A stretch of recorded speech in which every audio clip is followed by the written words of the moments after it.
This man is Kim Min-jun. He spent years in another world to become the most powerful. But when he was about to return to Earth with the hot woman's magic, she said that he would have to go without the powers he gained in that world, so that he wouldn't destroy Earth with a sneeze when he caught a cold. However, this Giga Chad here gave the middle finger to the hottest woman in the world and left for Earth farming aura, even when she offered everything to him. She said she would literally give him whatever he wanted, even that thing you're thinking about. The crater on my street, the black hole, the deepest cave. He simply gave her the middle finger. We've already seen that this sexist here is fit to be our protagonist. On Earth, I'll tell you right now that he will be strong enough to stop a rabid satanic dog with one hand. The dog that even the military was afraid of. But now the military is afraid of Kim Min-jun. He also went to where the military was recruiting troops. They offer high salaries, but all the effeminate men didn't want to go. Only one person volunteered. That was our protagonist's super powerful idiot. He is strong enough to destroy the test stone with just one little punch. The hot military woman even blushes when she sees that. When the whole troop was tired from running, because they had weights on their feet, he ran past them while smiling like a maniac. He ran up the stairs faster than A-Train ran over the woman in the first episode of The Boys. The guy is such a monster that even the higher-ups have their eyes on him, but before continuing and showing his growth inside the military, I'm going back to the beginning and showing you properly that this protagonist is not the hero of the story. In fact, he only acts behind the scenes. Good night, girl. I'll see you tomorrow.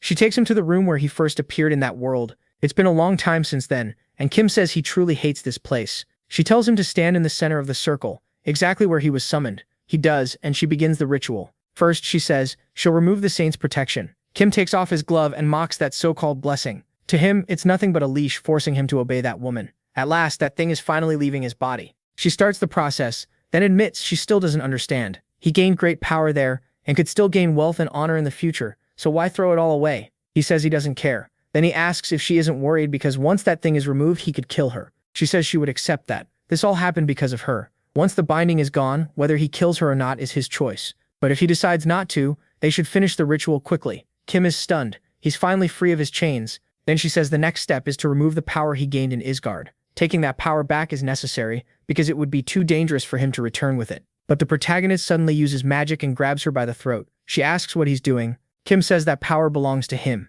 Does she really think he'd let her take it away? Throwing away that kind of power would be stupid. He slams her to the floor. She says she understands what he wants, but warns that black magic could consume him in another dimension. Then she looks up and her eyes go wide. Kim is opening a portal with dark magic, something she can hardly believe. She tells him to stop. Moving between dimensions isn't something you can do easily. MC says he knows, that's why he practiced hundreds of times. This is the true nature of dark magic. To him, the separation between black and white magic never made sense, because deep down they're almost the same. Then he says before he leaves, he has one last thing for her, a huge middle finger. He says he hopes he never sees her bitch face again. She keeps yelling for him to stop, but he leaves anyway. Stepping through the portal. Left behind, she pounds the floor in frustration and asks if he really thinks this is over, calling him a lunatic. Meanwhile, Kim reappears in his house, still holding on to his powers. He can barely believe it. The dimensional jump actually worked, and he says he's finally back. Looking over, he grabs his phone and says he missed it. Then he sees the game he wanted to play and can't believe he really made it back here.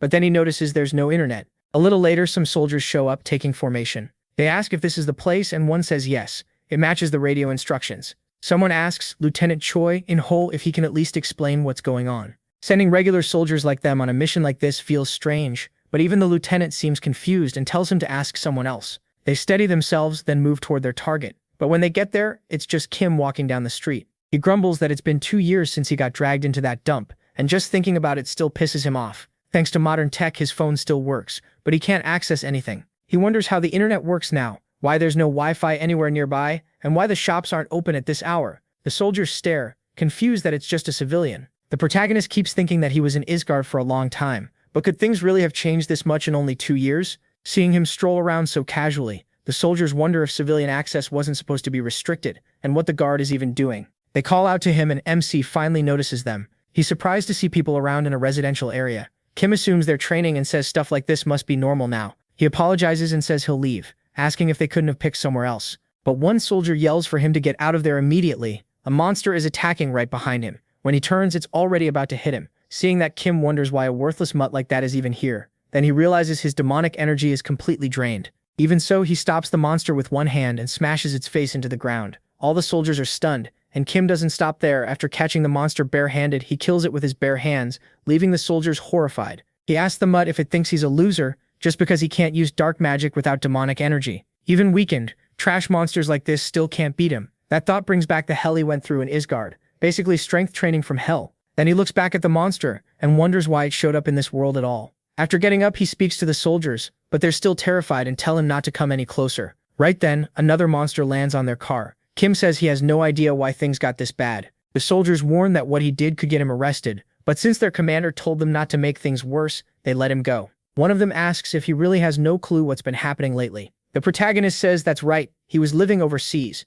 In his head though, he corrects it, more like in another world. It's obvious this isn't the Korea he remembers, so he wonders what happened in the last 2 years. He explains that dungeons first appeared when he was around 7, and monsters started spilling into real life. He remembers soldiers fighting them off, just like now. After the dungeons showed up, superhumans called Awakened appeared too. They had powers far beyond normal people, joined the Hunter Corporation set up at the military base, and used to wipe out monsters the moment they appeared. So before that cursed saint summoned him away, Korea wasn't supposed to be in danger like this. While jotting something down, he starts thinking about Dungeon Power Fighter and wonders if the server is dead. Then he rejects that idea. After everything he went through, coming back has to mean something. He gets desperate because he really wants to play, and all he can think is how awful the internet is now. The soldier beside him thinks the whole world is a mess, and Kim either truly knows nothing or just got back from abroad, which sounds pretty suspicious. Still, the guy decides not to pry. Anyone who killed that thing with his bare hands probably has one hell of a story. So MC asks whether people in safer zones like game developers were evacuated, and if it's still possible to get a job at a game company. He keeps asking about games, server storage, and what kind of disaster wrecked everything so badly. The soldier says he'll explain what he knows. Apparently he's a huge dungeon nerd, and when Kim asks if they study that in college, the guy says it's actually harder to find a university that doesn't teach it now. Then he explains that the reason things got this bad was a strange phenomenon that started spreading through dungeons 2 years ago.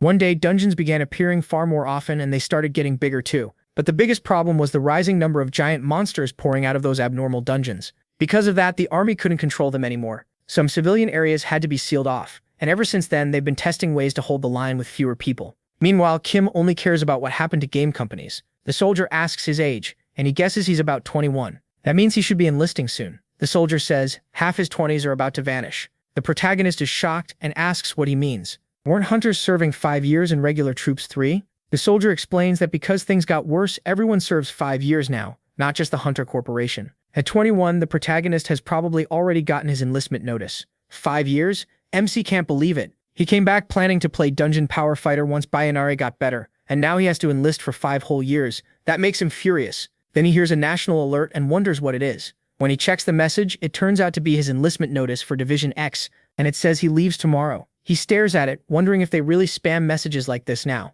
What perfect timing. The soldier adds that he'll be sent to Gangwon-do. Kim still can't get over it. Why is he being enlisted with no physical exam first? And what kind of system gives notice just 1 day before enlistment? The soldier reminds him they're short on manpower, so the physical is usually done at the training center. As for the late notice, he's pretty sure he just saw it too late. Then he suggests checking again at a PC bang near the evacuation center. That catches the protagonist off guard. Back when his parents were around, he practically locked himself in his room and just played games. He got summoned to Isgard while he was still in 12th grade without even having a single friend. Now he starts rambling about humanity's forgotten paradise. PC bangs. To him, they're the best thing ever, and he nearly tears up just thinking about it. He even wants to thank the owner for keeping the place running in times like these. Once he starts playing, he gets so hyped that he asks the clerk to bring him a hot dog, and she wonders how he can eat that much. After gaming to his heart's content, he starts checking the news and realizes everything that soldier told him was true. That includes the enlistment date sent by military administration, just like the message said. It's tomorrow. Kim thinks that if he still had all the power he used in Isgard, he could clear every dungeon by himself. But for some reason, his body is completely drained of demonic energy, the main fuel for dark magic. Even so, he's not helpless now. Honestly, he still thinks he could probably clear all the dungeons alone. That's when it finally clicks. Perfect. He'll handle this himself. So the very next day, he heads to the base while casually eating skewers. There are a lot of people there, and most of them look worried or are outright crying. Everyone seems miserable. But Kim remembers hearing that the military isn't what it used to be, and he wonders if it'll be as brutal as Isgard. Inside, one of the officers immediately starts barking at them to fix their posture, asking if they came for a picnic. He curses at them for moving like slugs and orders everyone to face forward and stop looking around.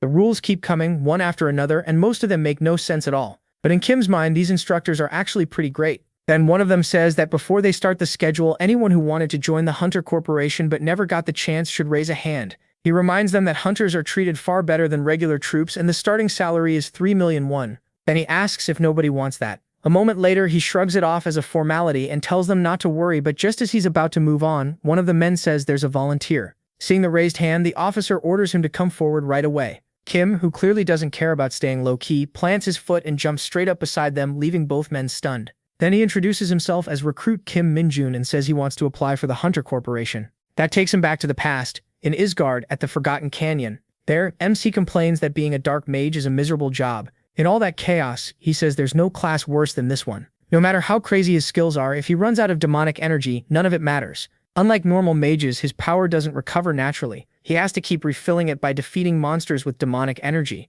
And of course, regaining energy while spending it is never enough. Since dark mages have such a terrible image, he can't even gather party members easily. So if he ever runs dry inside a dungeon, he's basically dead. So he asks the big question, what's the best way for a dark mage to restore demonic energy? No one answers. And then he realizes there's nobody left to answer because they're all dead. Just then a monster shows up, and he says maybe in that case the dungeon's former boss can answer. He's talking to Aniclimax, the hidden boss of the dungeon.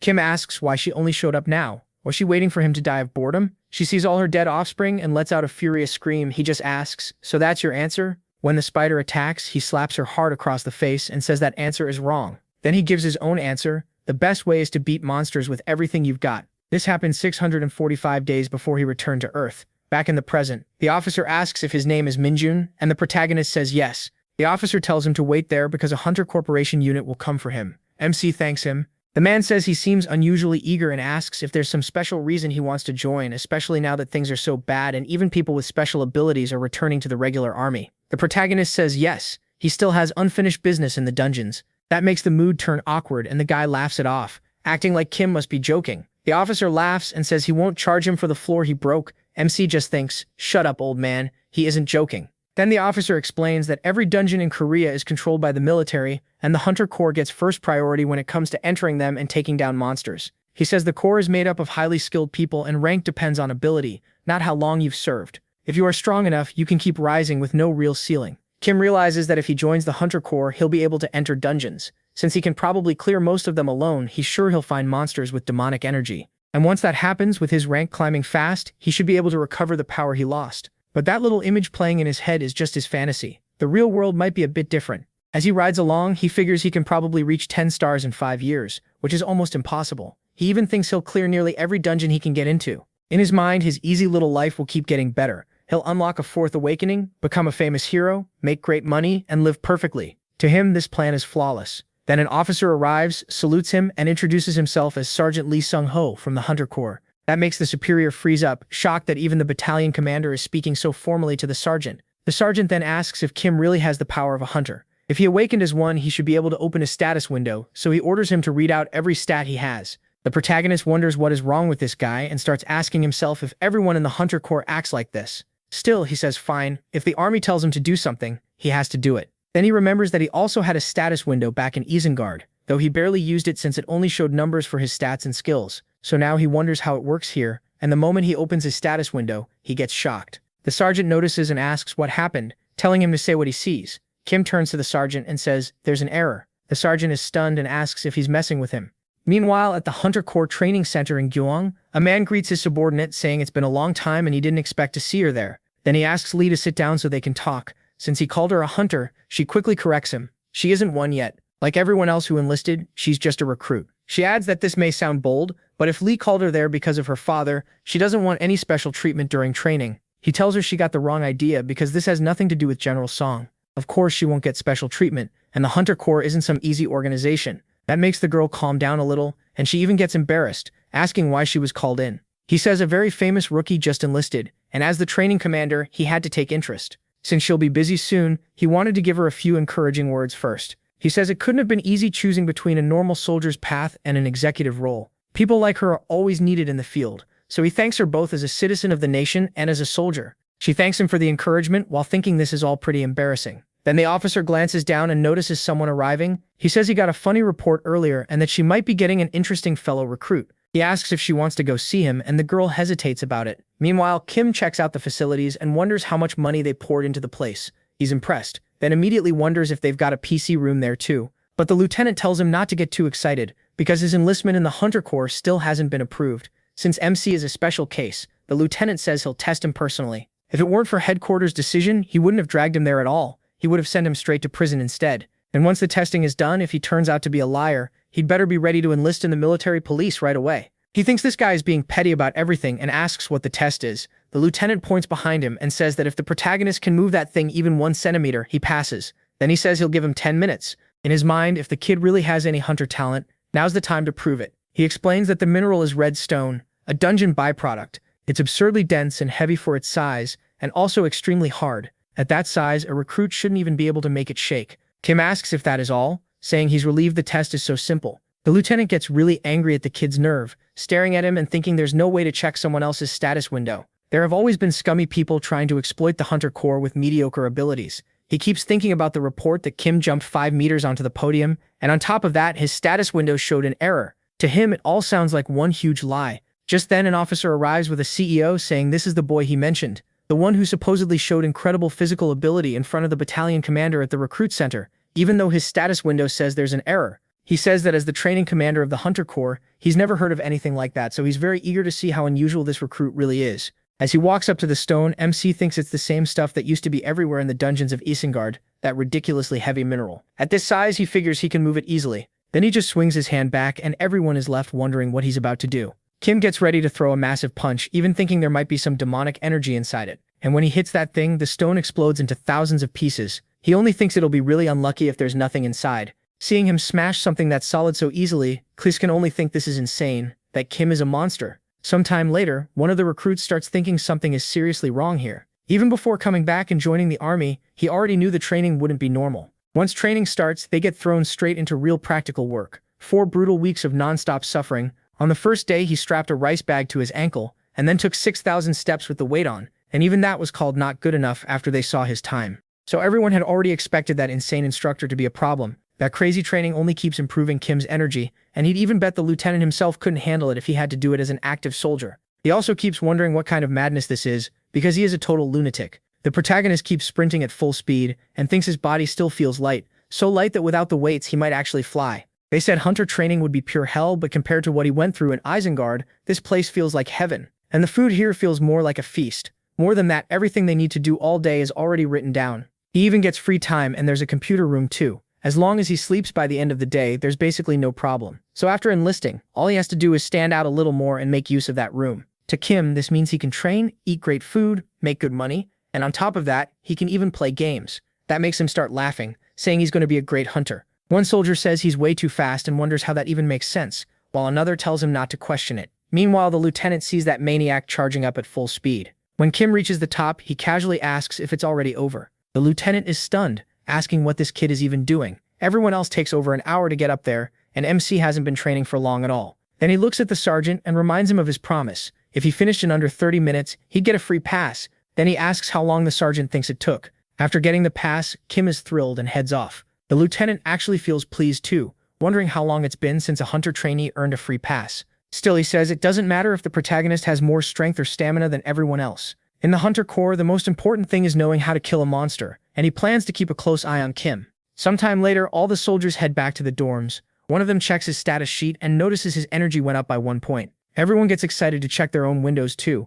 but MC is confused. Did he hear that right? They're happy over just 1 point? Back when he trained in Isengard, the normal gain was at least 10 points. One of them brings up the free pass and asks where Kim plans to use it. He pushes back, asking why they care, and they say they're just curious. The assistants were talking about how Sergeant Lee Se-young almost never gives those out anymore. Then they ask if he trained like crazy, saying he's seriously impressive. While they talk, he is caught off guard. He can't believe these people are actually laughing and chatting with him. Back in Isgard when he was a dark mage, nobody would even look him in the eye. Then it hits him. This is what casual conversation is like. Honestly, it's more annoying than he expected. Still, one of them mentions there's a computer room, but another says they're not allowed to use it. The second Kim hears that, he takes off running. He heads straight for the computer room, wondering why they only mentioned it now. The moment he gets on a computer, he finally starts to relax. Free time starts at 9, so he figures he only needs to sleep 2 hours before wake up. Back in Isgard, even 1 hour of sleep felt like a lot, so 2 should be more than enough. That way he can spend all the time playing games that he always wanted.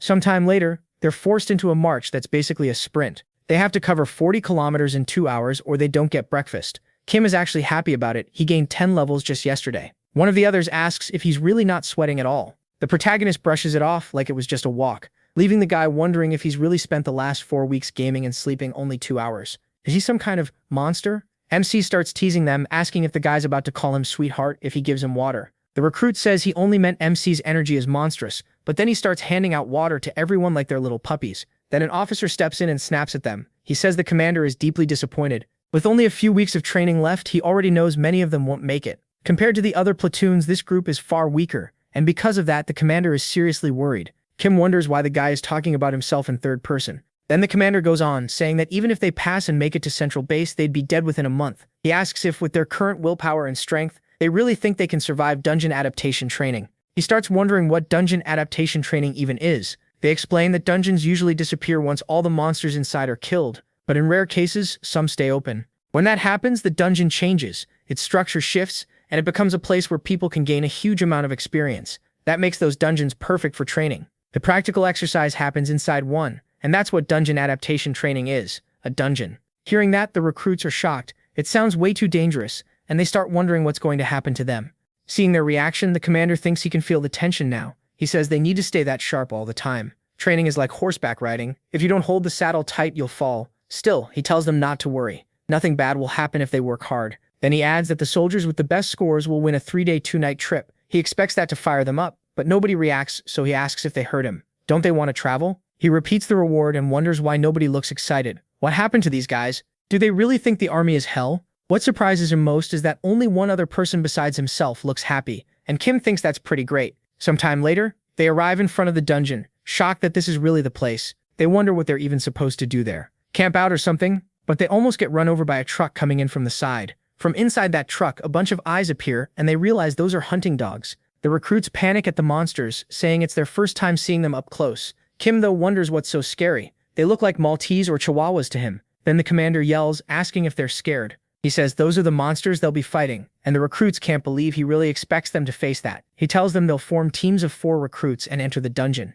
Each team gets 1 hour to kill a hunting dog and return. If they get hurt, they should strengthen their cores. If they're scared, they should use their brains and fight with spirit. Everyone gets the message, this is not optional. Then he orders them to hurry up and gear up with those sets of equipment. The lieutenant says they'll go in 1 team at a time. Their gear is the MIDI-3 built only to protect the body. It's ridiculously heavy and badly designed. One recruit wonders if they don't have anything better. Another is already shaking just from the weight. Kim thinks it's useless for comfort and clearly made for defense only. He also figures they must use it a lot if it costs that much. He can even smell everyone who wore that thing before. To him, it has a disgusting aura and he hates it. So he walks up to the lieutenant with a question. If they beat the hunting dogs fast, can they take the suits off? The lieutenant asks why he's being so cocky, but once he sees it's the protagonist, he says sure, he can take it off if he wants. Still, he reminds him this is team training, so he can't just outshine everyone. The lieutenant says he's looking forward to seeing how recruit Kim takes care of his squad. MC starts thinking about this so-called team training, while the others wonder how they're supposed to beat hunting dogs wearing that stuff. One of them offers to come up with a plan, but he says it's simple. He just needs to tell them how to kill the hunting dogs. He gets everyone's attention and says he'll explain the plan. The hunting dogs will jump at them, trying to kill them. When that happens, they shouldn't panic. They should grab the legs and snap the spine in half. If that doesn't kill them, then bend the back the other way and break it again, like snapping a twig. He asks if they understand, but the others just stare at him like he's insane. Then the lieutenant tells the officer to release the dogs, and the recruits quickly enter the portal. One soldier is surprised the dogs ran straight into the dungeon, but Kim says they were trapped all day and their home vanished, so why wouldn't they do that? His teammate admits he has a point and asks how he understands monster psychology so well, calling him a master. The protagonist thinks about everything that happened to him, realizing he used to be almost the same. Then the lieutenant walks over and asks why they're joking around and laughing in these sacred training grounds. Do they want to die? Of course they say no. The lieutenant says it doesn't matter, he's already decided. Their team will go in first. They're shocked by that, but they have no choice except to enter. Kim says that's actually a good thing. If he can get that heavy, filthy suit off sooner, he'll gladly take it. None of them can even tell if he's serious. Once they go in, the lieutenant tells the instructor team the training has started. They need to stay ready and step in if things get out of control and the recruits are in danger. One of them gets the order and says he'll stay on alert. But when he looks to the side, he sees the team list. Someone says Team 4 entered before any other group and asks if there's anything to report. The answer is just this. The bastard is with them. MC. That gets their attention. It's the guy under special treatment, the recruit who showed the most standout power in that round. His scores over the last 4 weeks have been incredible, but now they wonder if he'll be just as impressive inside the dungeon. Meanwhile, the wolves watch them from a distance and start circling the 4 recruits. Kim can tell they're ready to strike, thinking they're definitely impatient. He figures he could end this by smashing them in the head the moment they attack, but then the others wouldn't get any experience. So, being weirdly considerate, he warns his teammates that the wolves are coming. They ask what he's talking about. He says it's obvious they're the enemy. That freaks them out, but he tells them to stay calm because the protective suits are pretty strong. Seeing everyone terrified, he says he'll take the lead and asks who wants to come first. When the wolves move in, they split into three. One charges from the front while two swing in from the side. The one that goes for Kim drops instantly from a single punch. It hits the ground already dead. Another wolf lunges at his teammate and goes straight for his arm, biting down hard. The recruit starts screaming for help. The wolf glances to the side, sensing someone coming, but it can't do anything because Kim rushes in with a kick and kills it on the spot. He tells his teammate that if the wolves bite them, they have to hit back. If they act scared, the wolves will see them as easy prey. The guy gets it and calls him sir, but the protagonist asks why he's talking like that when they're on the same team. The boy quickly apologizes. MC says that in a real fight, two people would already be dead. Then he points out that they outnumber the wolves, so they need to use that and keep the pressure on. If they stay aggressive, the wolves will get nervous. So two of them rush one wolf, and it really does back off. Kim tells them to keep it cornered and wait for an opening.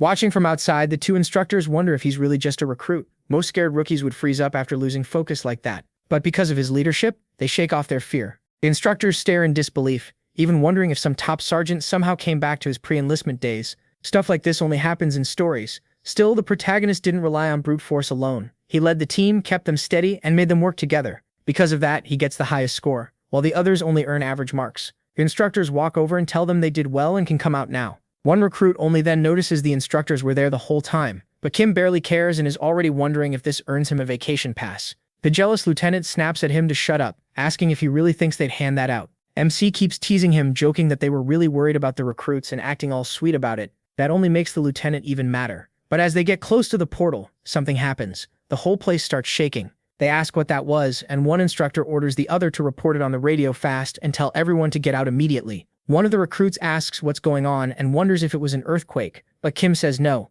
It isn't an earthquake, it's a dungeon shift, and it's happening right now, so they ask what happens next. While Kim starts to answer, he notices the exit is closing. As it shuts on its own, everyone starts to panic. He realizes it's already too late to leave. He says this is bad. The two instructors panic too. Their radio isn't working and the dungeon changed way too fast. One says they should have had over a month before the inside structure changed again, and he can't understand why this happened. Still, he forces himself to calm down and decides the first priority is getting the recruits somewhere safe. So they address the recruits and say an unexpected event has happened in the dungeon, but there's no need to panic. According to the manual, they should wait there for an hour and see if the entrance opens again. The recruits are shocked that they might be able to leave just by waiting an hour. They start to relax since they thought they were trapped for good. But the instructor's face shows that's not the whole story. He says people outside are probably trying to get in too, and the lieutenant will make the best call. For now, all they can do is stay calm instead of panicking. But Kim asks if that's really all there is to it. They were training here because everyone was sure this dungeon couldn't have some unexpected situation like this.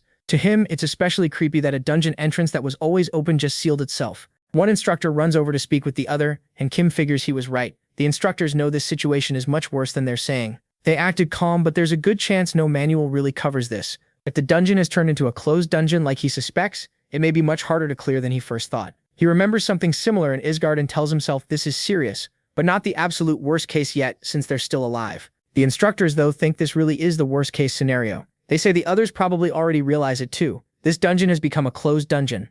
Even one instructor starts to lose his nerve, saying this is that kind of closed dungeon. The other asks if he's serious, then explains there are two times when a dungeon entrance disappears. The first is when a dungeon naturally vanishes after being cleared. The second is a closed dungeon, where the portal disappears once an outsider enters it. He says that's exactly what happened here. The dungeon turned closed while they were inside, which explains why the gate vanished. That also means more than one monster is bound to appear, and the only way out is to kill every monster in the dungeon. That means outside help is impossible. Now he's thinking about the reality of it. 4 recruits with no real combat experience and 2 instructors have to clear this dungeon by themselves. He expected this much. Once he told them, everybody got tense. They don't even know what monsters have spawned, and if they're unlucky, this really could be the end for all of them. Even so, standing still won't help. They have to keep moving while they still have strength. He does wish the instructors were fully geared though, because in their current state, they'd get wiped out even by goblins. It could take 10 minutes or more just to kill one. So the most realistic plan with the best chance of success would be using the heavy protective suits the recruits are wearing.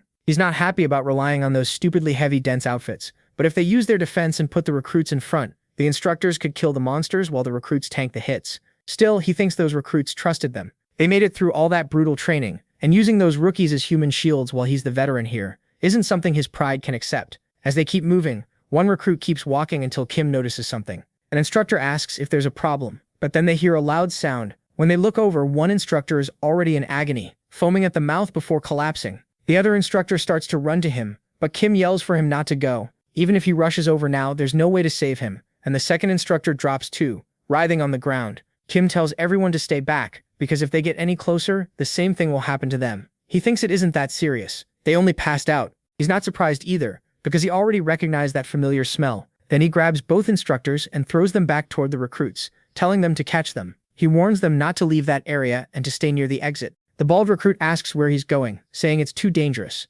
Even the instructors passed out, so the protagonist could die, but the protagonist ignores him and runs off anyway. As he moves, MC thinks this is actually exciting, even if he could die right now. What he's sensing on Earth is demonic energy, and that's why the instructors blacked out. He says it's no surprise the awakened instructors collapsed. Even guardians need special protection against demonic energy to fight monsters, and it's far more deadly to normal humans. But for a black mage, demonic energy is like a charger for a dead phone. He reaches the back of the cave and realizes this is the source of that dense demonic energy. It's quiet, and he can't find any sign of a monster anywhere. Then he looks up and asks if the monster really thought it could pour out that much demonic energy and stay hidden from a black mage.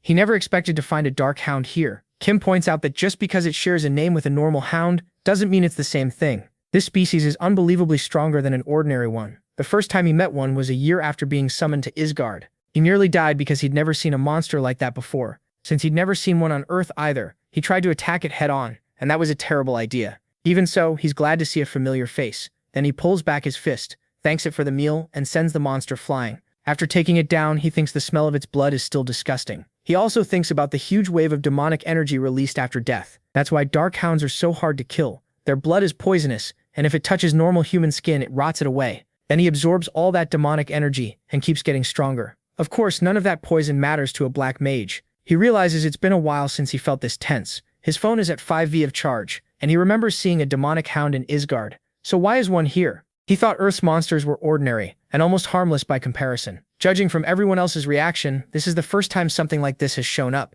Even if this place is a training camp, nobody was ready for that. And there is no way it crossed over from another dimension by itself, because to open a dimensional portal, the being on the other side has to be on the same level. He says only a saint who can use God's power could do that. It's not something just anyone can pull off. Still, he shrugs it off and wonders if maybe people are making too big a deal out of it. Then another thought hits him. Where's the body? He still needs proof for his report, so he goes looking and finds the monster thrown aside. A little later, one of the instructors wakes up while the cadets call out to him, all shocked to see his eyes open. Then the man jumps up and shouts, panicked, asking if everyone is okay or if anyone got hurt. They tell him they're fine, but the real problem is that Kim went into the dungeon alone. That scares him, and they quickly fill him in on everything that happened. He's stunned that a recruit chose to act on his own like that. The cadets confirm it, and he snaps that running off alone in a situation that dangerous is completely unacceptable, and says he'll punish him right away. But then he stops himself. Does he even have the right to say that after failing to protect his students? He pushes that aside and says this isn't the time for that. They need to prepare a rescue for Kim and John.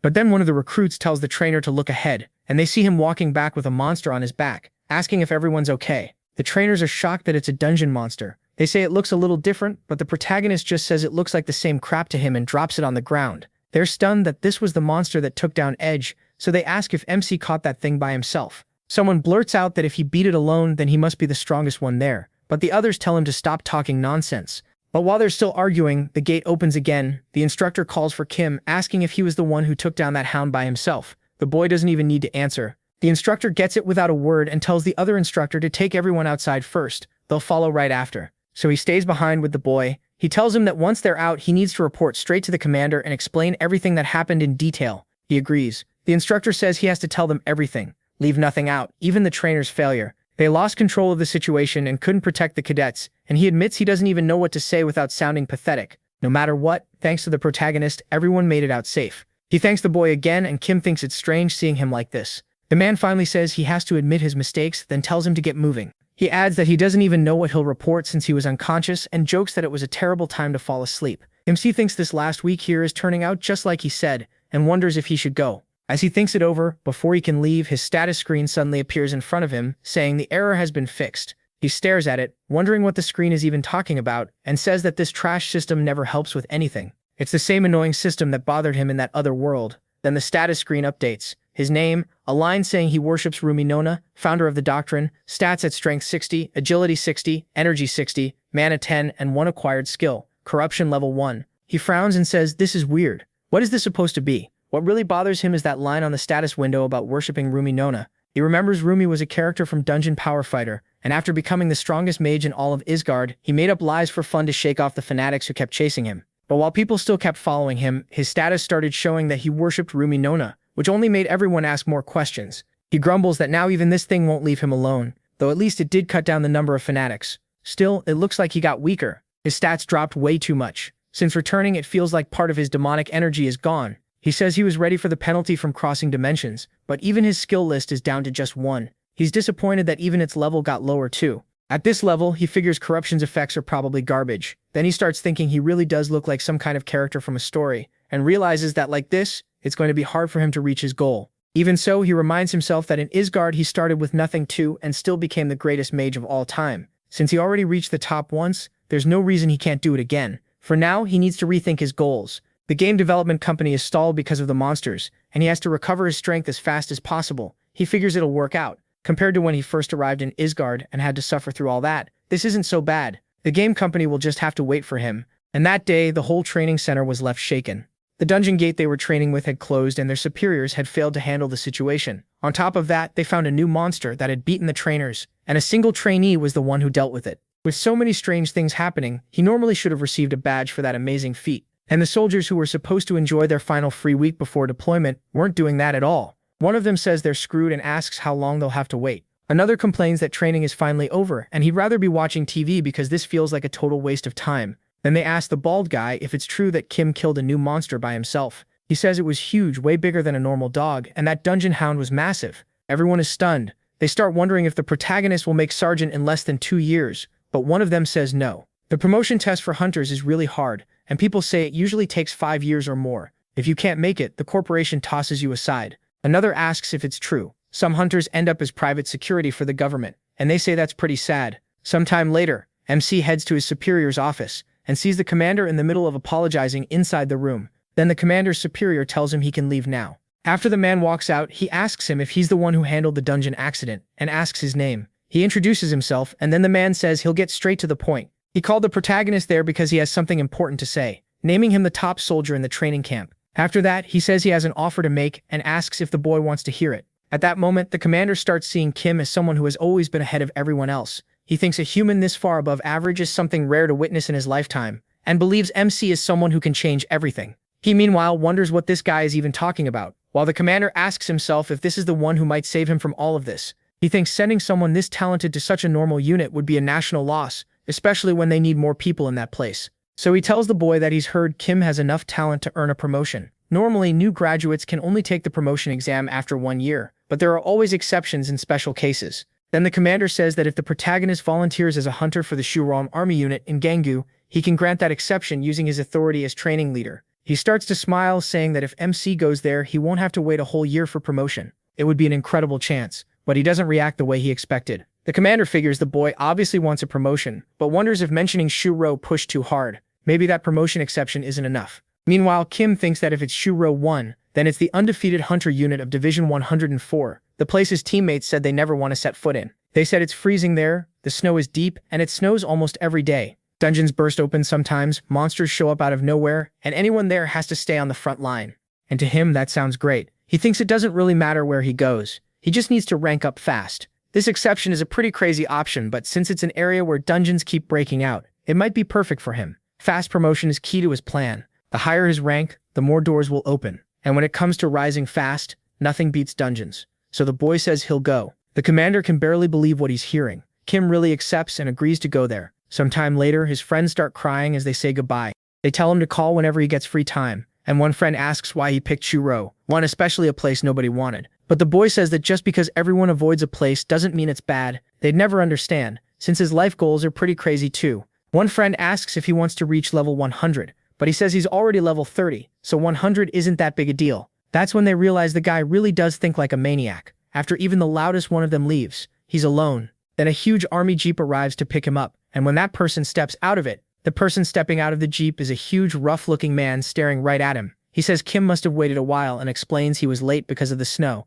The protagonist stays calm, says it's fine, and thinks it's crazy that the month barely started, and it's already snowing there. The no-nonsense officer doesn't care much for small talk. He tells them they're leaving right away and orders MC to get in the back. MC can only think the guy carries himself like a real soldier. Once he's riding in the back, he starts thinking that his real life as a soldier will begin the moment he gets there. He knows it won't be easy, but that doesn't matter as long as he gets to kill monsters. The only thing he really needs to watch out for is all the stupid games his friends used to joke about. Now he feels like he's about to deal with the same kind of dumb stuff he only ever saw on TV. He seriously has no patience for that kind of nonsense in the barracks, but he tells himself he has to stay calm. If he loses his temper with the wrong person, he could get sent down to brigade units. After a while, he arrives at the Invincible Hunters unit. The place catches him off guard. He wonders if this area really even gets snow. Before long, he reaches the control battalion and follows the man guiding him. The man shoves Kim into a room, introduces him as the new recruit, and tells the others to feed him and teach him how things work there. Everyone gets excited about the new arrival. They ask his name, and once he introduces himself, the room lights up. They say he must be the guy everyone's been talking about, the guy who killed a new monster by himself. Then they tell him to put away his bag, tossing his stuff around like it's nothing. Kim immediately gets wary, thinking these guys don't seem all that impressive. It feels more like they found a new toy and are pretending to be innocent about it. One of them says that with the protagonist's top training scores, he could have gone anywhere, so why pick this place? MC answers that the front lines let him grow faster, and he came here because he wants to rank up as quickly as possible. That answer catches them off guard. They call him crazy. Then the talk suddenly shifts. They ask if he has a sister or a girlfriend and whether he has a picture. Kim says no to both. After that, they crowd around and tell him to show off a talent. He wonders if doing something will finally get them to leave him alone, so he offers to show them one-finger push-ups. The others laugh and ask if he really thinks that counts as a talent since they do that all the time, but one of them tells everyone to relax and let the kid show it first. The moment they see it, they're stunned. Kim is upside down, balancing himself on one finger. They start asking if anyone in the battalion can even do that, then decide the only possible one is the sergeant, and they all bet on him. Right then, the sergeant shows up at the door and orders them to stop. They instantly call him a killjoy, and the protagonist recognizes that voice. It's Sergeant Leon Sengo. The group starts teasing him, saying he ruined the fun and showed up wearing that same grumpy face. They joke that he must be training the kid just to earn leave and ask how many days off he got this time. They keep piling on, calling him sour-faced and telling him to answer already. Finally, he says he only got 4 days, tells them to quit bothering him, and orders them out. They actually leave, complaining that he ruined everything, and they look seriously annoyed. He does too. Kim notices they really did leave the second he told them to. Then the sergeant lies down and starts messing with his phone. MC thinks people here are way more different from each other than he expected, especially for soldiers without that much time in the army. Then he calls for Don Jin, saying it's his job to teach a rookie the moment he arrives. Don Jin accepts the order. Kim starts wondering if this man will be his trainer. He walks over, introduces himself, and Don Jin lowers his voice, asking if they should talk while they eat. He says he got permission to go to the exchange shop, and he wonders if someone really needs permission just to use the store. Don Jin tells him to grab whatever he wants, since he'll pay. The protagonist asks if he's sure because he usually eats a lot. Don Jin says that's fine and tells him not to worry. He has plenty. MC starts thinking he's really nice, but when they get to the register, the total hits 300,000 won. Don Jin suddenly doesn't look so happy, and the clerk even asks if he's cold because he's shaking so much. A little later, while they eat, Don Jin tells him to slow down. Kim asks if getting permission to go to the shop is really that hard, since Don Jin made it sound like a big deal. Don Jin explains that usually only sergeants can use it on weekends during time off. He adds that he might be allowed to use the gym, but the computer room is only for corporals and above. That restriction immediately bothers the protagonist, and he starts thinking seriously about it. Don Jin says MC is probably thinking it's ridiculous, and honestly it is, but there's nothing he can do about it. MC should get used to how things work. But then Kim asks if he really can't use it. Don Jin says that as a private, probably not. He even asks if it's worth trying, since it'll likely be difficult. He thinks it's insane that everything has rank limits, and that just makes him more sure he needs to rise through the ranks fast. Don Jin says becoming a corporal in the Hunter Army isn't easy. In fact, it's so hard that he fails every year, which is why he's still there in his 3rd year as an enlisted soldier. He thinks that's pretty humiliating. The protagonist tells him it's not hopeless, and says he'll root for him next time, though deep down he realizes he'll really have to work hard if he wants a promotion. While they're talking, another man walks over and mocks them, saying he sees a recruit and a regular soldier stuffing themselves. He asks if they plan to eat all that by themselves. Don Jin immediately turns respectful and says he can have some too, making it clear this guy is usually generous. Kim instantly dislikes him. They were barely done talking, and this guy already showed up to bother them. The man says he doesn't care what they talk about, but he better not catch MC slacking during shooting practice. He knows MC's only a recruit, but asks if he can at least shoot. Don Jin says he was just about to explain how shooting training works there, adding that their firearm drills are a little different from what he probably knows. The man complains again, asking why Don Jin is wasting time there. He says Don Jin's his subordinate, yet he's the one paying for snacks like some kind of mother. Don Jin starts apologizing, and the man says that's exactly why he's still just a soldier. He's too soft. Kim hates hearing that. This idiot just walked in and is already trying to humiliate both of them. He can feel his patience running out. Under the table, he quietly activates his dark magic, wanting to see if the guy can take it. The man suddenly shoots to his feet, and Don Jin asks what's wrong with him. The guy looks at the food and asks what was in it. The protagonist wonders if he thinks it's gone bad, but the man brushes it off, tells them to eat slowly and be careful, then rushes out. Don Jin asks where he's going. MC figures his E-rank skill worked perfectly. The guy runs off like he's about to crap himself. Then Kim asks Don Jin what he was saying about shooting practice, and he asks whether he ever used a KX-2 at the training center, especially one loaded with upgraded ammo. He explains they use rounds with much stronger fire output than normal bullets, so when you fire the upgraded ammo, the gun kicks like crazy. He says it feels like trying to control a wild horse. The recoil is different, and even the sound is too. Since monsters show up there all the time, being a good shot matters. It can be rough at first, so Don Jin tells him to relax while he still can and finish eating. Kim thinks the wild horse comparison makes the idea pretty easy to understand. Still, he says he used weapons like that back in Isgard, except those felt more like elephants. Compared to that, taming this wild horse should be easy. Then he asks if training starts tomorrow. Don Jin looks at him strangely and asks if he's excited or scared about the next day. The next day, they begin walking to the shooting range. Kim starts firing, and after seeing the result, he thinks he messed one up and mutters that it was awful. But the instructor announces that time is up and says the protagonist landed 19 shots and only missed one. Everyone is shocked. The rookie really hit 19 shots. They wonder if he's some kind of shooting machine or just insanely lucky, but even luck shouldn't be enough to handle that weapon properly. The redhead says his own record is 14 and can't believe Kim beat that on his first try. It just doesn't make sense. Meanwhile, the official in charge of support looks over the result and thinks that the rumors were true. MC really was the best in the training camp. They ask how he pulled that off, and he just says he followed what he was taught, even though nobody taught him anything. One of the instructors congratulates him and says he hopes he keeps it up. He also says he wants to see great results in the special shooting drill that afternoon, which leaves Kim wondering what kind of drill that is. The redhead is shocked that he just got there and is already being sent into that training. Some of them ask the lieutenant if that's too much, but he says they're just jealous. The protagonist asks someone to explain what this special shooting drill is, since he's never heard of it before. Then the man apologizes. He says he didn't expect MC to shoot that well. Recruits are usually kept out of the special drill until they get used to the upgraded ammo,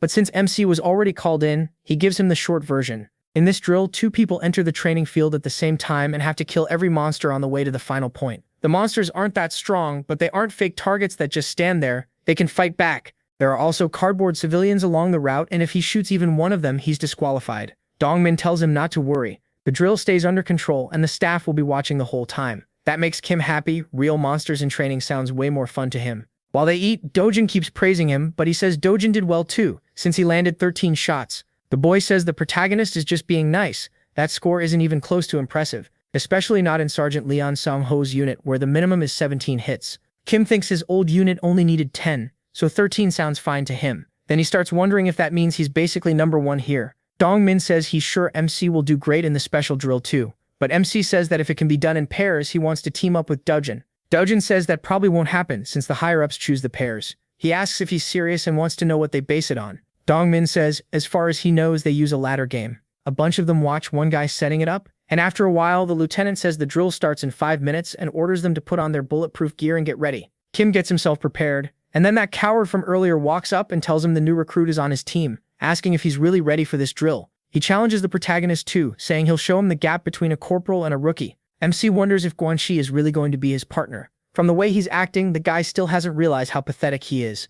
Guanxi keeps picking a fight, saying the minimum clear time is 3 minutes, then asks what Kim thinks about finishing faster than that. He tells him to do it in under 3 minutes, though he clearly doubts he can. The protagonist just stares at him. Guanxi asks why he's so quiet. Is he scared? Does he really think those 19 hits impressed anyone? He keeps pushing and trying to get under MC's skin. Now he is getting annoyed, wondering if this guy really learned nothing. Guanxi says no and claims he'll try harder, but then adds that there's no need to try too hard, since it's only training. Still, if the protagonist finishes after him, that means he loses. He tells Kim to watch the test carefully and think before going in. Then the next 2 step forward. The lieutenant orders them to stand facing their partners. Number 1 says he's ready, and number 2 says the same. The lieutenant starts the drill. 2 people from one group go in, each taking a separate elevator, and the test begins once they reach the underground level. They have to protect the cardboard civilians while fighting in tight spaces. It's a special rescue and subjugation drill for monsters, but really it's also a contest between the soldiers. It decides which of the two is faster and stronger. The goal is to hit the final button on the route before the other person.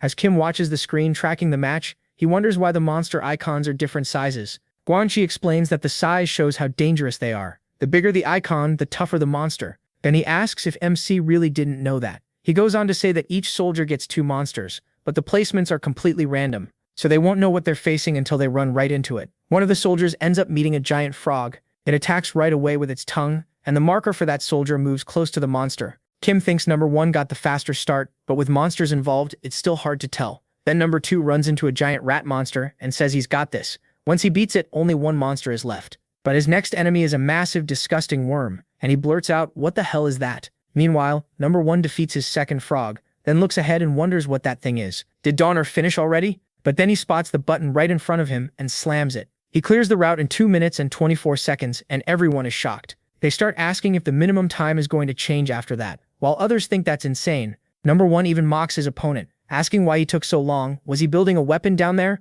The other guy says he was just unlucky. But number 1 says no, he was simply better. To make it worse, he points out that the loser also shot a civilian. He says he would have won anyway, and number 2 tells him to shut up. Watching them argue, Guanxi realizes they made a bet on the drill, and Kim starts thinking about that bet. Then he asks if the 2 of them can make one too. Guanxi asks what he just said, and he says that now that he thinks about it, the loser should have to do whatever the winner wants. That would be more fair. Guanxi notices how confident Kim is, bold enough to bet against a superior. He agrees, but reminds him the idea came from the recruit. Then he asks why he'd want some random favor from a rookie. If he wins, he wants part of the protagonist's salary. MC thinks that should work and agrees. He says that if he loses, he'll hand over 3 months of pay. Guanxi can hardly believe it, but he's sure of his chances. The mood between them turns tense, and Dongjin watches from a distance. Then the lieutenant calls the next group. The 2 lock in their bet, and the lieutenant asks if they have anything to say before starting, but both say no, and they're cleared to go down. They head to the lower level, and once there, Kim admits to himself that the taunting got under his skin. Still, he knows rushing in angry won't help. Getting dragged around by cheap provocation is pointless. He should just ignore it and move on. After all, he's an adult, even as he lets out a huge amount of demonic energy. Outside, the other soldiers start focusing on the bet between the corporal and the recruit. They say there's no way a rookie can beat a corporal, and wonder how he will even handle the monsters. Some also think the sergeant must not care much if he's allowing this. But while everyone is busy gossiping, the whole place suddenly starts shaking. They ask what that was, and when they look at the screen, they see the first monster moving toward the second one. Everyone is stunned.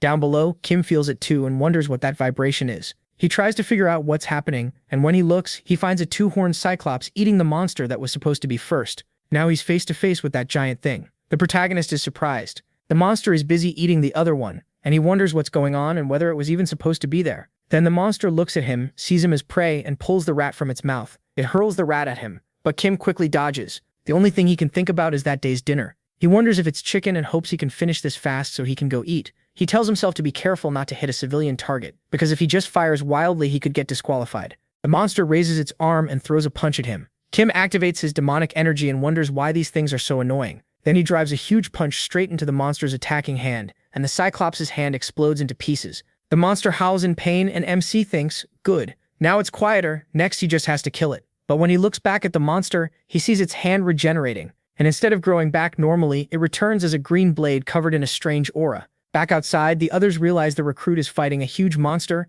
and start asking what happened and what kind of monster he's up against. Then they wonder if his assigned monster moved. Seeing that, the lieutenant starts to wonder if it's the same monster that killed 2 soldiers. The bionic eye demon. The lieutenant corrects them. It's the throat demon. When it feeds on energy, its healing and attack power rise fast, and the more it eats, the worse it gets. Still, something feels off. This monster normally never attacks first unless it thinks it's about to die. Even after they caught it and kept it in quarantine, it barely caused any trouble. So why did it come all the way here? Down below, Kim keeps fighting, dodging every strike the monster throws. Before long, he gets annoyed. It just won't stay still. That makes it hard to land a clean shot. Then he remembers this is a shooting test, so he decides to actually use the gun. He fires straight at the demon's eye. The throat demon howls in pain as the shots hit. When it drops, Kim notices the eye heals slowly. If that keeps up, he can just keep shooting until it dies, but the eye starts closing up fast. At the same time, the monster senses the protagonist rushing in and swings its blade at him. MC has no idea what changed. Now it seems desperate to kill him. He wonders if hitting the eye triggered it, or maybe it's reacting to sound. Either way, this is bad. The blade nearly hits him, and the monster keeps pressing the attack. Even while its eye is regenerating, Kim catches its hand and realizes something is seriously weird. He's already fed up with this thing slowing down his training, and now it just tried to crush him too. That pushes him over the edge. Furious, he releases his demonic aura at full power. That moment is unreal. He stops the monster cold. Then he figures it out. The thing is reacting to his demonic energy. Seeing that, the lieutenant heads down to check what's going on. He knows this is the worst kind of luck. A new recruit just got sent here, and now this happens. He even blames himself. A recruit should have only had to deal with an easy target, not a monster like this. Kim could have died, so he hurries over, hoping the protagonist can stay alive until he gets there. Meanwhile, Guanxi is running back in a panic. He already killed his 2 monsters in 2 minutes and 30 seconds, and he can't believe that recruit could beat that time. To him, it was way too easy. He's already thinking about what to do with that idiot's salary. He even says he'll be traveling soon. But when he gets there, Kim is already standing by the button. Guanxi stares, confused about how the kid got there first. MC just laughs and slaps the button right in front of him. Guanxi is stunned. Then the lieutenant reaches the monster and has no clue what to make of the scene. What the hell happened here? A little later, the two of them return to the others, who ask if anyone has ever hit the button in under 2 minutes. They're blown away. The recruit is insane. Liz is shocked too. Kim beat that one-eyed demon by himself, which nobody expected. Then Don Jin comes over to check if he's hurt, but he says he's fine. It was nothing serious. The questions keep coming, while Guanxi gets even more angry. Then someone brings up the bet and reminds the protagonist that he won, and Guanxi storms over and smacks him on the back of the neck. He asks if MC wants a beating, then claims MC cheated and says the bet is obviously cancelled. He questions that, and Guanxi argues it makes no sense for him to come in first. In this special shooting drill, they're supposed to kill 2 monsters and hit the button, but the protagonist asks if he didn't kill every monster in his path. Guanxi shoots back by asking how many MC actually killed. MC answers, just 1. That's exactly what Guanxi wanted to hear. He says it's unfair. If he only had to kill 1 monster too, he would have finished faster. Then he turns to Don Jin and asks if that isn't obviously unfair.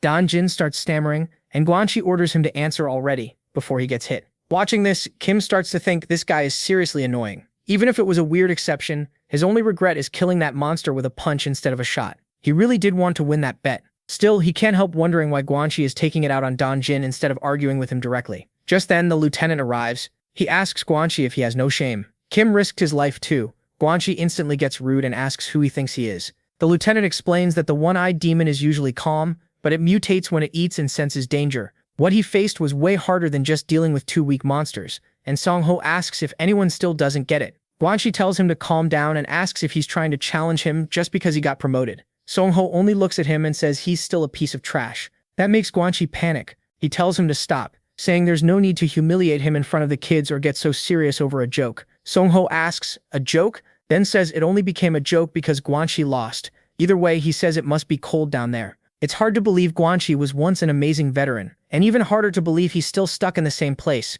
acting like an asshole. Kim gets fired up watching it all play out. Meanwhile, Guanxi turns red with rage. Even though he's clearly furious, Songho asks if he said something. Guanxi backs down and says no, telling Songho to forget it. So Songho says he will. Later that afternoon, Kim asks Don Jin if Sergeant Lee got a special promotion. Don Jin says yes. He used to be an ordinary soldier, but after standing out in the test, he jumped up 2 ranks. Still, that special promotion system doesn't exist anymore. It was ended after one of the sergeants who got promoted that way was injured in a dungeon. Sergeant Lee Sing-ho was the last one approved under that system. The protagonist realizes that means he won't get that same chance. Don Jin says there is still one way: rescuing civilians during emergencies, or getting outstanding results by subduing a large number of enemies. Even then, it's hard to say for sure because there aren't many clear rules for it. Only a few people ever got special promotions like that. Kim says he gets it but keeps thinking about how vague that is, so it all depends on the commander's judgment. He says no matter how important a promotion is, the chance won't just fall from the sky. The North Korean army has collapsed, so people keep fleeing south to the front lines every day.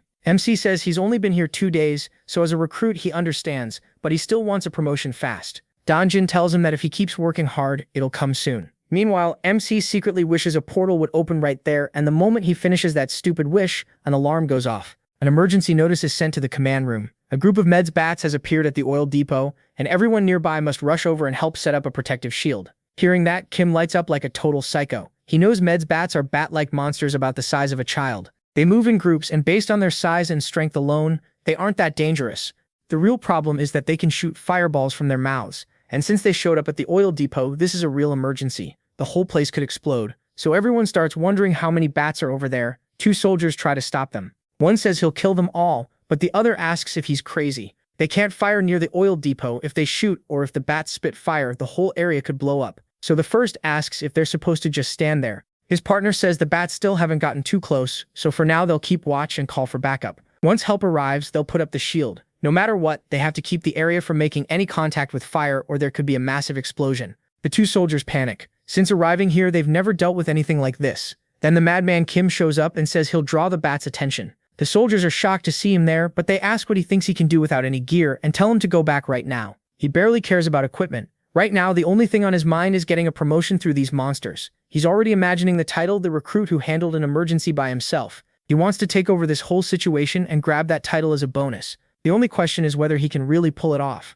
Then he remembers that one-eyed demon he killed. Just like he thought, the bats begin reacting to his demonic energy, and Kim decides they're all his. More soldiers slowly start arriving at the site. But the moment they look ahead, they wonder what they're even seeing. They freeze in fear. Another soldier coming from behind asks why they stopped and tells them to quit talking and move. But they call out to Lian Siu Honro and tell him to look ahead. There, recruit Kim is wiping out every last bat. Siu Honro is shocked, but he immediately yells at the others, asking if they're really going to stand there while one guy handles the whole bat swarm alone. Meanwhile, the protagonist grabs one of the bats and rips it in half. He realizes taking them down one by one is too slow, and starts thinking of a faster way. While he's still thinking, Siu Honro runs over, shouting at him, calling him a kid and telling him to stop playing hero and get out since he doesn't even have proper gear. Kim couldn't care less. In his mind, every single bat is his and he's not sharing any of them. Then he notices what Siu Honro is carrying. MC wonders if that's exactly what he needed, so the boy uses his demonic energy again to make another soldier suddenly freak out. Siu Honro starts asking what's wrong with his stomach. He walks up with the fakest concern possible, asking if he's okay.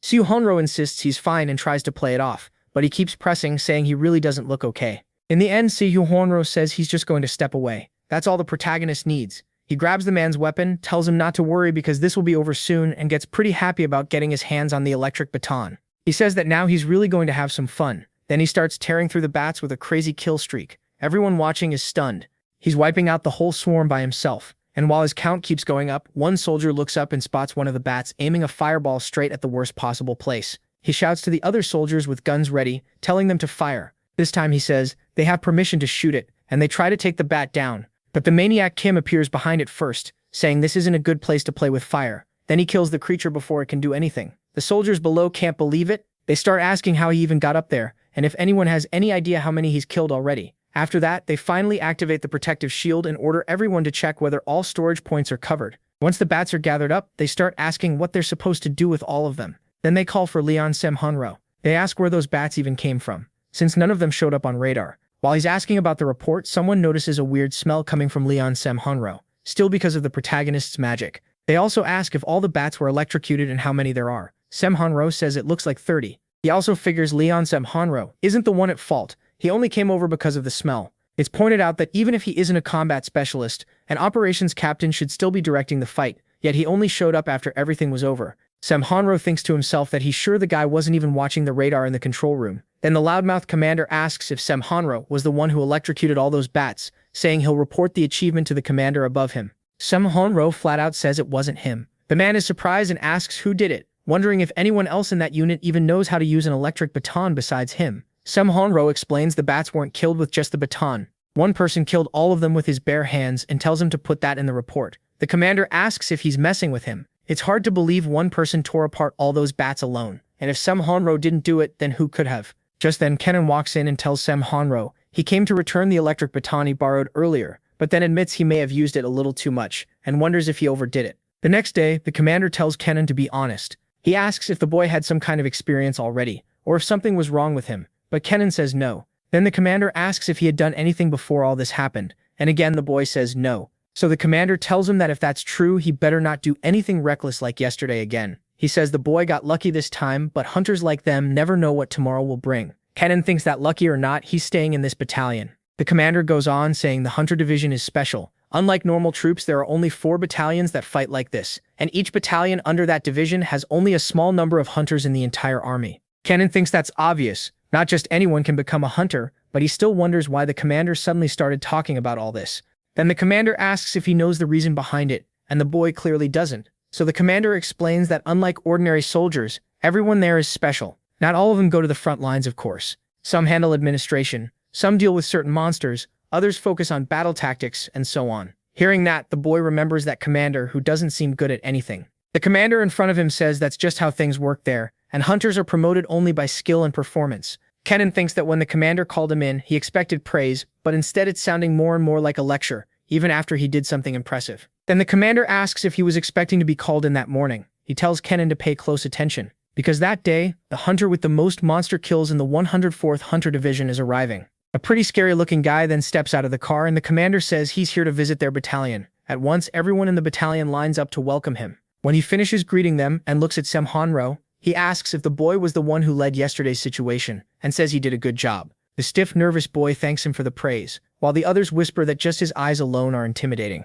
Kenan starts wondering how strong a hunter with 2 stars must be. Then the man quickly walks over to Kenan and grabs the boy's hand. Kenan immediately notices how strong that handshake is. To lighten the mood, the man gives the protagonist a couple of hard pats on the back and says they can relax. Then he asks the colonel if they know where the medium bats came from that night. The colonel says yes, it was confirmed they came from a hill about 1.2 kilometers north of the unit. He says they handled the situation well, but they'll keep investigating, and the guy adds that he'll write a report and send it to the general. He then asks whether there was any issue with the radar. One of the commanders says the radar didn't detect the medium bats until they got close to the unit, and they confirm the equipment itself wasn't broken, so they're investigating whether the unit has a blind spot. The superior says the bigger problem is coverage and orders logistics to install one more radar. The commander agrees right away, but Kim notices he's lying through his teeth. Then the superior speaks to MC and says it's true that he was very brave yesterday and thought fast while helping with the emergency, but asks if he wasn't acting only for himself, since it could have turned dangerous. He apologizes, already thinking he's in trouble. But the superior stands up and asks if he really killed all 30 by himself. The boy says yes. The superior tells him that if he hadn't acted so fast, the whole place would be ashes by now. He praises Kim and says he has a gift for him because of that huge achievement. Then he simply pulls the rank badge off the boy's chest and puts a different one in its place. He congratulates him on the promotion, saying this normally takes a lot of paperwork, but the protagonist earned it. The boy just thanks him, and the superior also orders that he be given 2 nights and 3 days of leave. MC can't believe a promotion would come with all of this. He wonders if he really gets time off and thinks things are getting pretty interesting.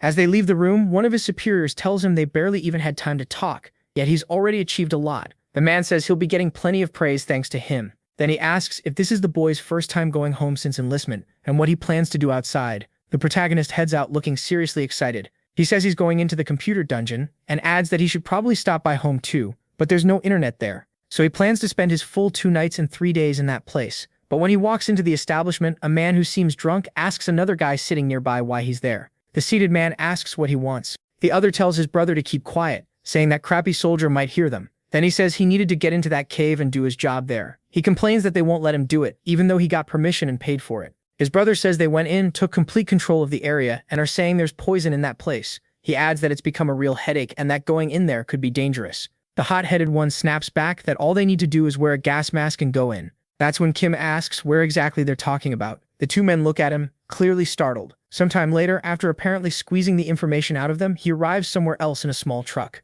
The driver asks if he's really getting off there, and the boy says yes, telling him he's already helped a lot just by bringing him this far. When MC thanks him for the ride, the driver warns that the army will probably block the road from here on. He also asks if MC was serious about handling whatever is going on in the mountain. He says that by tomorrow, they might even be able to work on the mountain again. As he says that, they glance at his rank badge, but they still don't take him too seriously. Even so, they tell him to be careful, and if anyone asks who brought him here, they should say it wasn't them. Once they leave, the protagonist stares at the mountain and senses a huge amount of demonic energy there. He thinks the money he was going to spend on a computer trip to Huasheng may not matter now because that smell is familiar. It's mana, and that makes him happy. At the same time, 2 soldiers are guarding the dungeon entrance. Watching from above, Kim sees the only path into the mountain is sealed off, but he wonders why there are only 2 guards. With something this valuable right in front of him, he refuses to just stand there. So he starts messing with the 2 soldiers and both of them suddenly clutch their stomachs at the same time. They try to hold it in, but one admits he can't take it anymore and comes up with the genius idea of leaving his post for a bit since nobody ever comes here anyway, just 5 minutes.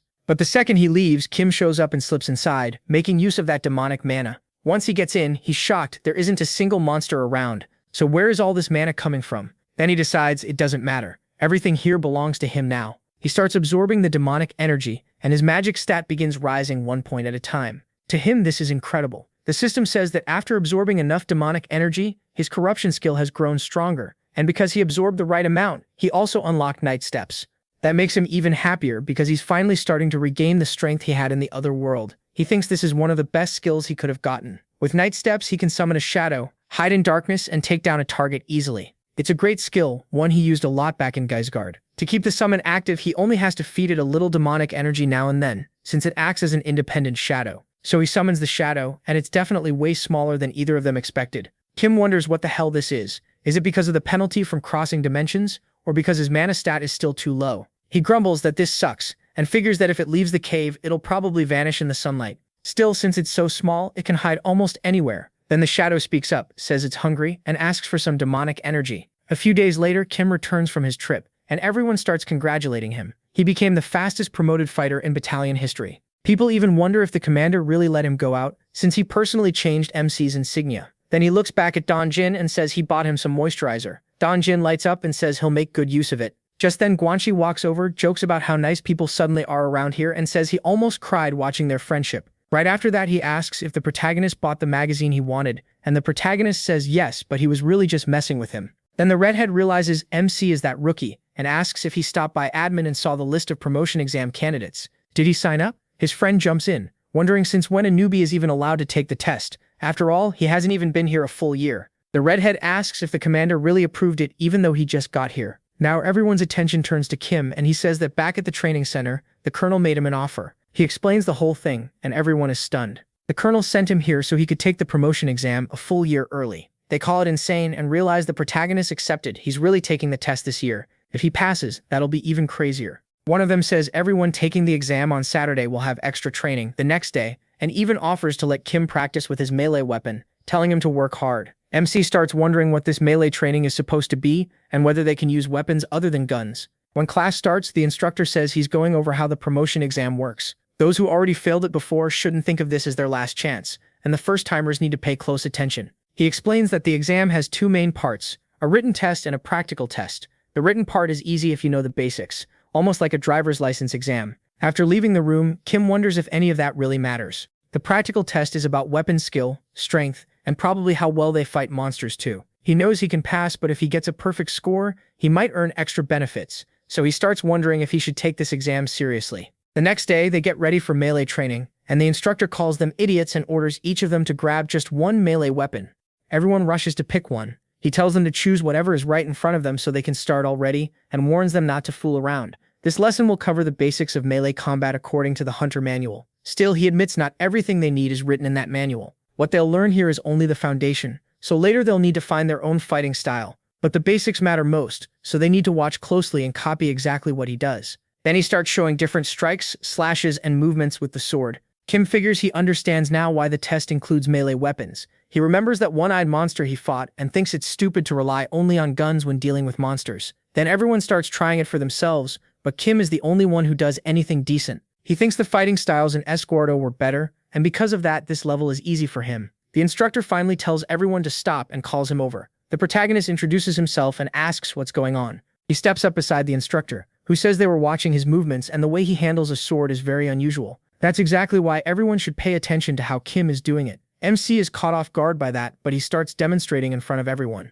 By the end, he's exhausted and annoyed that he somehow got turned into a training assistant. Then the instructor comes over and says it was probably tough, but they like the progress Kim is making. He tells him to eat that by himself, which surprises him, especially since the instructor was just carrying it around out of nowhere. Then Don Jin walks over and says the protagonist's demonstration was amazing. He asks if the protagonist can give him a few pointers during the break. MC asks why him, and Don Jin explains that this is the first time he's seriously trained. He uses a sword too, but he's not happy with how he handles it, so he asks him for an honest opinion later. The protagonist says that if he can help, he doesn't mind. So he watches Don Jin use his sword and thinks that, judging by the movements, the guy has trained a lot. The techniques are obviously standard military ones, but MC says the problem isn't the technique. What Don Jin really lacks is confidence. Kim thinks he could help in the easiest way, but it's still not the right time. Instead, he says he'll help Don Jin become an elite soldier. Honestly, seeing this guy help someone is the last thing anyone expected, but now we'll see where it goes. Don Jin clearly has no confidence at all, so the real question is what kind of harsh lesson or maybe mental trick he is going to use.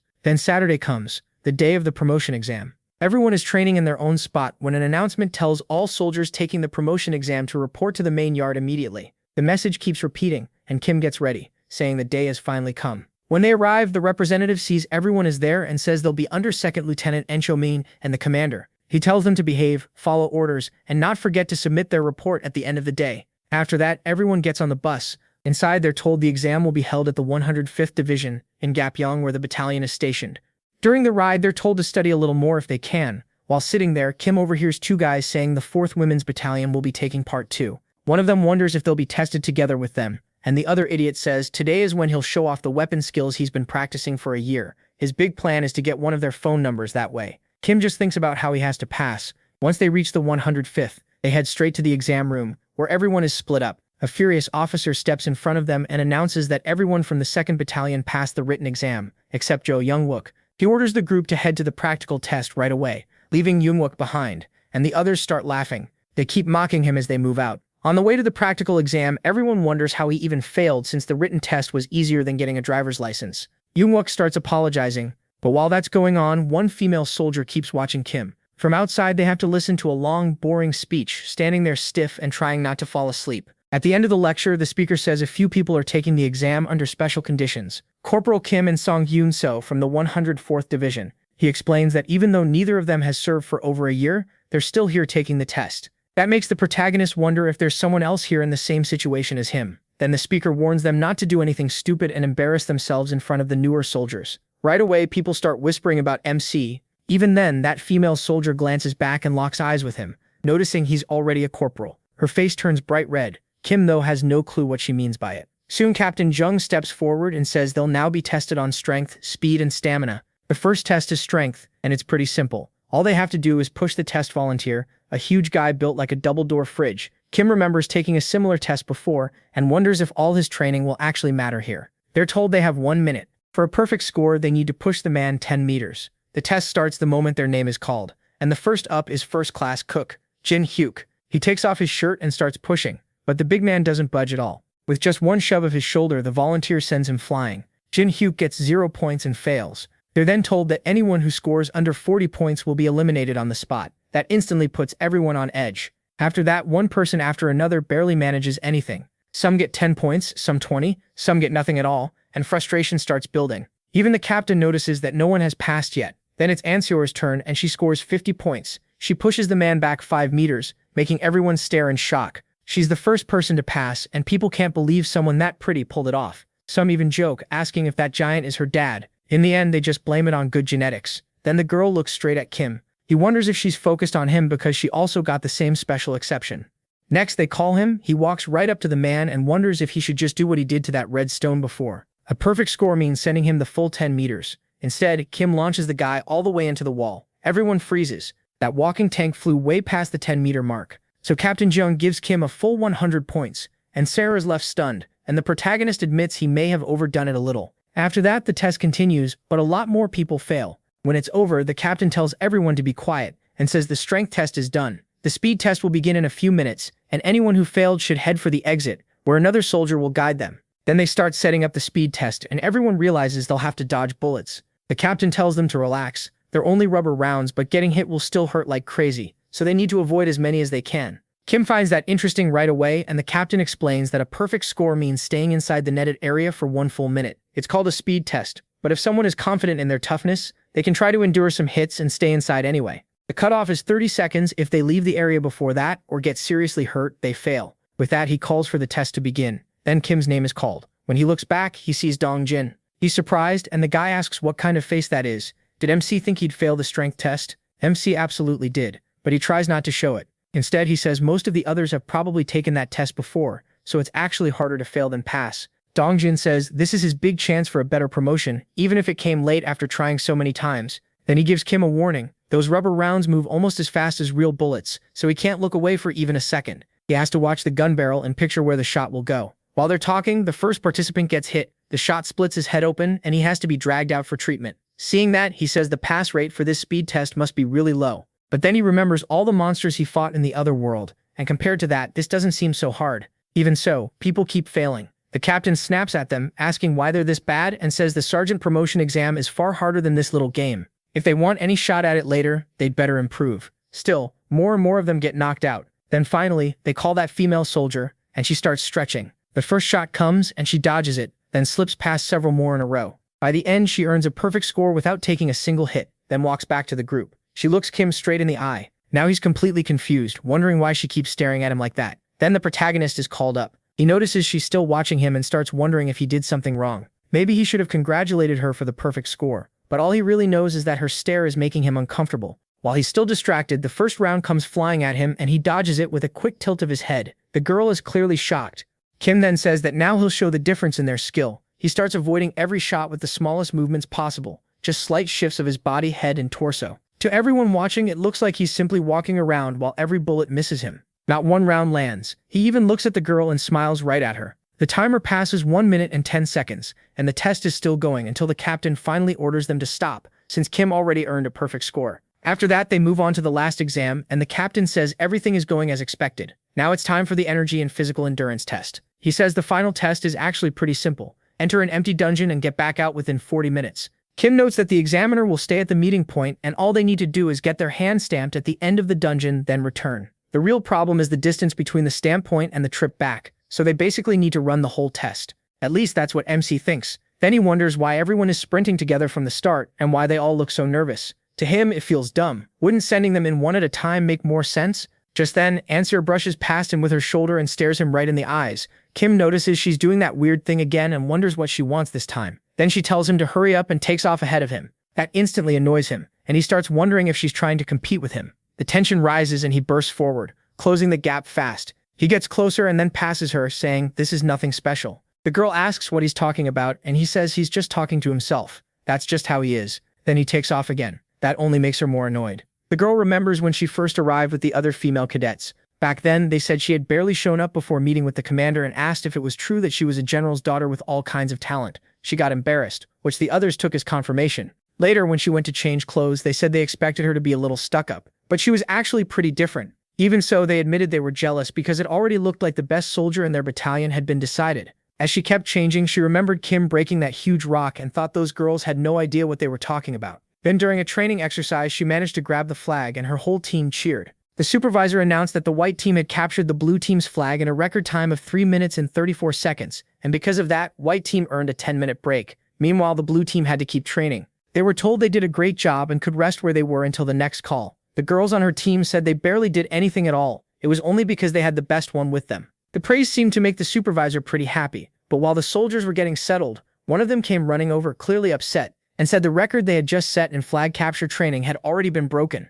That afternoon, one of the girls says the craziest part is the new record. Just 1 minute and 2 seconds. Everyone wonders how that's even possible, and asks who said it. The answer makes it worse. Kim from the 4th platoon did it alone. Hearing that, she thinks about him again. And more stories come back to her. All the time she kept hearing about Kim breaking records in shooting practice and other tests too. As the girl keeps listing everything the protagonist did, the others start getting annoyed by how many achievements he has. One of them, though, goes quiet and starts feeling down. She remembers something her father once told her and says she wants to become stronger, just like him. Not long after, she heads to the commander's office. He tells her she's worked hard over the last 4 weeks. Since she's the daughter of his former battalion commander, he wanted to check in and ask how she's doing. She says she's fine and thanks him for caring. Then he asks if she's decided where she wants to go after this. Since her results have been so good, he thinks she should volunteer for a certain division. He suggests Division 107, where General Sun is, but she brings up Kim and says she wants to go wherever he volunteers. She admits she's been competitive since she was little, and she didn't come here for no reason.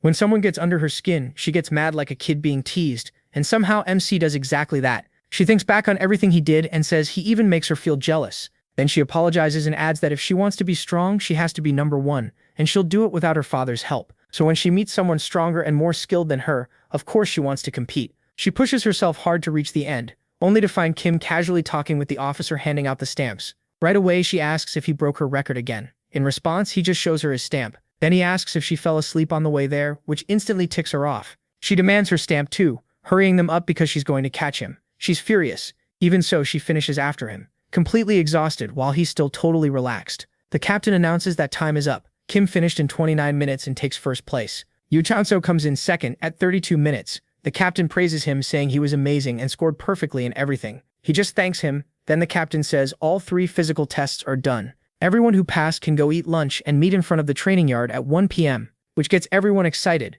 Kim looks over at Yu Chanso and sticks his tongue out at her, leaving her shocked. But when he finds Dong in and starts talking like normal, she gets a better read on what kind of person he is. She realizes she ended up falling for her own taunt and still lost. But honestly, it was pretty fun. That thought makes her feel a lot better. She puts on her beret and leaves with the others. On the second day of the practical exam, Dong-in is fighting several monsters at once. He manages to take down some of them pretty easily, but when more rush in, he starts struggling. He kills one and almost gets caught by another, but dodges and cuts down the goblin, which still drops alive and stares at him. Then the two goblins regroup and face him again, while Kim watches from above. He notes that the main weapon proficiency test is easier than he expected. They already learned the basics of weapon use in the battalion, so now they just have to show what they can do. No special power is needed. Anyone with solid sword basics can pass the first test, and most of that day's exams focus on sword skills. Even Dong-in gets a very good score. Still, he looks disappointed with his numbers. Kim reminds himself they also have to fight in one of the tests. The goblins charge him, and he thinks the most important thing here is being able to handle monsters. That's what this test is really about. If they want to kill the 4 goblins in front of them, they have to use their main weapon properly. To Kim, that means putting his life on the line too. At last, Dong-in manages to kill the 2 goblins. The captain announces that he cleared all the monsters and finished in 7 minutes and 52 seconds, and tells him to return to his place. Even so, Dong-in looks really upset and nervous about his score. Kim says he had plenty of chances to kill the goblins faster, but every time, it felt like he was hesitating. He figures Dong-in probably doesn't trust his own skills. And as the boy walks off with his head down, the protagonist moves toward him. Right then, the captain calls out to the protagonist and tells him to get down there and prepare. Kim thinks he'll give it everything he's got, because today he needs to let out everything he's been holding back during these tests. The moment he gets down there, everyone is shocked. He's holding a spiked club. The captain says it doesn't matter how perfect MC was in the other tests. Bringing such a lousy weapon into this exam is too much. He wonders if MC can really do anything with it. Kim says all he needs to do in this test is land one solid hit, and that actually makes him happy. When the monsters rush him, he puts all his strength into it, like a hawk diving on a rabbit, and slams the weapon down on all 3 monsters. Just like that, he finishes the test in 4 seconds. Everyone is stunned. Division 104 really has an unbelievable hunter, and if this keeps up, he'll get a perfect score in every test. They say it's the first time they've ever seen that happen. Then one monster on the ground looks at him, and he turns his eyes toward it too, lets out a laugh and starts bragging from below. Yoon-seo gets annoyed, wondering if that idiot still wants to compete. By late afternoon, the captain says everyone worked hard in the tests, especially Kim. He adds that this is the fastest promotion he's ever seen in his life.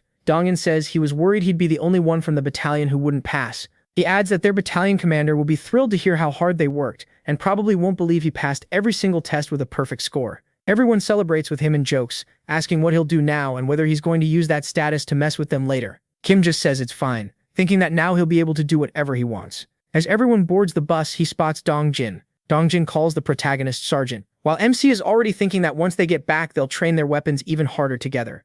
Just as he's about to be the last one on the bus, Yoon-seo comes over to talk to him, but the idiot only glances at her rank. He remembers how well she handled the monsters earlier, and figures it was obvious she'd pass. Then he takes his seat and keeps looking at her still standing outside. She says she provoked him during that test, so she should apologize before he leaves. But when she looks up, this lunatic is pressing his face against the window to tell her something. Then he mouths to the girl that she lost to him again, and just leaves her behind as the bus drives off. She can only think that guy is completely insane. Our lead is kind of clueless, and the girl is pretty dense too, so this relationship is going to move very, very slowly, but let's keep believing. As they ride back, the others ask Kim Min-jun what that was about. They wonder if Yoon-seo likes him, saying the two of them kept staring at each other during the tests, so something must have happened. He says they only ran together, and he ended up leaving her behind. That answer kills their hopes. They realize the two weren't interested in each other at all, just competing. Even so, they ask what happened, since Yoon-seo is the most popular girl in all of Division 104. They can't believe he has no interest in her, so they start asking what kind of woman he likes instead.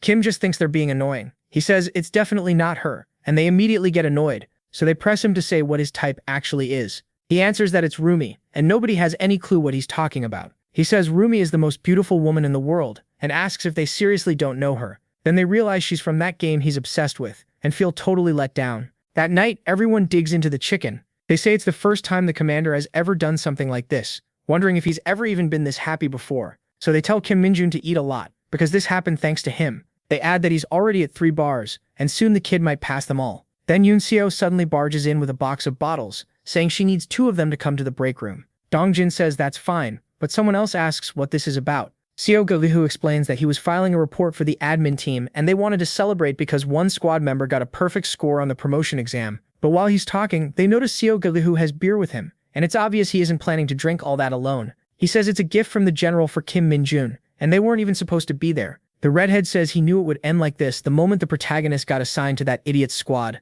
Later that night, while walking alone, MC Min-jun checks to make sure nobody is nearby and summons his shadow, which comes out already full of energy. He asks how she's doing. When he first summoned her, he sent her right back, because she was nothing like he expected. But now he's come up with a much better idea. What he needs right now isn't an assassin shadow. He needs something that can handle a mission for him. Since he can't move freely in this place, he wants her to gather information. He tells her to stop messing around. From now on, she has to stay hidden and follow officers with high rank. The second she finds anything useful, she has to run back and report it to him. And just as he starts listing what he wants to know, the shadow suddenly asks for cursed energy. He says he almost forgot. After giving her the energy she wanted, the little shadow happily runs off and he warns her not to get caught. If she keeps darting around like that and someone spots her, the whole unit could end up on emergency alert. While he's thinking about that, someone walks up behind him and asks if this is where he was. Kim is completely startled. He quickly plays it off, saying it's been a while since he drank that much, so he stepped outside for some air. Seung-ho asks if he's a lightweight, but he says no. Black mages don't get affected by stuff like that. Poison or alcohol, it doesn't matter. His body cleans itself out on its own.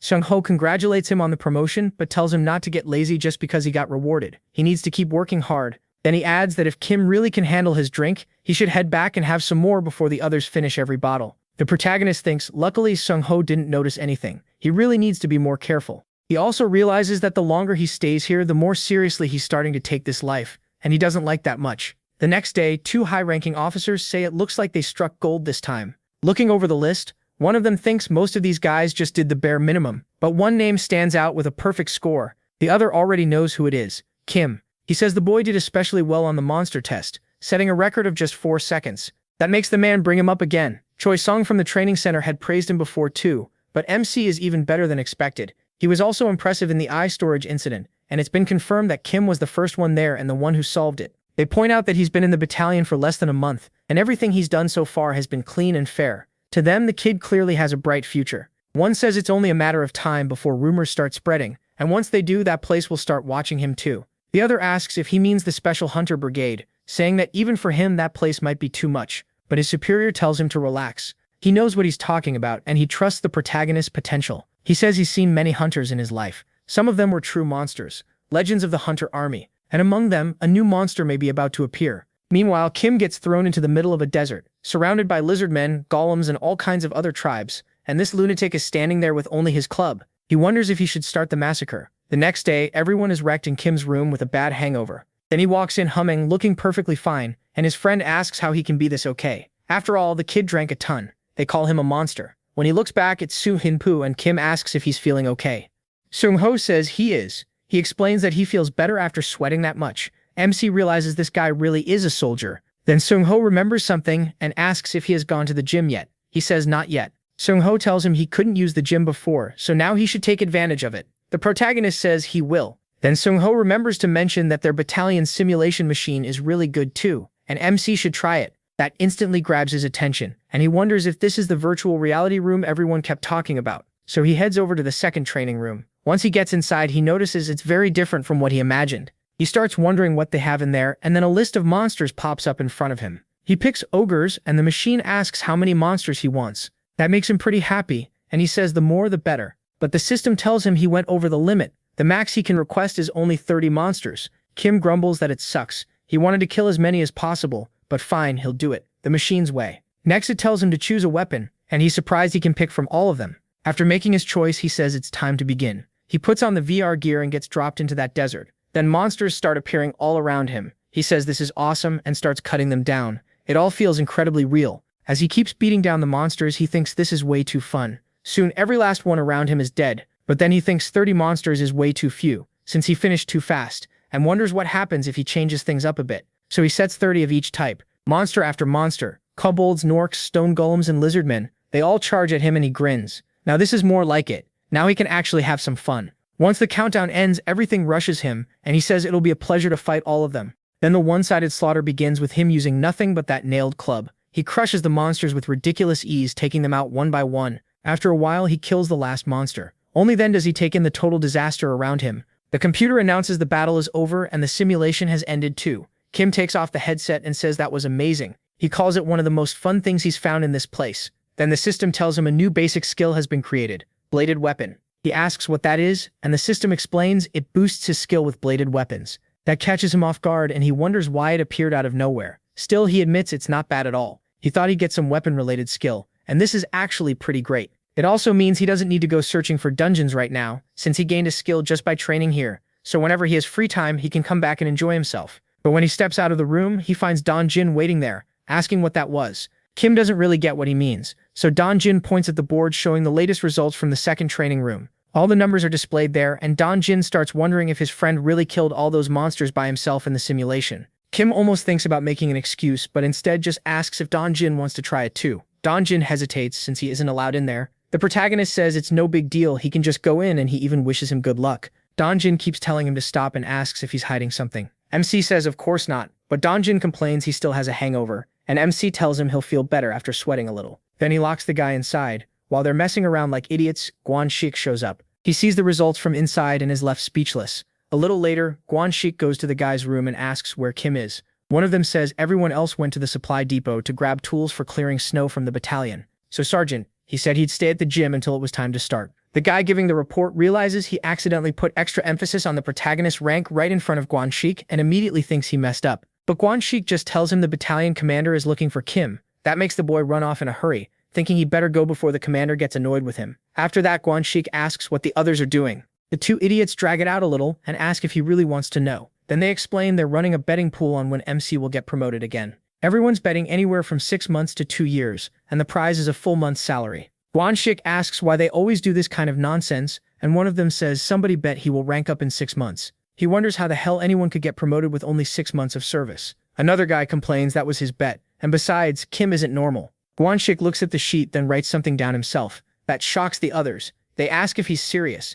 Did he really choose that? He says they're betting a whole month's pay, so picking that is stupid. Then he says that guy is even worse than he is, because Guan Shik thinks Kim will be promoted even sooner. Meanwhile at the gym, the protagonist keeps lifting weights. The guy is absolutely built. He goes straight from leg day to biceps, throwing weights around like crazy. But after training for days, he says his stats still haven't changed. So he remembers that back in Iggs the Guardian, he had a skill that actually helped a lot, one that kept raising his stats. His stats used to go up all the time, so he wonders if there's any skill here like some kind of hero power from another world, because raising them now is way too hard. Then the system suddenly responds, a new skill called Strength has been created, ranked E, and it boosts his strength stat by 5 points. That finally gets him excited. It's basic, sure, but better than nothing, and now he can raise his stats faster. Just then, the guy who was scared of Guan Shik comes over, apologizing for barging in and saying the commander is looking for him. Kim is still happy about the new skill when he simply agrees, leaving the guy totally confused. The man wonders if MC really stayed there training all day. He heads straight to the commander. He reports in and says he heard someone was searching for him.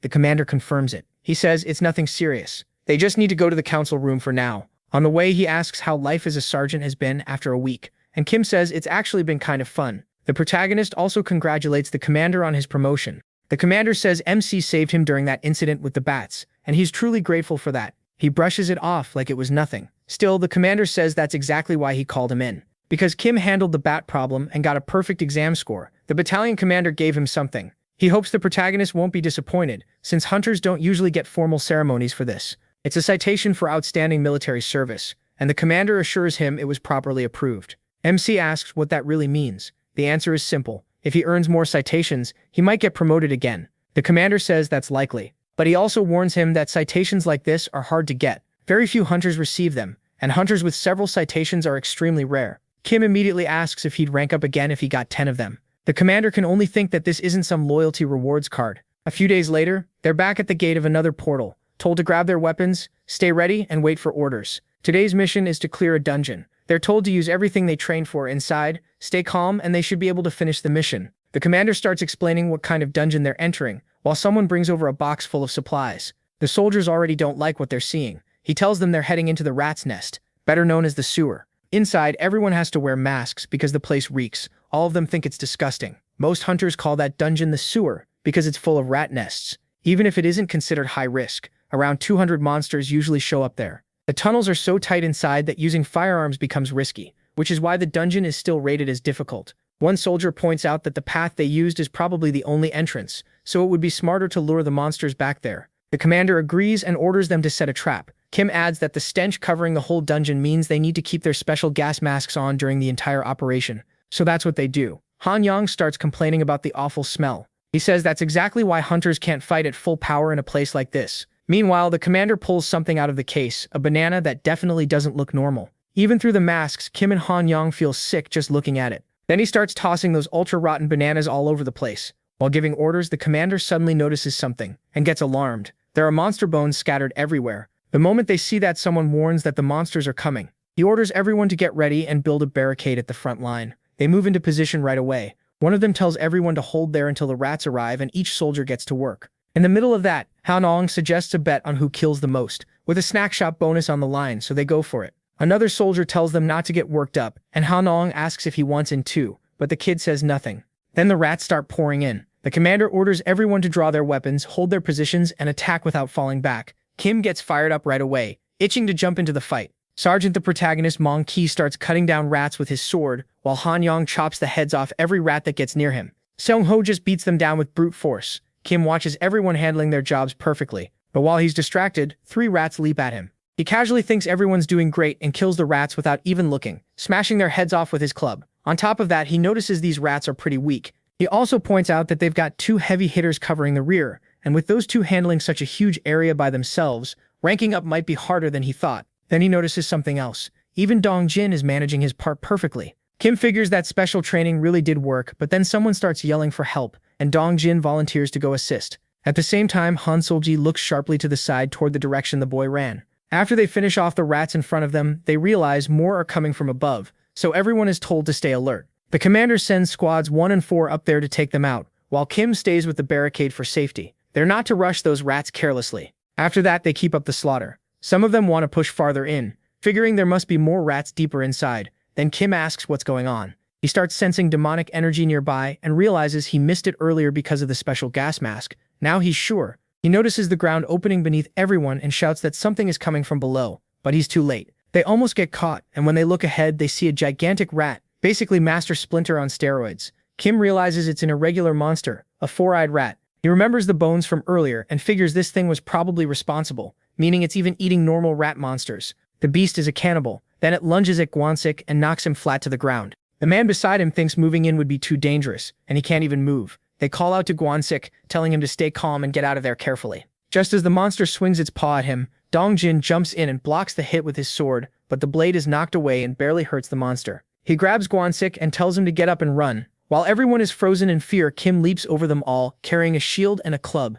He comes down right onto the monster's head, thinking that with eyes like that and a body that huge, it must be packed with demonic energy. Then he crashes down like a comet and smashes the monster's head, even telling Dong Jin he did a great job saving his friend. The others warn Kim that it's too dangerous and tell him to fall back. They say this is beyond him. The sergeants should move in together while everyone else stays behind. But MC just starts trying to take the monster on by himself, charging in at full force. The beast slams the ground so hard the whole area shakes. Rocks start falling from the ceiling, causing a major cave-in all around them. Kim thinks that's perfect. When the monster attacks again, he admits he was worried someone might see what he was about to do. But now that won't happen, so he drives an electric kick into the rat's leg. Then he uses the shield in his hand to smash the rat into the wall. After sending it flying, Kim jumps on top of it, channels his demonic energy, and unleashes a storm of punches. As he's about to throw the final one, he realizes the rat is already dead, so he takes the chance to absorb the demonic energy coming from it. Once that happens, it turns back into nothing more than a common mutant monster. The system announces that he absorbed a certain amount of demonic energy and gained a level. Kim thinks that was amazing and raises his club, ready to finish the monster off with one last blow. After all that chaos, they're finally outside, lying on the ground. They start joking around until an officer brings up the irregular monster, saying his squad already dealt with it. They also confirmed what happened to the other squad. It was a massacre. Meanwhile, Kim feels a terrible pain shoot through his body. The officer says they've already called in support. Then his friend walks over and says killing those monsters looked as easy for him as stepping on a roach. He calls him weird and seriously strong. Still, he thanks him, because everyone is alive thanks to the protagonist. When that monster charged in, he says he couldn't even move. Kim says it was nothing and that he should be the one apologizing for being careless. But his friend tells him there's no reason to apologize. Nobody could have expected a monster like that. He's just glad MC chose to jump in, because otherwise Gwansik and Dongjin would have been done for, dead if he hadn't stepped in. So his friend asks if he got hurt. The protagonist says he's fine. The officer is shocked and asks if he's really uninjured after fighting that thing. Kim repeats that he's okay, but the officer still doesn't buy it. He says that once they get back, MC is coming straight to his office. He has no idea what's going on, but he agrees. His friend says the commander must be really worried, though the protagonist still doesn't get why. Just then, an officer reports to the commander that the evacuation is done, and nobody seems to be seriously hurt. Dongjin has already left medical evaluation, and Wang Sik only got a small cut on the head. He should be back on duty by the next morning. That finally helps the commander calm down. Then the officer turns to the second squad and shouts that because of special circumstances, the dungeon operation ends here. Once medical checks are done, they need to get ready to head back. Sometime later, the commander tells Kim there's nothing mysterious about this, he only called him in because of the report. He wants MC to write down exactly how he killed that irregular monster.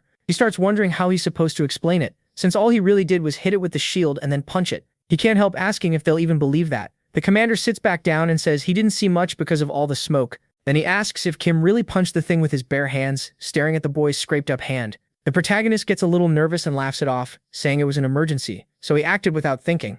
The commander turns serious and asks about his physical stats. Kim answers that he has 65 strength and 60 dexterity. That stuns the commander. Despite his higher rank, he barely has 40 strength, while this kid is already over 60. To him, that's basically the power of 2 sergeants put together, and he can hardly believe it. He says MC could have entered military school much earlier. It would have been worth it. He thinks back and figures that even if things had gone differently, his old self probably still wouldn't have pulled this off. The commander then asks if he's ever thought about leaving and going to college. He says Kim is still young enough for it, with online classes and different university programs available, then asks what he thinks. The protagonist answers honestly that he hates studying and would rather stay on the military path. That makes the commander happy. He tells MC the choice is his and he can become whatever he wants. If he ever changes his mind, he just has to say so. After that, he tells him to finish the report and get some rest, and if anything comes up, he can come to him. As Kim starts leaving the room, the commander glances at his hat, then calls him back and tells him he saved the whole squad that day. If the protagonist hadn't been there, things could have ended much worse,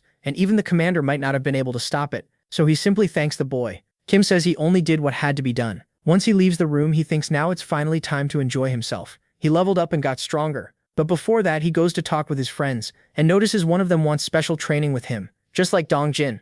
Kwansik says that's right. Kim asks how the heck he even knew they were training. Then he changes the question and asks why he suddenly wants to join the two of them. Kwansik remembers everything MC did against those monsters. He handled them like a master, while he himself could only stand there shaking, and even Dongjin managed to act. He blames Dongjin for getting too strong, says he was amazed and wants to know what he did. Then he realizes it was because of Kim's training, and says he wants that too. Lowering his pride, he asks if he can train with them. The protagonist is clearly amused, seeing him beg like that. He asks why Kwansik is so sure he'd be accepted, and whether there's something else he should do first. Kwansik immediately feels the pressure and bows to Dongjin, apologizing and thanking him for saving him. Dongjin tells him it's fine and says he doesn't need to do that, but Kwansik keeps apologizing for bothering him.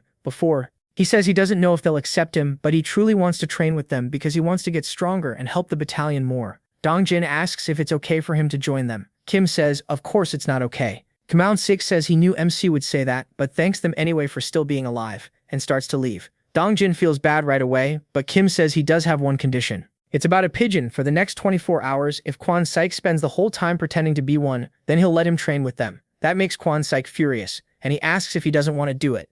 Then he starts going cuckoo at him, actually imitating a pigeon, and Dongjin is stunned. Kim cracks up behind him and thinks he's got another fool wrapped around his finger. Only God knows what kind of mess 24 hours of pigeon noises will do to Kwansik's brain. Meanwhile, in the other world, the Spartan warrior helps the goddess move something heavy. She thanks him, but he can't say anything and just keeps staring at her. She asks if there's something he wants to say, and he asks how long they're going to keep doing this. She doesn't answer. Instead, she walks over and pulls back a cloth, revealing what looks like a demonic beast underneath. She looks at it, and when he calls out to her again, she uses magic to send the monster away, saying it's just a gift for him since he managed to get out on his own. Then she asks why he even cares so much about all this. So I knew it. There was definitely something off about that woman. She's beautiful, sure, but completely unhinged. The next day, the soldiers are digging holes. The red-haired guy complains that after suffering so much in that dungeon, they're now being forced to do construction work, and he asks why the heck they have to do this. His friend says he's been thinking the same thing for a while. Their job should be hunting and killing monsters, so how does digging holes fit their duty? Then an army boss shows up, and everyone is surprised.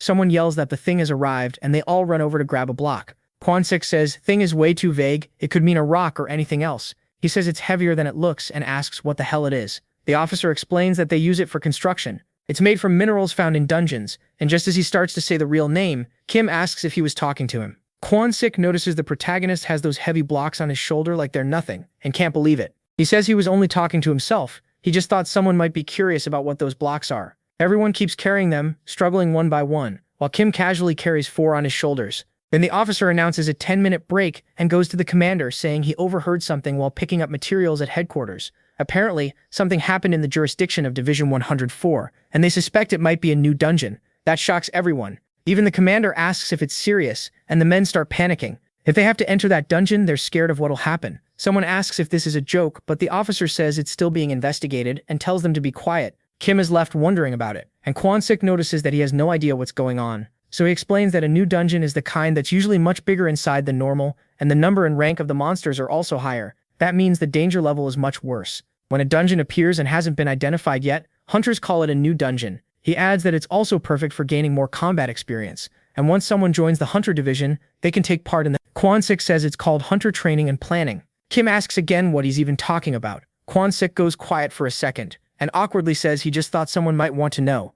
MC thinks about that hunter training and planning, then decides he doesn't need any training right now. Hearing some of the others complain that they hate that program, he agrees with them. The officer meanwhile looks fed up with all of them. The commander says that even so, it's a good chance for them since they'll be able to rack up a lot of battle performance points. That makes Kim realize he's right. There's a lot to gain there. If he gets sent to the front line, he could earn even more. So he starts thinking this might be a great opportunity. But then his avatar appears in his shadow, and he wonders why it's there. It starts to come out, but Kim quickly forces it back down, while pretending nothing's wrong, as the officer nearby keeps yelling at everyone for whining about the work. He figures that's what the shadow wanted to tell him, and luckily, nobody noticed. He wonders what that shadow even is. Then it relays a woman's message asking for help. She says it's about an irregular monster. The request came straight from the investigation team that checked the portal. A man asks if she means the dungeon that appeared in his military zone. She says yes, but adds that civilians aren't in danger. Even so, 2 people from the investigation team already died. The report just came in, so they need to deal with that dungeon fast. The man says the army will block off the area like usual, and the hunters should handle it.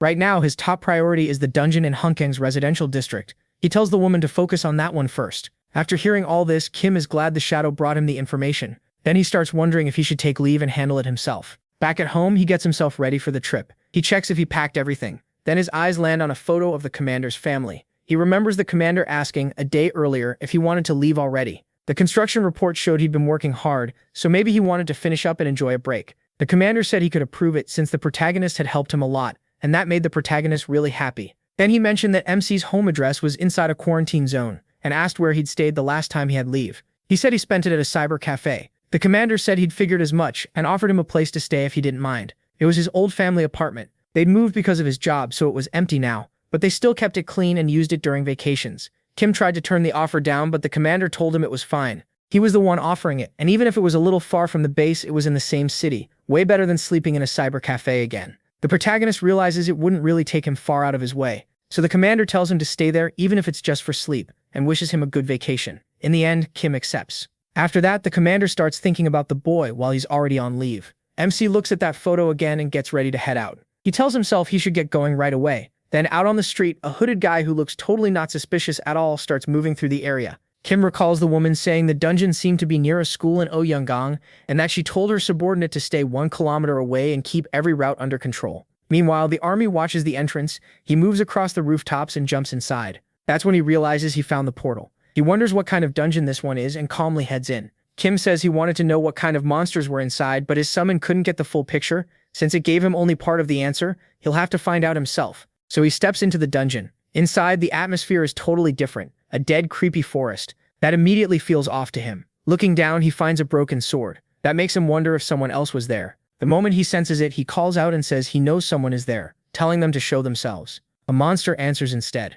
At first, it looks like a demonic goblin, giving off the energy he was after. But after a closer look, he realizes it isn't a goblin at all. It's a kobold, and a huge one at that. Even so, Kim notices the investigation team seems to have survived an encounter with it, and he gets ready to fight. The monster lunges at him, but he dodges fast, pulling back a fist to counter. His punch lands, but it barely does anything. The creature doesn't even move and lets out a roar. Kim reacts fast, follows up with his leg, and kicks the monster under the chin, sending it flying up. Now he's wondering, is this thing actually tough, or does it just look tough? He asks if the monster wants the first move again this time. It charges once more, and the protagonist slips past it. He tells it to watch out, and the monster's leg gets trapped in a hole Kim made with corruption. With its leg stuck, MC rushes in again and hammers its face with a flurry of punches. As he keeps hitting, he wonders how much longer it can take. Then he notices something strange. A smile-shaped mark appears on the monster's rib area. The creature quickly covers that spot with its hand. Kim sees a shine coming from there again, but the monster blasts him back. As he regains his footing,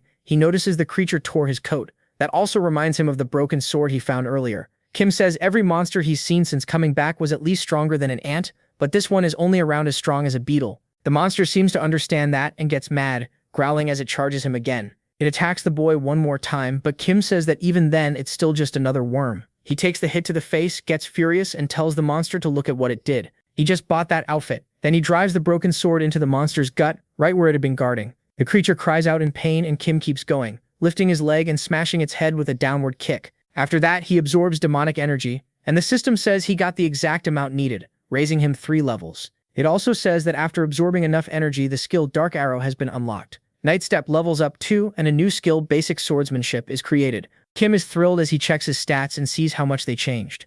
The system shows Dark Arrow as E rank, a skill that uses demonic energy to coat an arrow with power, and Basic Swordsmanship as E rank, which improves his basic skill with swords. He's happy to finally have a ranged skill, then wonders why swordsmanship appeared at all. A second later, he remembers stabbing the monster and figures that finishing blow must have triggered it. Honestly, he thinks that's pretty cool. Then thinking it over, he wonders if the monster had already been attacked before he got there and what that shining thing in its wound was. So he cuts into that spot on the monster and is shocked by what he finds. He stares at it, wondering if it's the tip of an arrow or part of a knife. Maybe someone from the investigation team stabbed it earlier, but then he realizes he's seen that piece somewhere before. He doesn't get time to think though, because more monsters show up. Kim says he wanted to test his new skill right away anyway, so their timing is perfect. The monsters get angry and he starts casting. He wants to see what E-rank skills can really do, so he fires at the monsters. The arrows drop them fast. Once he's tested everything, he figures he might as well finish the job since he already started. The last monster still alive is terrified of him. Kim wonders where the rest of them are. Later, at the portal, he finally comes back out.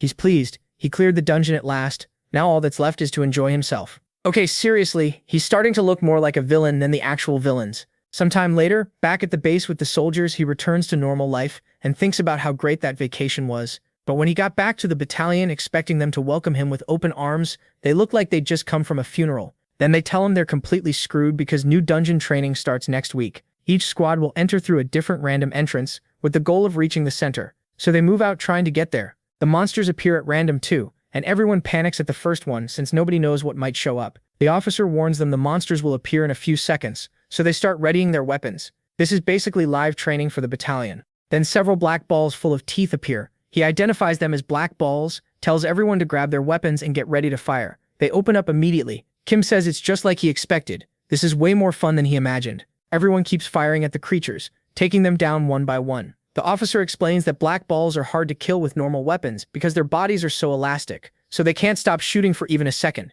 Then one gets very close and the commander orders them to stop firing and get ready for close combat. Only 3 are left. If one bites someone, it starts sucking blood and that makes it hard to keep fighting, so they need to be careful not to get bitten. Kim realizes that if someone gets bitten, they'll have to stop, and as one of the monsters closes in, he decides he can't let that happen. He runs forward, shouting to Sung Ho, then kicks the monster up toward him and tells him to get ready. The creature flies upward and Kim thinks using Dark Arrow would be easier, but the others quickly hit the monsters he sends into the air, and he keeps setting them up.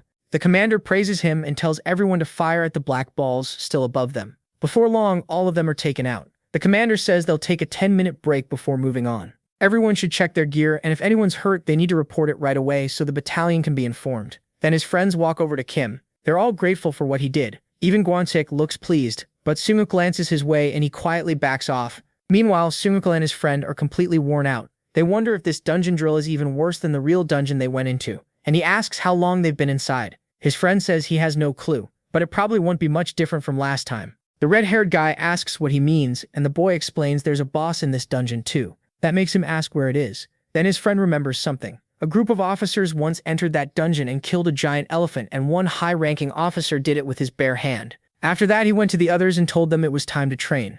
Remembering that, the boy says it sounds like the boss is basically being kept alive for this mission, and he starts getting scared already. But an officer comes up behind them, throws an arm around both of them, calls them girls, and says break time is over. Kim gets excited. He starts wondering what the major is really like, then they move on. As they keep going, the commander notices something right ahead of them and everyone is stunned. Then Kim realizes the boss they expected to be injured is actually the major himself, standing there waiting to beat them down. Meanwhile, an old man is smoking near a shack when he spots that same barbarian from the other world, the goddess's ally, coming toward him. He says it's been a while since he last came by. Then he asks if it broke and the barbarian gets embarrassed. The old man says it's fine and guesses he just didn't use it properly, so the barbarian hands over his sword. The old man says it's badly damaged. He asks if he's been out hunting monsters, and it turns out the sword fragment Kim found belongs to that barbarian's missing blade. Back at the camp, or something like a camp, he figures things should be fine. But the 1st Battalion commander says that makes it sound like the soldiers in his division are weak. Go-jung says he just doesn't want them pushing too hard and getting hurt. Then Colonel Lee walks into the tent and asks if anyone knows where the division commander is. Go-jung awkwardly hesitates, and Colonel Lee is instantly alarmed. Seung-gyun says that sounds exactly like him. Once he decides something, nobody can stop him. Still, the colonel asks why he suddenly chose to join the training. The boys haven't even met him yet, so what's supposed to happen now? Go-jung says the division commander only said one thing before running off. There was a soldier he wanted to see with his own eyes. And there is Do-seong, right in the middle of the battlefield, smiling at Kim. The soldiers start getting nervous. They knew the dungeon drill would include a rescue mission event, but according to the colonel, the role was supposed to be played by a volunteer from headquarters. So the commander is shocked. He never expected it to be the division commander himself. Then Do-seong walks over and tells him to look at his injury tag, saying he's hurt. The commander starts shaking. He hurriedly introduces himself as Kim Chu-min and says it's an honor to be with him. Another officer says they'll carry him on the emergency stretcher from here on. But then the commander looks at him like he's an idiot and crushes the stretcher. No way someone that big would fit on that thing anyway. The officer still says protocol says he should be carried. But the commander ignores him, says he's not lying down there, tells him to relax and orders everyone to keep walking. The officer then looks straight at Kim and the two lock eyes. He starts smiling, and the protagonist gets fired up, saying this training is going to be fun, and for him it really does stay fun after that. While escorting the division commander, he keeps cutting down monsters with ease. Of course, plenty showed up on the way. Even with how unprepared it all was, the training felt incredibly exciting to him, and the division commander seems to get along really well with our crazy protagonist. Then over with the 2nd squad of the 2nd Battalion. Chihuo is having a rough time. He's up against a soaking wet frog monster. He tries to hit it, but then a whole bunch of them appear. He ends up passing out from exhaustion. One frog quickly lashes out with its tongue, but Kim cuts it down right away. He thinks that even though it's just a basic skill, its power has grown a lot. Then he goes over to Chiho and helps him up. Chiho thanks him, but Kim can tell he's completely drained. So he charges at the rest of the monsters, taking them down one by one and pulling his friends out of the fight. The division commander thinks that even for a training exercise, these might be the best combat results he's ever seen. Then one of the frog monsters tries to sneak up behind Kim, but he sends it flying with a single punch. After that, the commander tells everyone to check the area and rest for a bit. They still have to keep going. He asks MC if he's alright, and MC says yes. The commander then says that soldier Kim Min-jong is truly incredible. Meanwhile, in the northern part of the dungeon, the girls are still fighting the black spheres and having a hard time, but the blue-haired girl quickly cuts them down one at a time with a single slash. One of her friends tells Young-so that she's amazing and says she wishes she could be that strong too. But then the last black sphere rushes at the girl and nearly hits her. Jung-so steps in front of her to stop it, blocking it with her sword, but she falls off a cliff while protecting her friend. Back with Kim's platoon, they chat while he keeps zoning out. Then the overall commander says every member of the platoon made it this far without any serious injuries. He adds that the platoon commander is clearly capable. That leaves the commander totally shaken, wondering where this is going. But when he looks over, he sees Kim helping his teammates hold a sword and realizes it's all thanks to the strength of his platoon. The overall commander says that still counts as his leadership too. He tells him to keep it up through the end of the training, and the commander lights up. Then he looks at another officer and asks what's wrong with his balance, and whether his left hand is only there for support. The guy immediately starts apologizing. While that mess is going on, another soldier talks to Sung-woo and asks if this is his second field hunter maneuver. Sung-woo says yes. His friend asks if he can ask something, but Sung-woo tells him no, don't even start. Of course the kid asks anyway, wanting to know what that thing is near the place marked do not enter. The patrol guy casually says that's the hole, and leaves it at that. Then the commander says they're moving out and tells everyone to line up. The patrol guy keeps talking about the hole, so his friend asks about it, saying yeah, he can tell it's a hole, but doesn't he mean the dungeon hole? He says the guy must have slept through the dungeon lessons. He explains that even though people still don't know much about how dungeons work, the main theory is that their space is linked to another dimension through a portal. Still, he says there's no reason to think that connection is perfect across an endless space, so that's exactly the point. Dungeons don't just have edges. There are also places where the connection breaks apart, and those random spots are called dungeon holes. Then his friend asks what happens if someone goes past the edge or into one of those holes. The patrol guy says he doesn't really buy it himself, but they say you get teleported back to a random place inside the dungeon. They keep chatting about it until they notice something ahead and ask what it is.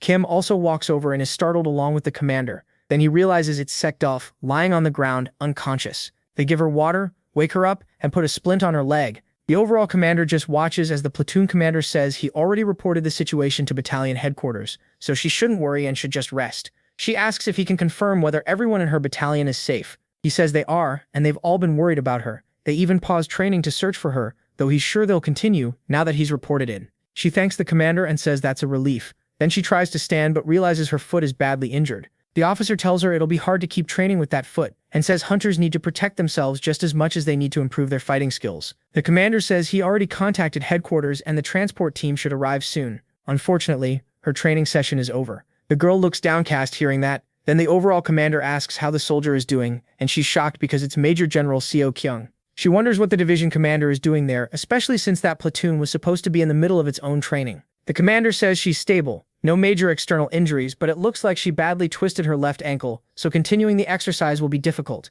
Seo Kyung says that's a real shame since there isn't much left, then asks the girl what she was saying before. When asked what happened, she introduces herself as Private First Class Song Woon So. She says she fell off a cliff while fighting a monster, blacked out and woke up there. Se Hyun asks if she went past the dungeon's edge or fell into a dungeon hole. Either way, he says she was lucky they found her so fast. Then he suddenly notices something. He asks her to repeat her name, and she says again that she's Private First Class Song Woon So. That name catches him off guard, and he asks if she's Song Tae-ho's daughter. A little embarrassed, she quietly says yes. Right after that, he refers to her as an injured soldier. He glances around and spots someone nearby. It's Kim, and Seo Kyung calls him over. The protagonist steps forward to introduce himself. Meanwhile, Yoon Seo turns bright red, wondering why it had to be this man of all people. Then Seo Kyung orders MC to pick up the injured soldier right away. She can't believe what she just heard. Kim is just as stunned. Seo Kyung repeats the order. Carry her because she's hurt. At that moment, he sees how red her face is and realizes this is getting a little serious. Still, he says it's fine since the situation has already been checked, and he follows the order. He walks over to her, then he tells her to climb onto his back, and she's shocked that he really means it. He adds that she can quit the training if she wants, but if she does, her training score will be erased. So he asks what she's going to choose. With no real way out, she asks him to take good care of her, and he gives her a huge grin. His friends stare in disbelief, calling Kim a total monster, and asking how he still has so much strength. At this point, they're convinced he barely counts as human. Even so, the protagonist calmly keeps carrying her while walking beside the commander. The commander tells him to stay with the rear group and move alongside the vice commander. He also orders MC to report it right away if he gets tired, but MC says that won't happen. The commander notices he almost mixed his spoken answer with what he was thinking. Meanwhile, the girl stays on his back, red-faced and shy the whole time. Kim, on the other hand, thinks this is a huge personal victory. Seo Kyung watches the two of them from behind. Then the vice commander points out that people might accuse them of giving her special treatment because she's another division commander's daughter. Seo Kyung brushes that off, saying there's no rule against helping the wounded. In fact, that should be part of the training. Then he says the vice commander is forgetting one more thing, and he casually calls Song Tae-ho a complete bastard. In that situation, while being carried, Yoon Seo notices everyone looking at her. She thinks it's way too embarrassing, so she tells Kim to warn her if he gets tired because she'll give up if she has to. He tells her not to worry, she's light as a feather, which leaves her totally flustered. Then he doubles down and says she really is that light. Judging by her weight, he guesses she's somewhere in the low 50-kilo range, but she cuts him off. She tells him to shut up and asks if he can please stay quiet, so he drops it. After that, she keeps looking at him. She says she'll repay him someday for helping her. Kim laughs and says he'll look forward to it, though in his head, he thinks getting repaid by her father would be even better. Then he remembers what he was saying and starts to bring up her weight again. She immediately tells him to stop talking, so the two just look at each other for a moment. From the back, others start noticing something strange going on there. Before long, night falls, everyone is completely exhausted, but they keep moving. The red-haired guy starts praying no more monsters show up, saying this is pure hell. He complains the training difficulty went from normal straight to nightmare mode, then remembers Seo Kyung is here and blames him for all of it. The commander says they only have about 2 kilometers left, so everyone needs to stay sharp and keep their guard up until the end. That lifts morale a little, and when Sergeant Lee shows up, everyone gets excited. But then they notice something coming from the sky. There are flying monsters overhead. The commander quickly orders all troops to prepare for battle, warning them that the monsters ahead are airborne. A swarm of demonic bat-like creatures rushes toward them. Someone identifies them as Black Hakes, and wonders why they had to appear now of all times. The creatures start circling over their heads. From the rear, Seo Kyung just watches and thinks they made it this far with an already worn-down unit, only to get unlucky at the very end. He explains that Black Hakes are tiny, about the size of sparrows, but their claws and teeth are sharp enough to tear flesh. Hunters probably wouldn't die from those wounds, but the pain would be brutal right now. He adds that these things are insanely stubborn. Then Seo Kyung mutters that his eyesight is getting so bad he can barely even see them. The soldiers try to strike the monsters down, but nothing works, and the vice commander starts falling behind. Seo Kyung comments that this is a messy situation. From a training director's point of view, how they handle things with an injured soldier could even cost them points. The vice commander thinks they can't hide behind excuses like exhaustion or poor visibility, because first and foremost, they're hunters. He also thinks that even if he lets his group rush in to help, it may not change much. Worse, breaking formation could lead to an even bigger point deduction. So he decides to trust the platoon commander for now and wait for orders. but Kim gets seriously angry. Seeing the mess in front of him, he charges toward the fight with the girl still on his back. He goes straight to the platoon commander and asks for one chance. The commander snaps back, asking what the hell Kim is talking about, since he's saying all this while carrying an injured soldier. The protagonist says everyone is already at their limit, and they can't keep going like this just because they're worried about losing points. He insists he can handle it, so the commander asks what exactly his plan is. MC leans in and whispers it to him. The commander is visibly startled, and the vice commander asks what he just said. After hearing the idea, she looks shocked too. Even so, the commander agrees. He says if it fails, they'll retreat at once, and he only gets one shot. He lights up right away. The vice commander still can't understand how this plan is supposed to make any sense, and starts wondering what is wrong with these people. As that happens, the monsters start swarming again. The commander quickly tells the protagonist to hand over the injured soldier first, but Kim says there's no time and urges him to start the plan now. The commander hesitates, but then orders everyone to move behind MC and get ready to fire. Seo-kyung is completely confused, wondering why they'd open fire here. It sounds like they're planning to shoot those things down with rifles. He tells the girl to hold on tight. He says he doesn't want to lose his injured passenger. She calls him completely insane, but clings tightly to him anyway. Then Kim activates his demonic energy. As the dark mage, he thinks taking down these monsters will be easy, since he already knows this type from the beginner training grounds. On top of that, he has the dark arrow skill, so he activates it. He fires at one of the monsters using the ranged weapon to hide the attack. The dark shot launches straight upward and kills the monster in an instant. Seo-kyung notices that Kim hit and killed it, but he has no idea how. The protagonist thinks it's pretty hard to dodge a bullet boosted by demonic energy until it hits like a cannon round. He also figures there's no way he'll get caught. That makes him even more excited about Dark Arrow. Then he starts dropping the monsters one after another. As they vanish in rapid succession, everyone is blown away by how amazing he is, and while he turns with a bit of flair, Yoon-woo is still clinging to his back, and the others are dying of jealousy, saying this guy is way too much. Sometime later, they finally make it back to base. Once everyone is inside, an officer announces that every member of the 2nd Platoon, 2nd Company, 2nd Battalion has passed. Everyone erupts in celebration. Kim is still carrying her, thinking with relief that the whole group made it. Then the medical team asks to examine the injured first.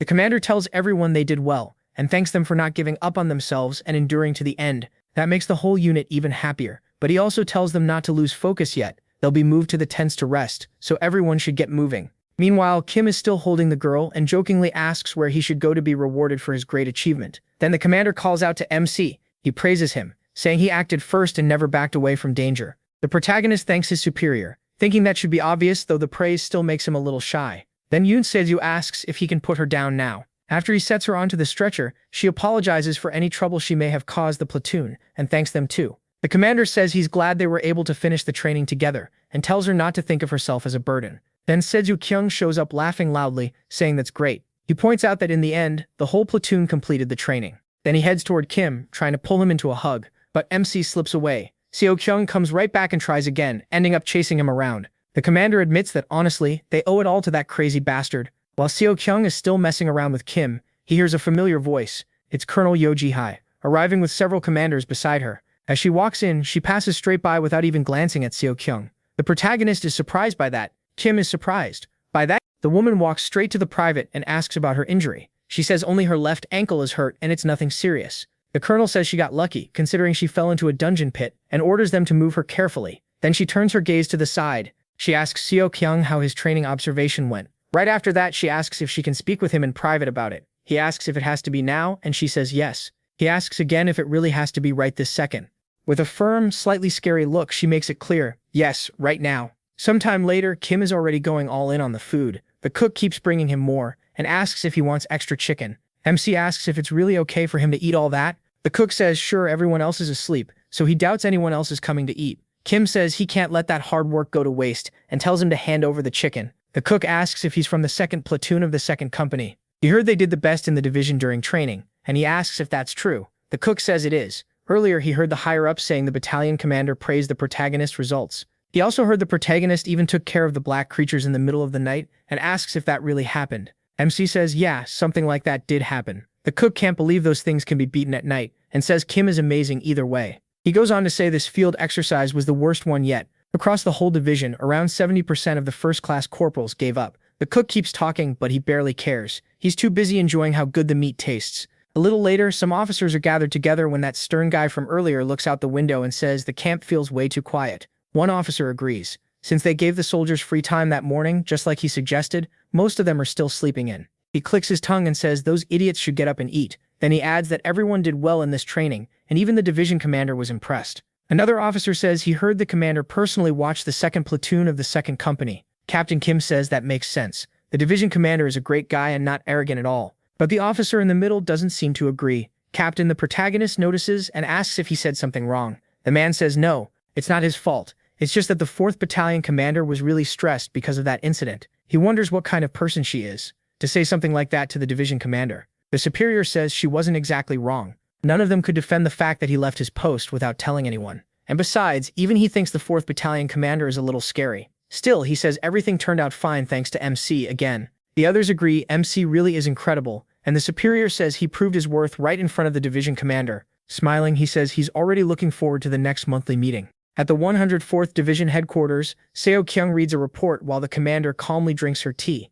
He tells her this should help with the damage control schedule, then asks how the private first class is doing. She says the doctors confirmed it isn't a fracture. Since her recovery looks good, she should finish treatment tomorrow and return to duty. Seo Kyung comments that she must take after her father. Then he picks up the phone and introduces himself as Seo Kyung. The person on the other end, probably the girl's father, immediately calls him a damn bearded bastard, and Seo Kyung asks who it is. The caller asks if he forgot his voice already. That's when Seo Kyung realizes who it is, the one and only Major General's son Tae-ho. Furious, Seo Kyung asks why they don't just settle this with a duel. Then he starts cursing back, asking why Tae-ho suddenly called, and why he opened with damn bearded bastard. Tae-ho says that's exactly what he is, a damn bearded bastard. Anyway, they're having that duel, so he asks where they should meet. Annoyed, Seo Kyung calls him a nerd and asks if he's acting like this because his daughter got hurt. He goes on, asking if Tae-ho is really a soldier and how he dares call himself a general. Tae-ho fires back that he is both a soldier and a general. They just feel like getting some exercise with Seo Kyung's hide,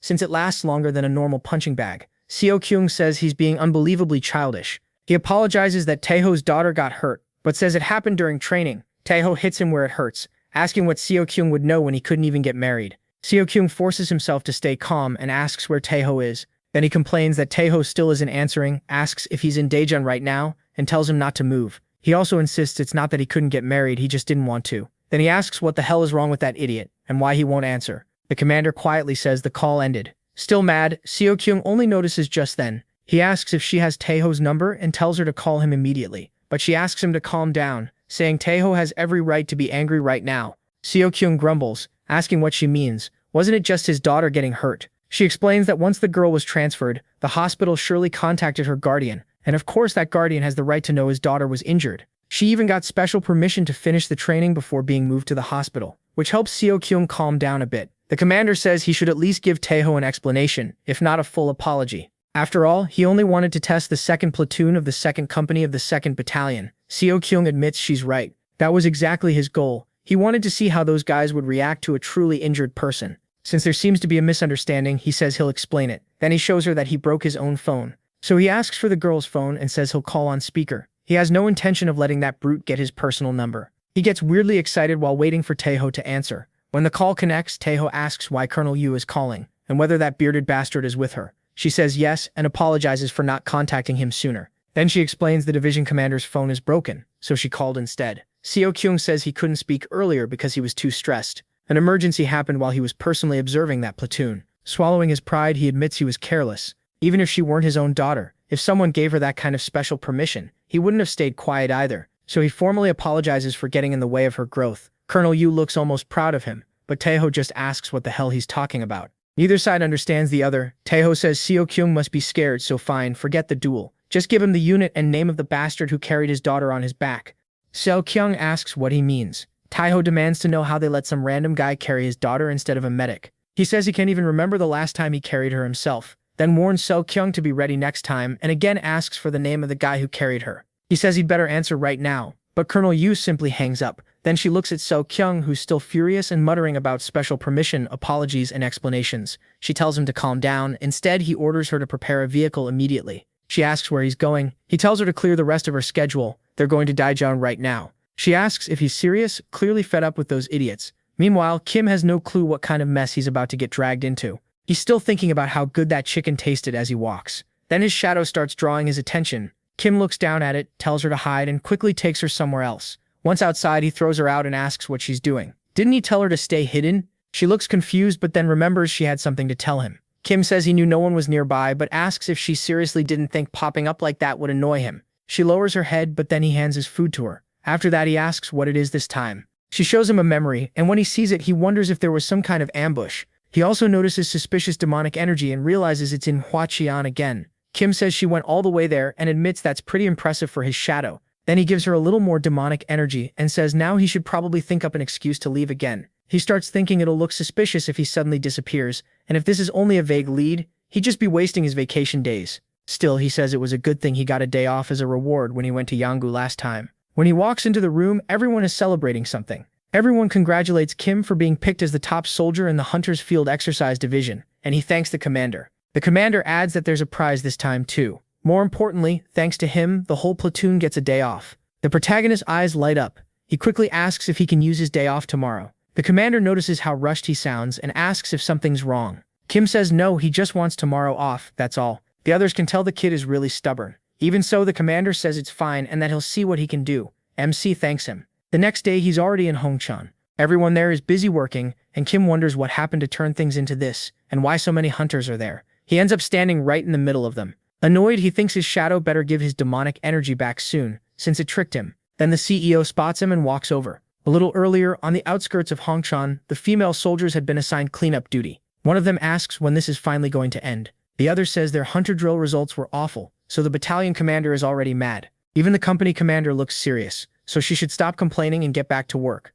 Still, the first girl says she's exhausted and asks why monsters had to come out of the gate right after training ended. The other tells her to be grateful they're not on the attack team and reminds her some people even lost their homes, so she should watch her mouth. Then the black-haired girl glances behind her and notices a CEO working too. She asks how she's doing, and whether she's pushing herself too hard. The CEO just says she's fine. The girl says her recovery skill is amazing, but she should still take it easy just in case. The CEO thanks her for worrying. Then they hear some girls talking, asking who that hunter is. They notice it's a guy, and she asks what's going on. The CEO immediately recognizes him, and the others realize he's from their division too. They ask which battalion he's from. She recognizes him as Hunter Kim, but he's clearly not happy to see her there and wonders why she's around, so she walks up to him to talk. She asks what brought him there, saying that as far as she knows, only her battalion was sent to this area. Kim simply says he's on vacation. That answer annoys her right away. She says he has to be lying. Who comes to a place like this dressed in uniform while on leave? She even asks if he's a deserter on the run. He hands her his leave paper, proving it's real, then asks if she has trust issues or something. She fires back, asking why he would come here of all places, especially since it's a restricted area. The protagonist has no real answer. He can't exactly say he came to recover demonic energy. So he says he had some business in Hongchan and heard there was an emergency, so he came to see if he could help. Right in front of them, a gate break suddenly happens. Kim perks up the moment he realizes it's a gate. The girls start screaming, and the black-haired girl says the area had just been cleaned and now they'll have to do another cleanup round later. Then she snaps back into action, orders everyone to evacuate, report to the platoon commander, and run to his location. While the others run, she tells Kim he needs to evacuate too, but MC is more interested in the gate itself. He says monsters could come out any second, so he'll stay behind and buy them time. She calls that nonsense and tells him nobody knows what might come out, so he needs to leave now. He points out that the attack team already left the area. If monsters come out, everyone will be in danger, so he's staying. He adds that if things get too bad, he'll run and tells her not to worry. If she has any gear, she should lend it to him and go. She tries to argue, but Kim reminds her foot still isn't fully healed. Then he tells her to get out fast because she's only getting in the way. She hesitates, but hands him a knife and tells him to run if it gets dangerous.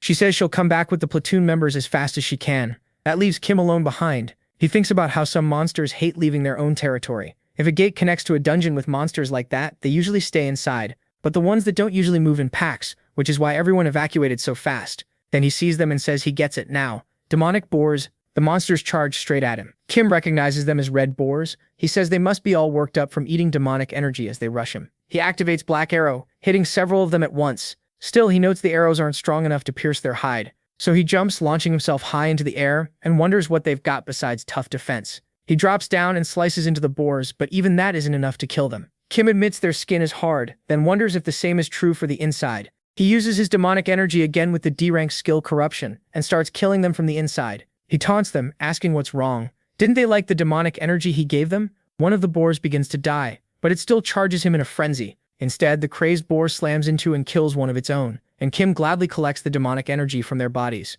Once that energy leaves them, he wonders if the knife will work better now. This time, killing them is easy. The system says he absorbed a certain amount of demonic energy, and his demonic energy stat goes up by 1. Then it happens 3 more times. He also upgrades Nightwalker and Basic Grim. Satisfied, Kim says everything's fine and heads toward the gate again. He notices everyone gathered there, but before he can enter, he realizes the soldiers came back way too fast. One of them calls out, asking if he's Corporal the protagonist, and whether he's hurt anywhere. Even after he says he's fine, she keeps pressing him, saying he should have reported it the moment the gate opened and asking why he stayed. Kim explains he didn't know what kind of monsters would come out, so he stayed to buy time for the others to evacuate. It makes all the girls blush hard at how manly he sounds. Meanwhile, inside his head, MC tells them to shut up because they ruined everything. Then a lieutenant asks what he's doing there and what unit he belongs to. He answers that he's Corporal Him from the 2nd Company of the 2nd Battalion. The lieutenant notices he's on leave and asks why he came here for vacation of all things. Does he live nearby? Kim repeats that he had business in Hongshan, heard a gate had appeared and came to see if he could be useful. She accepts the explanation and says fine. Since there were no casualties and all the monsters were killed, they'll withdraw. The investigation team will arrive soon and handle the rest with the attack team. Then everyone realizes he took down all 5 red boars by himself, and the girls start swooning, asking if he really did it with just a combat knife. They can't get over how strong he is. The 2 of them watch all the attention he's getting. Kim, on the other hand, looks miserable and just wants to be left alone. Later, that night, the commander finds out the protagonist got himself mixed up in trouble again. He answers the phone and says yes, the boy is one of his men, though he's currently on leave. Then he learns Kim went to the outskirts of Hongshan in Gangwon province, right where the incident broke out, killed the red boars, and even volunteered for public service work. The lieutenant confirms it, saying the gate is blocked off for now and they're currently disinfecting the homes that were affected. She adds that Corporal MC volunteered on his own and is helping out now. It's her first time seeing something like that. One of the girls points out that he's supposed to be on leave, but he's still helping anyway, and the girl in pink totally falls for him. Then she asks how he fought boars with only a knife, since getting hit by one of their charges is basically like being run over by a truck. Kim keeps working while thinking about the boars. He knows this kind of job is annoying, but it'll improve his image before he leaves. Then Yoon Seo comes over to talk to him, and he gets so startled he says he almost sprayed disinfectant on her. That really ticks her off, but he just tells her to move. She stares at him in disbelief and asks if they can talk for a minute, so he steps away with her, asking what she wants. She asks if that day, when he was leaving, he cursed at her from the window of his bus. Kim asks what she's even talking about because he doesn't remember, then suddenly recalls looking at her through the bus window. He says he didn't insult her. He only told her that if she messed with him again, she was dead. Still, she points out that sounds a lot like either an insult or a threat. Then she admits she started it that day, and even if it's late, she wants to apologize for it. He can tell she lives in a really annoying way. She asks if he accepts the apology, but he shrugs it off, saying there was nothing to apologize for in the first place. He tells her to forget it, and if they're done, he's leaving. Before he can go, she brings up something else. She asks if he knew only one private first class had ever gotten a perfect score on the promotion test. He asks if she means him, but she says no. Someone else did it before him. So he asks who it was. She says it was her old man, then quickly corrects herself and says her father. He realizes she means the division commander. She confirms it. Her father is the only person who started as an enlisted soldier and later earned a general's badge. She wanted to become someone like him, so she enlisted too. Kim notices her father reached that goal first, and he finds that pretty interesting. Even so, something about it still bothers him. The Hunter military was created when portals first started appearing, and he was only 7 back then. So he wonders if the division commander enlisted as a recruit after becoming an awakened one. But she says no. To be honest, her father used to be frail when he was younger, and because of his eyesight and other issues, he was excused from military service. Kim figures that after he awakened and his body improved, he enlisted on his own. She says that's right. Her father always told her awakening was a relief, because now he could protect both her and her mother. Hearing that, he says the look on her face makes him want to know her father better. She tells him that if they ever meet, she's sure her father would be happy to see him. Definitely happy, because he has a special liking for strong soldiers. Meanwhile, in Daehyun, those 2 maniacs are already standing face to face, ready to fight. Daehyo says he thought the guy would come right away, then asks why he took so long. Was he actually that scared? Colonel Lee and Colonel Yo look totally nervous while the 2 clash. Major So snaps back that his division isn't lazy, then asks if fear is some kind of food. Taeko then asks why someone so busy came all the way out here just to tell him that guy's name is Kim Min-soo. Seo and Yo both ask how he knows the boy's name, and Taeko fires back. Did they really think he wouldn't know, just because nobody told him? The argument keeps heating up. Seo and Yo ask what he plans to do about it. Taeko asks why he's so worried, saying that's exactly why he should have handled things better. Then the 2 go right back to throwing punches. Colonel Lee says this isn't a joke because at this rate, no one will be able to stop them. That's when Colonel Yo steps between the 2. She says 5 minutes have already passed and that's enough. And just like that, they actually stop. Taeko asks if the bearded guy is still alive. The other man says yes, then asks if he feels better now. Taeko answers that if this was enough to satisfy him, he wouldn't have started in the first place. The bearded man realizes he's still holding a grudge. After the fight, the two sit down. Colonel Yo reports that the 3rd Battalion commander said the Red Boar portal has been cleared. Seo tells Yo the battalion commander did well, and adds that she did well too. Once she leaves, the two start arguing again. Taepo asks the real reason he came, and whether there's something he wants to say.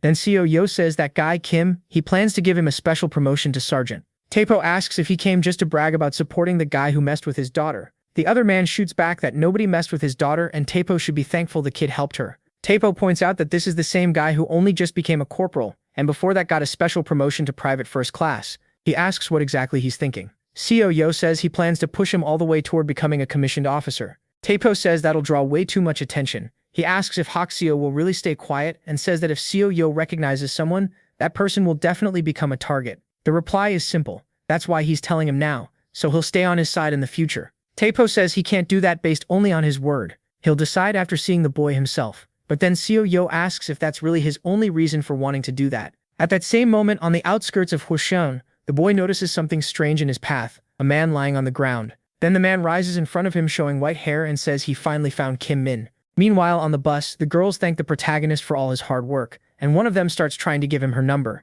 Another girl quickly covers her mouth, thanks him too, and says there's no need to be so formal when they're out in public. Kim just keeps looking at Yeon Seo, and she gives him a small smile before the bus leaves. That helps him relax a little, but when he looks down, he notices his shadow acting strange and can't believe what he's seeing. The shadow reaches out, asking for a little more energy. He asks if it's serious after causing all that trouble. It's got some nerve asking for energy. The shadow seems shaken, then starts swaying around, and he asks what happened.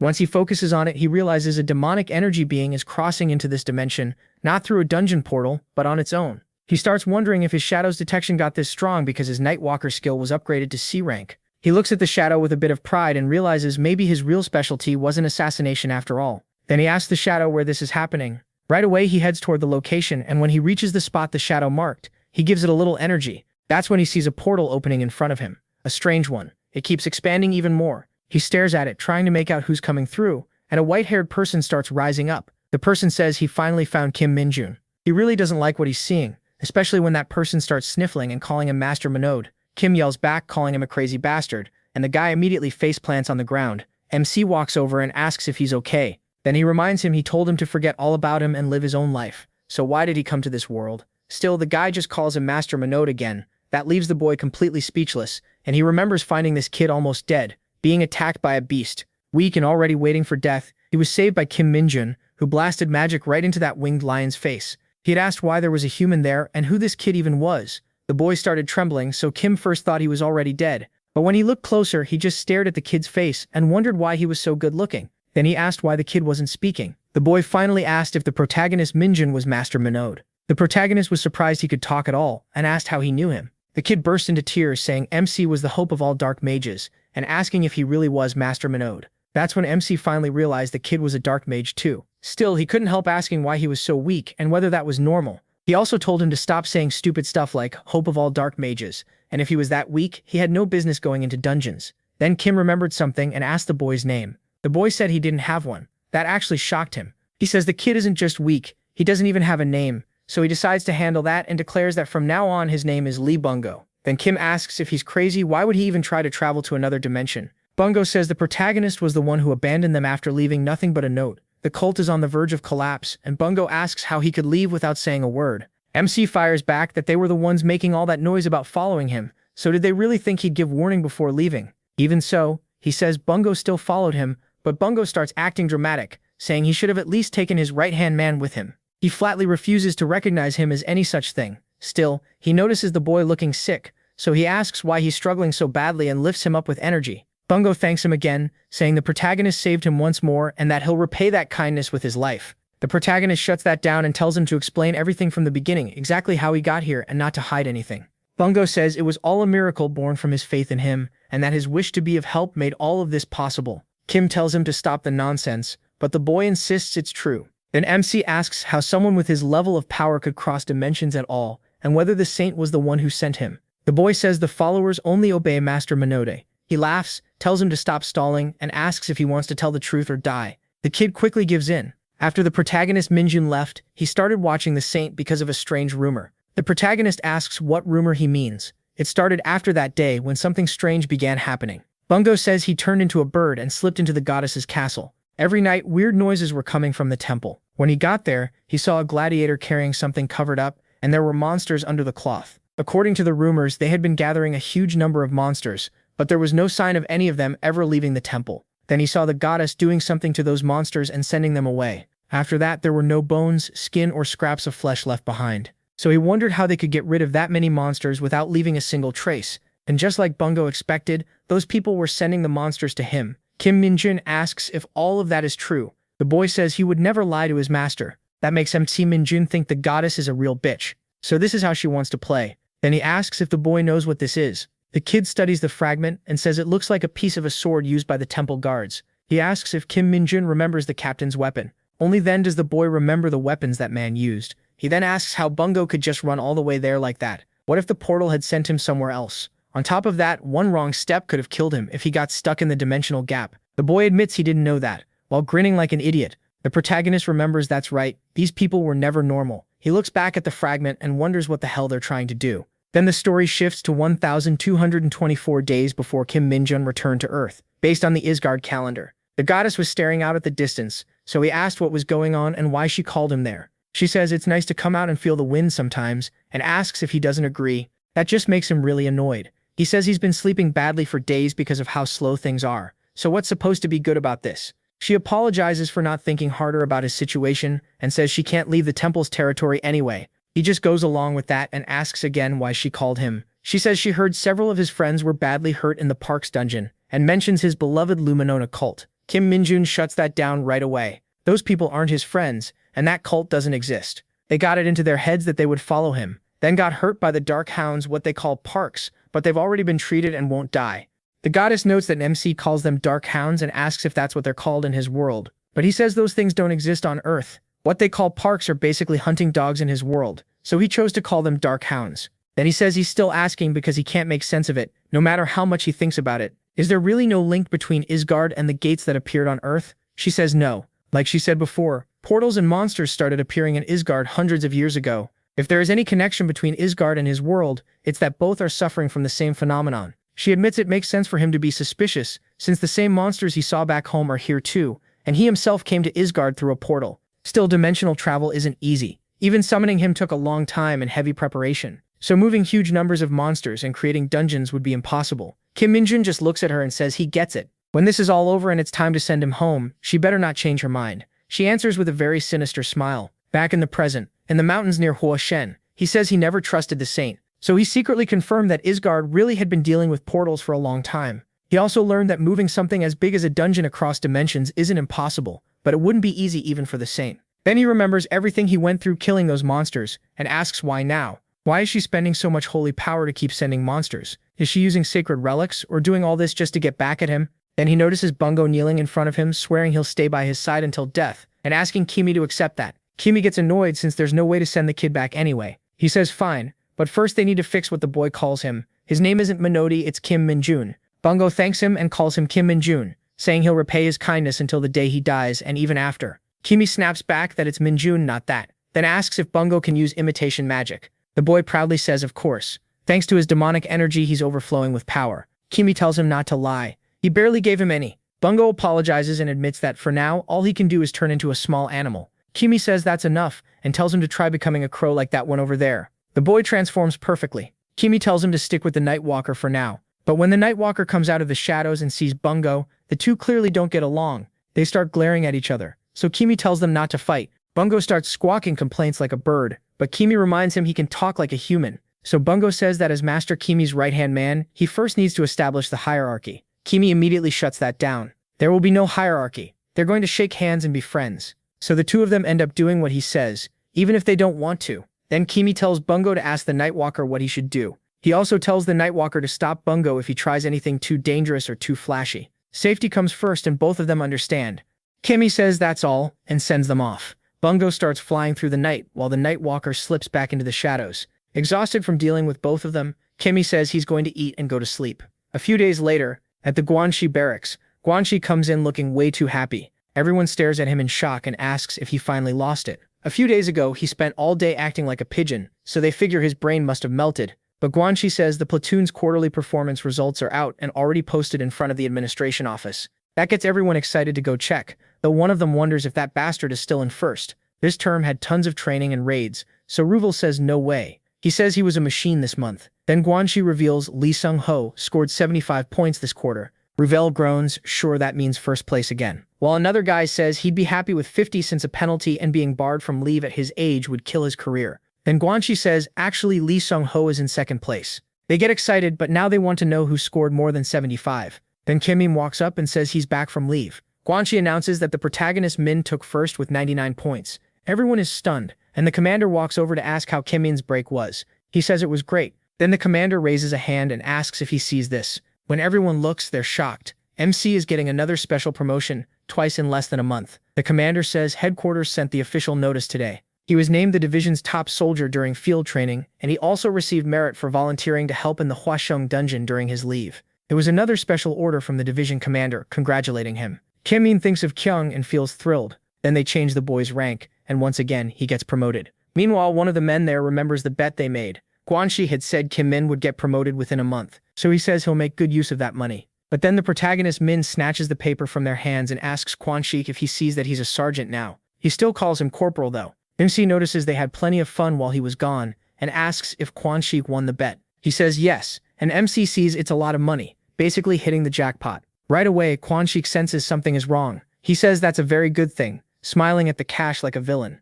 Then the protagonist, now with his new rank, starts a brutal round of payback. The other two freeze in place, not wanting to draw attention to themselves. Guanxi hurriedly tells Kim Min he'll give him 30, and asks if that works. What are you even talking about? MC asks. You might think this is about money, but it's not. I'm doing this for your own good. Then he tells Guanxi to keep bench pressing. Guanxi tries again and offers 40, but he repeats that this isn't about cash. He says he honestly doesn't care that they made bets about him. Then the protagonist asks if they think he's lying, and Guanxi quickly says no, but still hesitates. The moment Kim adds even more weight to the bar, Guanxi starts shaking in panic. A second later, he passes out, and MC lifts the bar with one hand like it weighs nothing. Meanwhile, Guanxi is left sprawled on the bench, basically half dead. The other two guys in the bet can only stare, shocked by what they're seeing and by the fact that he handled it with one hand. The protagonist says Guanxi wanted to train, so he's just helping him out and tells him not to take it personally. After that, Kim calls for the next one, but neither of them wants to go. They quickly claim they already worked out enough and they're good. Niles says that's a real shame, and the two of them try to slip away fast. But MC says it really is a huge shame that they think refusing him is an option. Both of them start trembling, so Kim makes all three of them keep training. After nearly killing his teammates, he says this might not be the best time, but he wants to ask them a favor. They ask what kind of favor, saying they'll do anything as long as it isn't more physical training. Kim says anyone below private first class can't use the little shop. That leaves them totally confused. He keeps going. They also can't use the gym or the computer room, and anyone below sergeant can't use a smartphone either. Can't. Hearing that, they jump up and say this is obviously unfair and completely demotivating. One of them even says it's insane that this kind of discrimination still exists in the 21st century. They insist they need to do something about these rules, but Kim tells them not to get carried away. He says he'll try to persuade the sergeants while they handle the rest. The others tell the protagonist not to worry. He can count on them. Kim then tells the two of them to get out. They bolt immediately, but Guanxi tries to sneak off quietly and MC calls him out. Guanxi answers in a near-dead voice. He says he heard the platoon commander mention that after the personnel rotation, Guanxi will be joining the second squad. From that day on, the protagonist says the two of them will be training together all the time. Honestly, at that point he'd rather ask for discharge, go to solitary, do anything, because training with that monster is impossible. After that, the talk shifts to the burrow snake. It's a snake-like monster that lives underground. Unlike normal snakes, it isn't venomous, but when it dies it explodes. So before killing one, you have to remove its tail. That tail works like a detonator. Otherwise, they can set each other off in a chain explosion. So the team keeps taking them down carefully. That's why the best way to clear a burrow snake dungeon is with a small group of experienced hunters. Still, there was one person who caught hundreds of them in Isgard. Kim starts killing them bare-handed, and it's said he can handle the whole job by himself. That makes everyone feel a lot safer with him on the team. Then the commander calls for a 10-minute break. Everyone finally relaxes. During the break, Kim notices the system gave him a skill called Enhance Agility, and that it's an E-rank skill that raises his agility by 5 points. He thinks it would have been nicer if it were a class skill, but this still helps a lot. At this rate, the dungeon is paying off big. Then Bungo starts calling for MC, saying he detected demonic energy, and a pretty strong amount of it. Kim looks around, and Bungo says the kid did well, then asks where he is now. From the top of a utility pole, Bungo says he's in Incheon, which surprises him. A week later, on the weekend in metropolitan Incheon, Kim heads there and asks how the situation looks. Bungo says he followed orders and didn't rush in. He only watched. Since he didn't sense any monsters, he thinks this could be tied to a dungeon. The protagonist asks how many people are there, and Bungo says the place was empty until yesterday, but right now there's one person inside the house. He adds that if MC had come yesterday, this wouldn't be a problem. MC snaps back, asking if Bungo thinks being a soldier is easy when he can barely get one night off. Then he stays there watching. Kim says anyone looking at them would think they're breaking in, but they're really just removing dangerous items from that house. Even so, he warns Bungo not to get caught, and they move in. He heads straight for the window and slips into the house. Once inside, he spots a stone in the decor that's giving off demonic energy. He says the energy is obvious, but it doesn't seem harmful to the human body. It's almost like the power was refined. Just then, someone tells him not to touch it. Kim is startled by the sudden voice. Then a CEO starts getting into a guard stance. A few moments earlier, she had been lying in bed, calmly on her phone, talking with her mother. In the middle of their conversation, she senses something strange. Worried, she leaves her room and slowly heads downstairs. That's when she realizes there's a thief and orders him not to move. Back in the present, after catching Kim, she says she can't believe people still break into homes to steal, and demands to know who he is and what he's doing there this late. The protagonist then freezes when he sees who she is. He realizes it's a CEO, and she looks way too familiar. While she keeps pressing him, he thinks about how he came to some random house chasing demonic energy, and of course it had to be her house. That only makes him more annoyed. He glances at the crow, but Bungo says he didn't know either. It was that other bastard who picked up the signal. Kim figures this is the house of a division commander from the Hunter troops, so having something like that here makes sense. Still, what are the odds he would run into it on a night off? Just like what happened in Huashang, he thinks the universe must be laughing at him, and he gets even more irritated. She orders him to put his hands on his head and stay still, warning that she won't repeat herself. MC thinks that since he's already here, he can't leave empty-handed,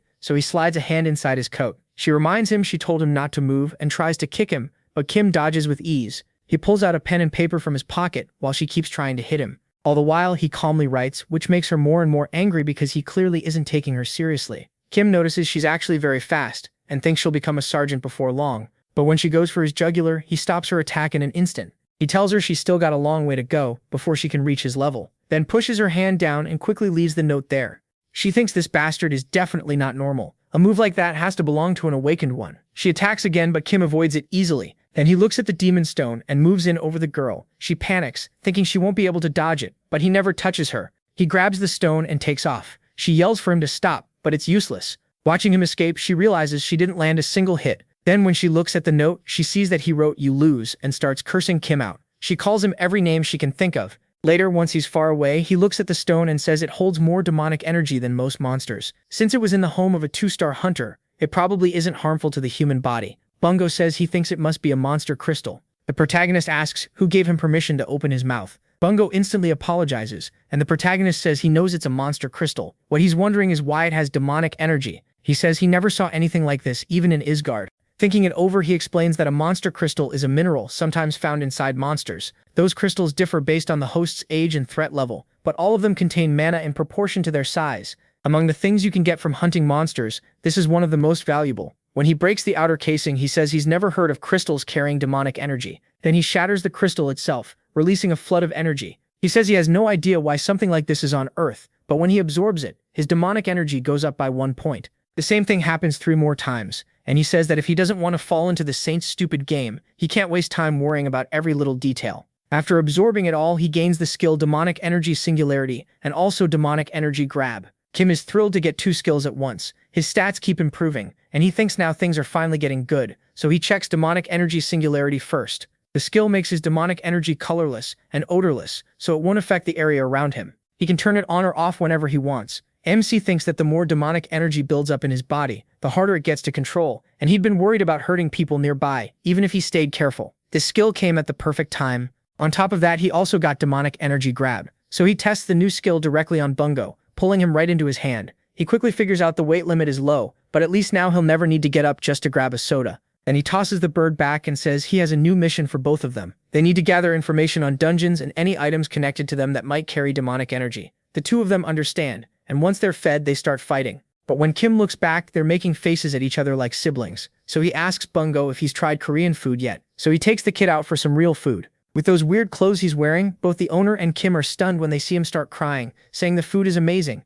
He pretty much tells him to either eat or cry, so the kid quickly starts eating. The protagonist figures he's probably lived on those awful Isgard crackers, so it makes sense he's acting like this, but then his phone starts ringing. He instantly regrets fixing the issue that kept low-ranking people from using smartphones, because ever since he made that group, Ansik hasn't stopped talking. During training, they explain that for awakened soldiers who've already gone past normal human limits, guerrilla training is almost too easy. That just makes Kim smile as he goes through it. By the third test, the 3-rope bridge, he's already grinning, casually walking across it, and climbing with no trouble too. Later, right in the middle of a cloud of tear gas where even the commander needs a mask, he says everyone sang the national anthem through the 4th verse, and memorized the Hunter Corps loyalty oath. After that, they're dismissed. Kim says this training has a very different purpose from normal military drills, and even so, hunter-guerrilla training is still infamous among hunters. The reason is the conditions: they have to eat and sleep in an uncomfortable tent out in the field. So someone asks if they aren't going to eat, but another guy says if they eat any more, they'll have to go use that place, basically a nasty portable toilet, the kind nobody wants to step into. Just then, Seo Jo-gong, commander of the 2nd Company of the 2nd Battalion in the 104th Division, shows up, and one of the soldiers points out that the officer in charge is here. He tells everyone to listen, congratulates them on that day's training, and says the instructors will handle the night watch and patrol so they can rest. He also tells them all to give it everything they have tomorrow, adding that the main goal of hunter-guerrilla training is trench combat. The rules are simple. There's a square arena that stands in for a trench, and you win by pushing your opponent out or beating them. Then they jump into a full-on wrestling match with one soldier throwing another right out of the arena, and after that people start dropping one after another. Soon the match ends. In round 16, match 3, the 1st squad of the 1st platoon in the 2nd Company beats the 1st Battalion. Weapons are banned and punching isn't allowed, so it looks like a simple test of strength. But trench combat and hunter-guerrilla training means a lot more to the 4 battalions of the 104th Division. Then Colonel Lee starts watching them closely, saying that soldier is exceptional, and asks if his squad won last year too. Colonel Jan says yes, they did. Last year he was a corporal, but now he's a sergeant. Lee says that even in the previous round where 10 squads fought at once, he pushed everyone back by himself, then asks about his stats. The lieutenant colonel explains that Sergeant Choi Se-hong recently passed a promotion test, but it looks like the 1st Battalion commander delayed his promotion. Lee is shocked and asks if that's true, because if they knew this training was coming, keeping Choi from being promoted would let him stay eligible for trench combat. Jo denies it, asking how anyone could have known when the training would happen. He adds that no one could have guessed the weather would turn out like this either. It's called a competition between battalions, but really it has turned into a clash of pride between the battalion commanders. Colonel Yeo gets more and more annoyed, saying that out of all the 4th Battalion squads that entered, only one made it this far, and when their battalion does poorly, training turns into a nightmare.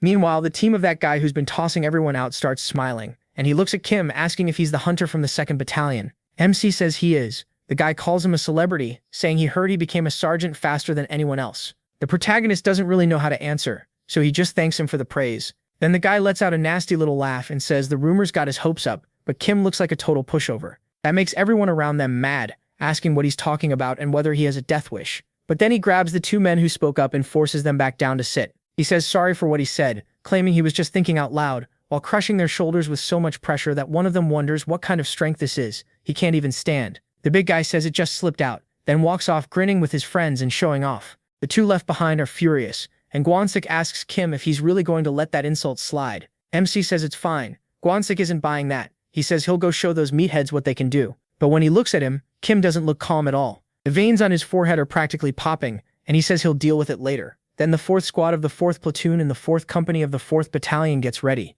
Chimari complains that this is pointless. It's exhausting, and having to touch sweaty people is gross. Another girl agrees, saying the commanders compare battalion strength, while they're the ones who suffer, and Haiju asks if all this is really necessary just to pick a winner. Chimari points out that their squad is the only one from the battalion that made it this far, so their battalion commander must be furious. Looking over, Chimari says she has the face of someone ready to kill. Then Sage Bo walks up and asks what they're worried about, saying all they need to do is bring the title home and everything will be fine. Once the match starts, the girls struggle a lot, and Chimari starts running from a guy who's chasing her hard. At the same time, 2 of the soldiers try to push out the one man still resisting them, but Sage Bo arrives, grabs him and throws him out of the ring. Then she looks back and sees Chimari still running from that other guy. Just when he thinks he's finally about to catch her, she grabs his hand and uses what she learned from the Grace family to flip him hard. She tells him she already warned him not to come near her. Then she looks over at another girl who's still locked in a tug-of-war with one man, and just as she's about to get doubled up on by 2 opponents, Yoon Seo jumps in, grabs one of them and throws him away.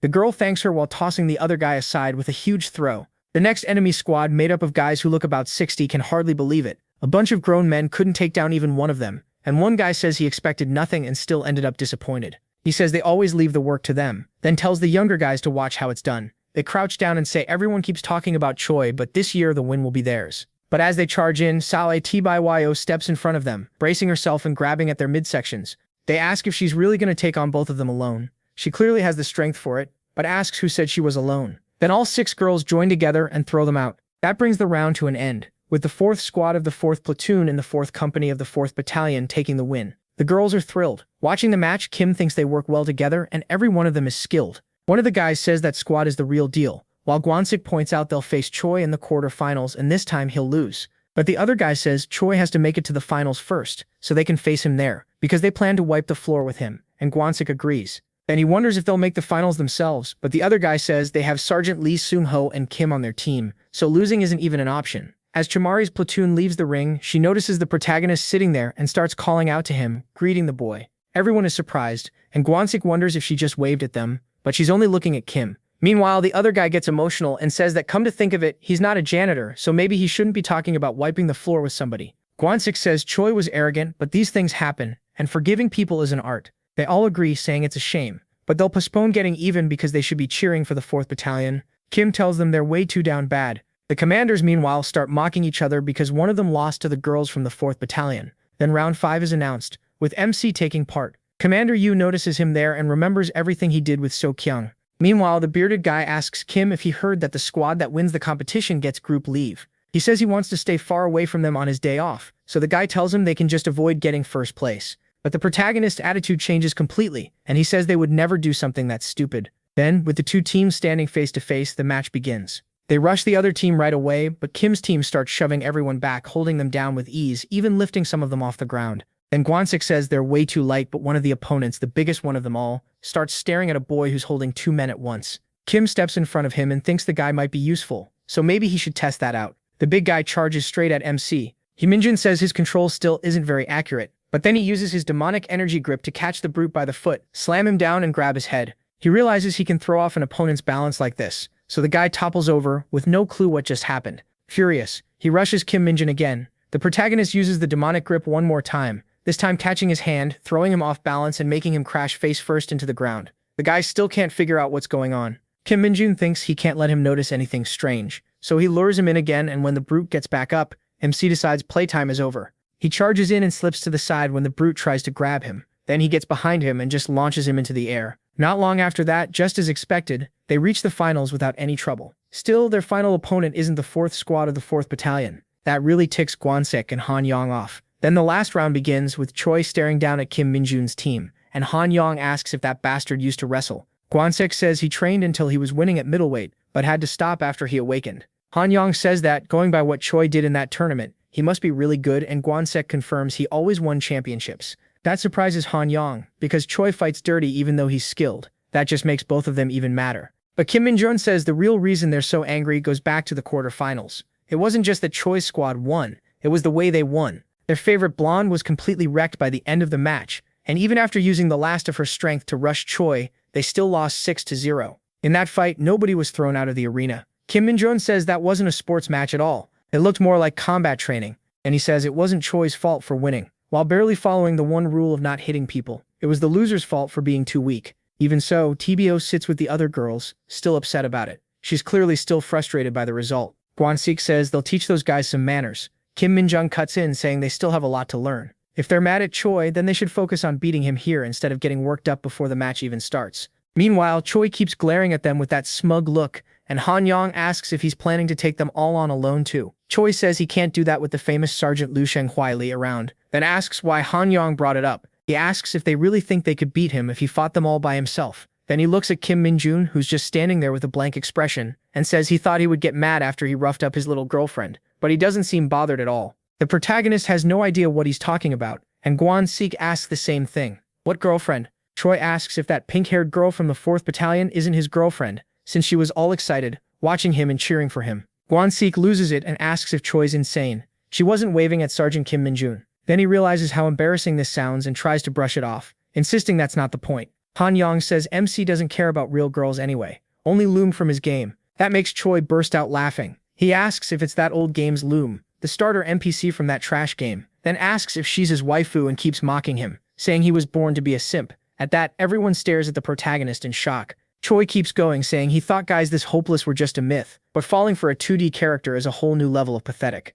Then the officer tells them to get ready. The match starts the moment he blows the whistle. Choi says he'll go easy on Kim Min-jun so he can make it back to his precious little loom in one piece. But when the whistle blows, MC doesn't move at all. Choi rushes him, asking if he's still thinking about his waifu, and when he gets close enough, Kim Min-jun quickly activates his demonic energy. Right away, everyone looks shocked by what's happening. The referee almost raises his whistle, but Kim Min-jun says he got startled because Choi suddenly came at him head first. Nobody understands what just happened. Then Choi says he stepped wrong and asks if they can let it slide this time. Kim Min-jun looks at the referee along with Choi, and the referee looks to the commanders. They signal for the match to continue. So the referee warns them to be careful and repeats that attacking other soldiers is forbidden. Choi gets really pissed, says he gets it, and swears he won't hold back anymore. Kim Min-jun is dead. That sets the protagonist Min-jun off too, and he says Choi hasn't even finished paying for that joke. Choi asks if he's just going to keep running, but then Kim Min-jun charges at Choi and throws him right out of the arena. Choi asks what the hell is going on and why MC is attacking his own teammates. Then he starts clearing everyone off the mat. One of his teammates tries to stand against him and hold his ground, but Kim Min-jun still sends him flying. Choi demands to know what he's doing. After throwing everyone off the mat, the protagonist fixes Choi with a deadly glare, and Choi wonders what suddenly got into him. Choi's battalion commander asks what kind of match this is and tells them to stop him, but another commander says MC hasn't broken any rules, so what reason is there to halt it? Still, one commander isn't convinced, and asks why Kim Min-jun is eliminating his own teammates, while his commander has no idea what's going on and says there's no way to cover for this. Choi's commander asks if he'll take responsibility if someone gets hurt, but Commander Yo says the referee can handle it on his own, just like in the earlier matches. That leaves Choi's commander shaken. Then Kim Min-jun goes after Choi and grabs him like it's a sumo match. Bolo Fofo wonders what got into him. First he wanted a one-on-one, and now he's wrestling. Choi thinks that's the protagonist's biggest mistake and says he'll admit the kid is strong, but strength isn't everything in wrestling. Technique is what really matters. He tries to lift Kim Min-jun, but quickly realizes he can't move him at all. MC, on the other hand, easily hoists him up with one arm and slams Choi onto his back, and Choi weighs at least 120 kilos. Min-jun just tells him to get up, and Choi starts thinking his technique didn't work. He realizes Kim Min-jun is way too dangerous, so Choi tells him to wait and says he gives up, but the protagonist Min-jun doesn't even let him finish, and grabs him again, smashing his back into the ground one more time. Not satisfied, he picks Choi up again and asks who said he was allowed to surrender. MC lifts him again, and Choi panics, shouting that he quits and surrenders, but MC tells him to listen carefully. He says Luminona isn't just some 2D character, then spins Bolo Fofo through the air again and slams him into the ground, leaving everyone stunned. Then he says she's the queen of queens. Choi can only lie there foaming, too broken to answer after that. The match ends with the 2nd Battalion as the winner, but when Kim Min-jun walks back to his teammates, everyone looks serious. He tries to apologize, but they suddenly start cheering, saying he was amazing. They call it the best fight they've ever seen. Choi got beaten fair and square, and watching that smug jerk get stomped was incredibly satisfying. Han Yong asks if Kim Min-jun knocked everyone out of the match just to make it more dramatic, saying if he'd known he would have jumped out of the arena himself. He thinks they're being way too chill about this, but at least that's a relief. Still, Song-ho says that no matter the reason, nothing excuses betraying the team, and he's very disappointed in him. That makes the protagonist Min-jun start thinking he really went too far. But then, as he walks away, Song-ho remembers the beating Kim Min-jun gave him before, and thinks that if he lets his guard down, he'll end up as prey too, so he decides he'll win next time. After that, the games end, and they receive their medals. When they go back to regular duties, Kwon-sik decides to head out alone. Someone asks where he's going, and he says he's headed to the bathroom. He wonders why they're doing guerrilla training at a time like this when they're part of the hunter troops. Then Seung-ho shows up, and Kwon-sik immediately starts acting like a total simp again. The next day, after the 104th Division's short but intense guerrilla training, that crazy group starts planning something, before the exhaustion even wears off, and they already know they're probably going to get chewed out for it. Kwon-sik says they don't have much time, and they need to be as efficient as possible. Han Yong says picking the right meeting point is the key, and asks what the best spot is. Dong-jin says the east side of Gyeonggang is closest to the border, otherwise it'd take too long. Kwon-sik tells him he's doing great, and to keep the ideas coming. Then Kwon-sik gets another message from Yoso, and in it she tries to set up a group meeting between their two squads. After getting Kwon-sik as flustered and love-struck as possible, she asks for Kim Min-jun's number, and Han Yong starts thinking that might be a problem. Kwon-sik asks if he should just say he doesn't know MC's number, but Han Yong points out nobody would buy that. They're in the same squad and even live together. That leaves Kwon-sik nervous. Han Yong says he already tried dodging before and it didn't work, so if anything, Kwon-sik should just say he started this and the others know nothing about it. Then he tells everyone to leave before this turns into a bigger mess.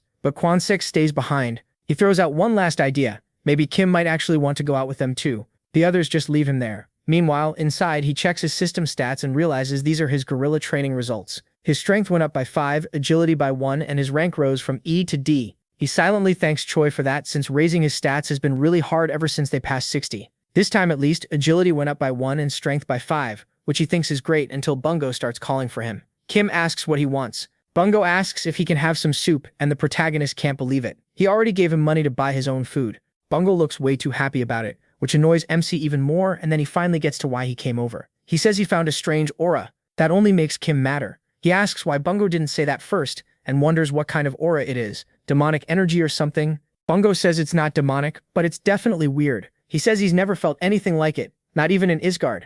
Then he suddenly stops, and he asks what happened. Bungo shamelessly says his soup arrived and asks if he can explain after he eats. The protagonist immediately starts cursing him out. He doesn't get much time to dwell on it though, because then he gets a message from Yunseo. That completely stuns him. He wonders what is going on today, and why everyone suddenly wants to talk to him, and also how she even got his number. He says he'll just block her anyway. But right then Kwon-sik rushes in and begs him not to. Kim asks what he's talking about, and Kwon-sik says he must have just gotten a message from Hunter Yunseo. He calls it a rare chance, and tells MC to think about his squad mates. If MC really gets promoted, then as their superior he has a duty to care about his subordinates' mental health. He asks again what nonsense this idiot is talking about, but then it finally clicks. Kwon-sik was the one who gave her his number. Kwon-sik admits it right away. He says he'd appreciate a little understanding, because they're all doing their best in the army, and asks what else they even have to keep them going. That just makes Kim even angrier. He asks if Kwon-sik set something up, and Kwon-sik asks if Yunseo didn't tell him. Apparently the protagonist has no idea what he's supposed to know. He reminds him this is the training room and tells Kwon-sik to explain clearly. Then, 1 week later on Sunday, they all head out together for that meetup. Han-yong thanks Kim, saying he honestly never thought he'd come. Kwon-sik gets mad and says a traitor like Han-yong has no right to thank anyone. He asks if Han-yong even knows how much it cost him to get them there. MC looks at him and asks if he really thinks they came because of him. He says Seo was the one who agreed to come, so if anyone deserves thanks, it's him, because the guy is clearly love-struck. Han-yong says that either way he still didn't expect Sergeant Leon Seo to give permission so easily. He says he knew the man had some heart after all, but really he probably just thought this was better than leaving them alone together all day. Then Han-yong asks where the girls from the 4th Battalion are. A moment later he spots them all gathered together. But there's also a huge figure standing behind them, and everyone is shocked when they realize it's Seoho's father. One look at the scary guy and they start asking if he's some kind of gang member. Kwon-sik even blurts out what a gangster is doing there, but Seo quickly tells everyone to wait and pay attention as she heads toward the commander. Then Dong-jin finally remembers that's the commander of the 107th Division. He's seen him on TV before. Seo tells her father to stop, reminding him he said he'd only drop her off at the entrance, and asks him to leave already. He says he just wants to greet the hunters working with her, and that he'll be gone in a second.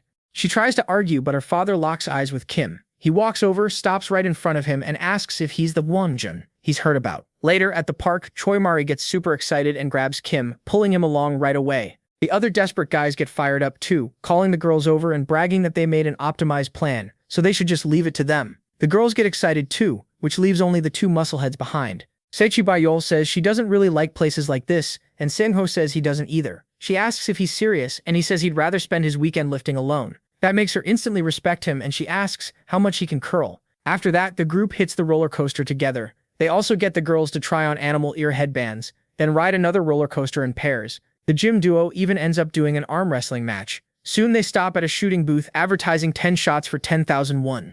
Kwon-sik steps up and only manages to win a consolation prize. Han-yong mocks him, saying that's all he can do, and he still calls himself a soldier, then tells him to watch and learn from the master. The girls get impressed and say he must be good since his stance looks great, but he also ends up with just a consolation prize. Kwon-sik reminds him about their bet that the worst shooter would pay, and Han-yong insists the gun must be broken. While looking over the prizes, Kim notices a loom keychain. He says it's a limited first anniversary game item, a legendary collectible just sitting there. So he takes his turn at the booth and scores incredibly high. The booth owner says he still has one shot left, but Kim says he doesn't need it. The girls are shocked because he hit every shot, and they ask why he skipped the last one, while Choi Mari looks completely smitten. The booth owner hands him the second place prize, and the protagonist is absurdly happy over the little keychain. The girls ask what that thing even is, and MC beams at everyone, saying coming here was the best choice ever. Only the people from his battalion know how pathetic that really is.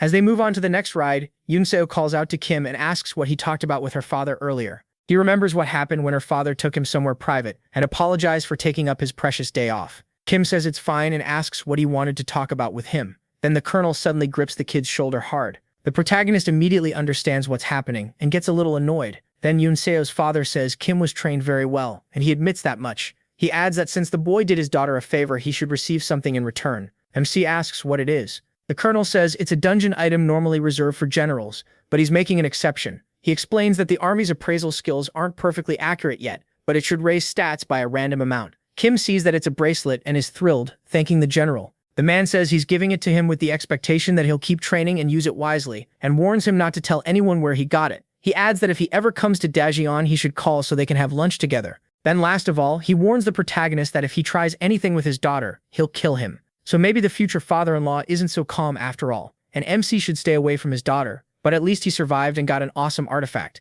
He tells her to keep dreaming, then quickly covers by saying he didn't mean anything weird by it. She asks if he's serious, wondering whether her father was rude or did something else, but Kim says no. He tells her dad only said that if he ever goes to Dajian, he'll buy him lunch. She asks why he would do that, and the protagonist says maybe he felt awkward because she still owed him one. That makes her remember when he carried her on his back. She apologizes for making him meet her father, but Kim shows her the card and says a very expensive free lunch is more than enough for him. While they're talking, Kwon-sik walks over to Choi Mari and asks if she'd like to spend time with him today. She gives him a small smile and asks if he remembers how their squad got crushed by Choi in the trench match and how Hunter Kim got revenge for them. She says they thought they should pay him back. The others agree and say they're buying lunch, so the guys can eat as much as they want. But the squad had clearly been expecting something else, and Kwon-suk points out they didn't do anything in that fight. Han Yong finally realizes the girls invited all of them just to see Hunter the 1,100th. That makes Kwon-suk even more depressed, because he only did all this to defend Loon, not them.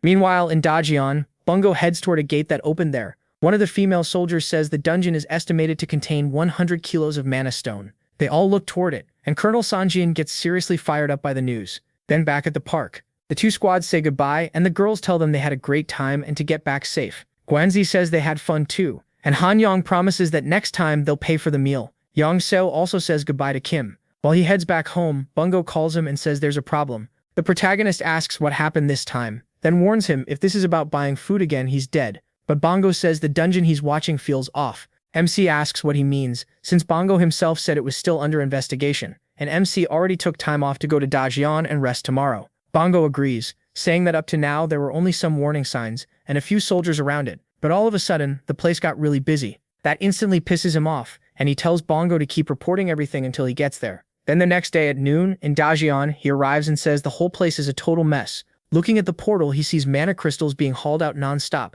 so he pulls out a card from his pocket and figures that even if he shows it and asks for a dungeon tour, there's no way that'll work. Then he looks to the side and spots Bongo. Now so huge and fat he looks like a balloon. Kim asks what happened to him. Bongo says he was busy doing his observation duty until the protagonist showed up. MC decides not to even question that and asks if Bongo really said there were 100 kilos of mana stones. Bongo says that's what he heard. He doesn't know how much that is exactly, but it sounds like a lot. Kim explains that it's around 100 times more than he'd usually find in an easy guard dungeon, even with amazing luck. That leaves Bongo shocked. He says that kind of energy is insane, and the military is already trying to turn it into a weapon. Right then, the portal starts to crack. The protagonist asks if this is the strange energy Bongo mentioned. He says yes, that's it. He can't identify the aura and he doesn't sense any monsters inside, but that creepy energy is still there. Kim says it makes sense. Bongo can't understand it because he himself has only felt it once in his life. Bongo asks if he knows what it is, and the boy says yes, then runs straight into the portal. At the same time, a bunch of tentacles burst out, and the soldiers panic. One officer orders them to drop the mana stones and run, but one soldier says members of his squad are still inside. The officer yells at him to retreat, not go closer, and obey orders. Kim says that energy means it's a fake dungeon. The officer at the front asks who this kid is and tells him to get out of there because the situation is bad. MC introduces himself as MC from the 104th Division, 2nd Battalion, 2nd Company. He says he's going to reopen the dungeon from the inside and tells the man to notify the 104th. The soldier is stunned by that idea and tells him not to go. Seeing this, one of the officers asks what the kid thinks he's doing,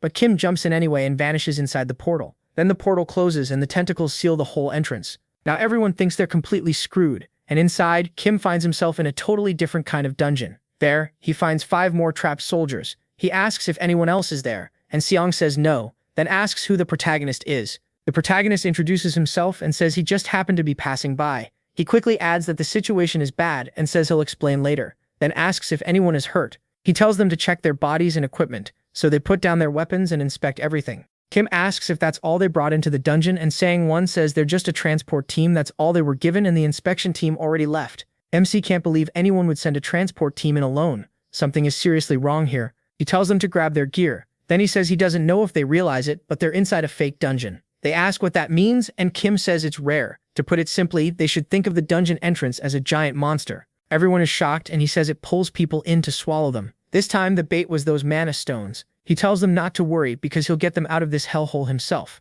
They ask how he even knows the way out, and he says they just need to follow his orders. From here on, they need to kill monsters and push toward the center of the dungeon. But Daesung hesitates and asks if they only need to kill one monster in the dungeon. Kim says yes, and they've already started. A bunch of slimy monsters appear behind him, and the soldiers wonder what the heck they are, but the protagonist charges forward and drops one instantly. He tells them to stay back. The soldiers realize that if this really is Kim, then he's the most talked about name in the hunter community, the one who became a sergeant faster than anyone else in history. MC keeps cutting down monsters while they call him the unbeatable monster of the Hunter Corps. Outside, Colonel Padian Setho arrives looking for Sanjin, then storms over and grabs him by the collar, demanding to know what the hell he's been doing. Sanjin says he was just extracting the mana stones they found in the dungeon. The general asks if anyone ever told him to do that. He says Sanjin was only ordered to investigate the dungeon, and asks how he dared to send soldiers into a dungeon without an attack team, just to secure the mana stone extraction. The general gets even angrier after only 2 lousy weeks of investigation. Sanjin deployed soldiers there without permission. He asks if Sanjin plans to take responsibility for this mess, and whether he really put those people in danger just to make his record look better. Then he says no matter how this ends, Sanjin better get ready to take off that uniform. On top of that, if even one person dies, he'll hold him responsible and throw him in prison. So he better pray everyone makes it out alive. Back inside, Kim wipes out all the monsters. But surprisingly, he gets mad and says he told them he'd handle it. So why do they keep interfering? A soldier says they were only trying to help. He asks if he didn't already say they need to get past the parasites and reach the center. Did they forget that already? He explains that these monsters are made by the fake dungeon so it can absorb the prey that enters. More importantly, once they get near the fake dungeon's core at the center, those things will start appearing non-stop. So they need to save their strength until then, because if anyone gets hurt there, they'll be in serious trouble. The soldiers are amazed by how heroic he sounds, but Kim says that might sound nice, yet he's not saying it because he cares about them. As far as he's concerned, this place gives tons of experience points and he wants every last one for himself. Then he tells them to keep moving. The soldiers follow him, all fired up, while Kim clearly has his own sneaky plans. Soon, the monsters start showing up again. Behind them, there's also a huge blob-like thing perched above them. The soldiers panic, and the protagonist thinks that with low stats, just being inside this dungeon drains stamina. If he had made them fight more, some of them wouldn't have even made it this far. So he says they're almost there, they just need to destroy that thing and get out. Then he says now it's the soldiers' turn, and they absolutely must not get hurt or die, all for the sake of his record. Then he corrects himself and says it's for their safety. They need to stay in the rear and focus on defense while he finishes this thing off fast. Once he sees they followed his orders, he rushes the monsters at full speed. He thinks that since there are witnesses here, he'd better not use his usual skills, so he weaves past all of them until he leaps up, and then crashes down on top of the monsters, taking several out at once. He keeps doing it like it's the easiest thing in the world until even the monsters seem scared. Then, like a maniac, he calls them over and tells them to hand over their experience points. Right then, that sphere in the middle starts to glow, and Kim realizes it's poison. He tells the soldiers to get back, but the sphere gives off even more purple rays, and MC thinks he'll be fine thanks to his poison immunity. Still, depending on the poison, the others might not make it out. He starts using his dark magic and thinks there's no time for this. They can deal with the rest after he clears the dungeon. But as he activates his demonic energy, the item Padian Seo gave him begins to react, and its hidden power unlocks. Kim remembers Padian's words and says he wanted to save this for later, when raising his stats got harder. But now the system is saying something about secret powers. A system message appears saying, this is the imitation bracelet. The user can activate any skill they know about, even one they don't have. After the skill is used, the item loses its power and disappears. Realizing he got this item at the perfect moment, Kim thinks he's insanely lucky. He quickly remembers the perfect skill for this situation. A massive sword made of black energy appears in his hand. He says this is the unique skill of the Black Knight, a monster he'll never forget because it was such a pain to defeat. So Kim raises the huge blade, triggers banishment, and summons a demonic sword that tears through space and hurls enemies into a dimensional rift. Then he tells the dungeon to go ahead and test it. And with that, he swings, wiping out everything in front of him, shattering that orb and breaking apart the fake dungeon.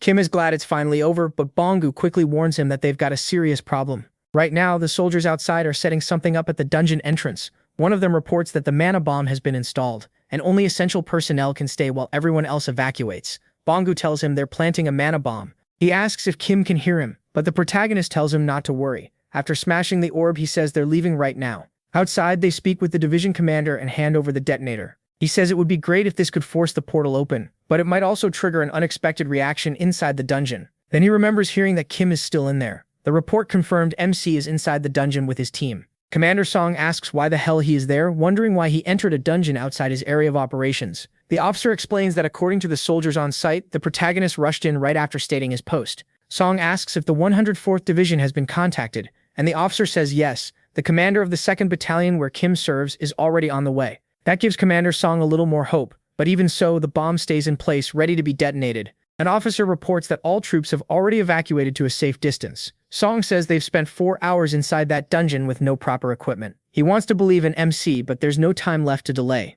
Then the dungeon starts shaking and breaking apart. They realize the portal is collapsing, so Commander Song orders the medics to prepare beds for survivors immediately, and tells the officers to come armed. Then he runs toward the dungeon, grabbing at it like he wants to tear the opening wider. A medical squad officer arrives and tells everyone to stay ready. Then people start coming out of the dungeon. The commander sees that they all look fine and asks if anyone is hurt. They answer that they're okay. As for the dungeon, the operation was a success. Then Kim appears, bringing out the last one. Commander Song looks at him and the boy goes stiff. But unlike what he expected, Commander Song actually approves of what he did. Later that same afternoon, at the 107th Division headquarters, Kim stands beside the commander and makes up an excuse, saying he was on vacation, so Song asks why he ended up in that dungeon. The protagonist says he came to see him because the commander had promised to buy him a meal. Song is surprised MC used his vacation for that, and even more surprised that right when he arrived, the portal accident happened and he jumped inside. Even Kim knows the story sounds forced, but he has no better option now, so he sticks with it, saying that's exactly what happened when he saw the portal acting strange. His body moved before he could even think.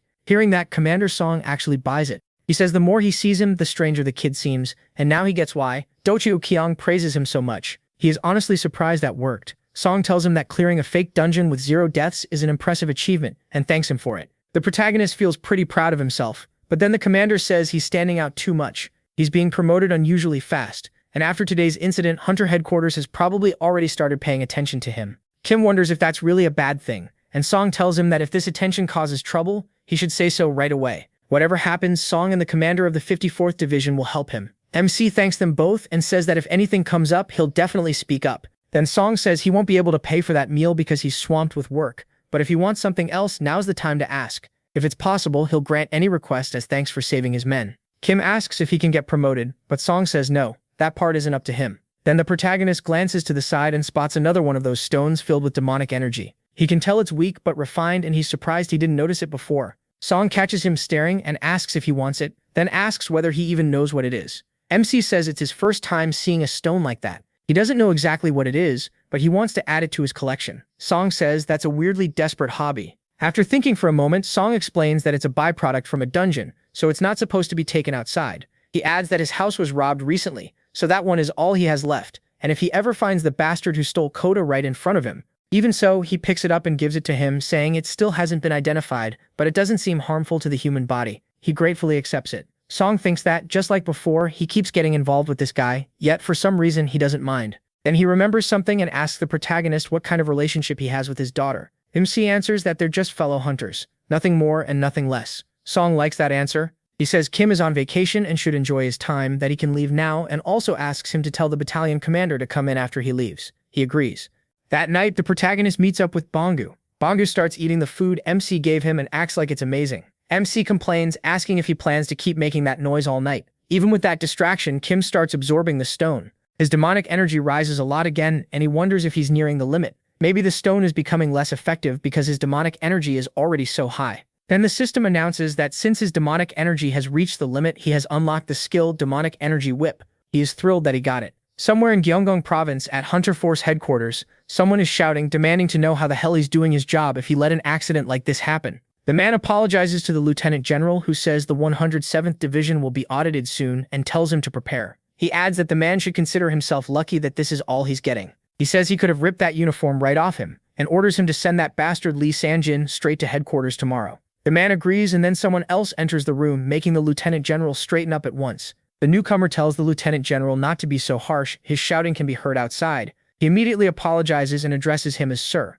The man sits down and says he received the report, so Gyeonggong thinks something happened. Then Hunter Force Commander General Guhak Yeo asks if this was Kim again. Back with the squad, a commander asks what's going on and where they are. Choi asks if it's what he thinks, if the protagonist is the target. His subordinate says that's exactly right. Those bastards waited on purpose until he wasn't around. About an hour earlier, First Sergeant Taehwan and Sergeant First Class Minso arrived at the 104th. The commander says he understands what they're asking for, but Kim just returned from leave this morning, so demanding to see him already is a bit much from his point of view. Taehwan just asks if he knows whose orders they're following and tells him to do them this favor just this once. But the officer says his battalion and company commanders are absent right now, so this isn't proper. Taehwan asks if he needs an official note because they can arrange one immediately. Then he says they'll leave after a short, calm meeting and asks him to bring Kim over right now. Sometime later, MC arrives, introduces himself, and says he was told they were looking for him. When he looks at the two men, he recognizes their squad insignia and wonders if it belongs to a special unit under Hunter Corps headquarters.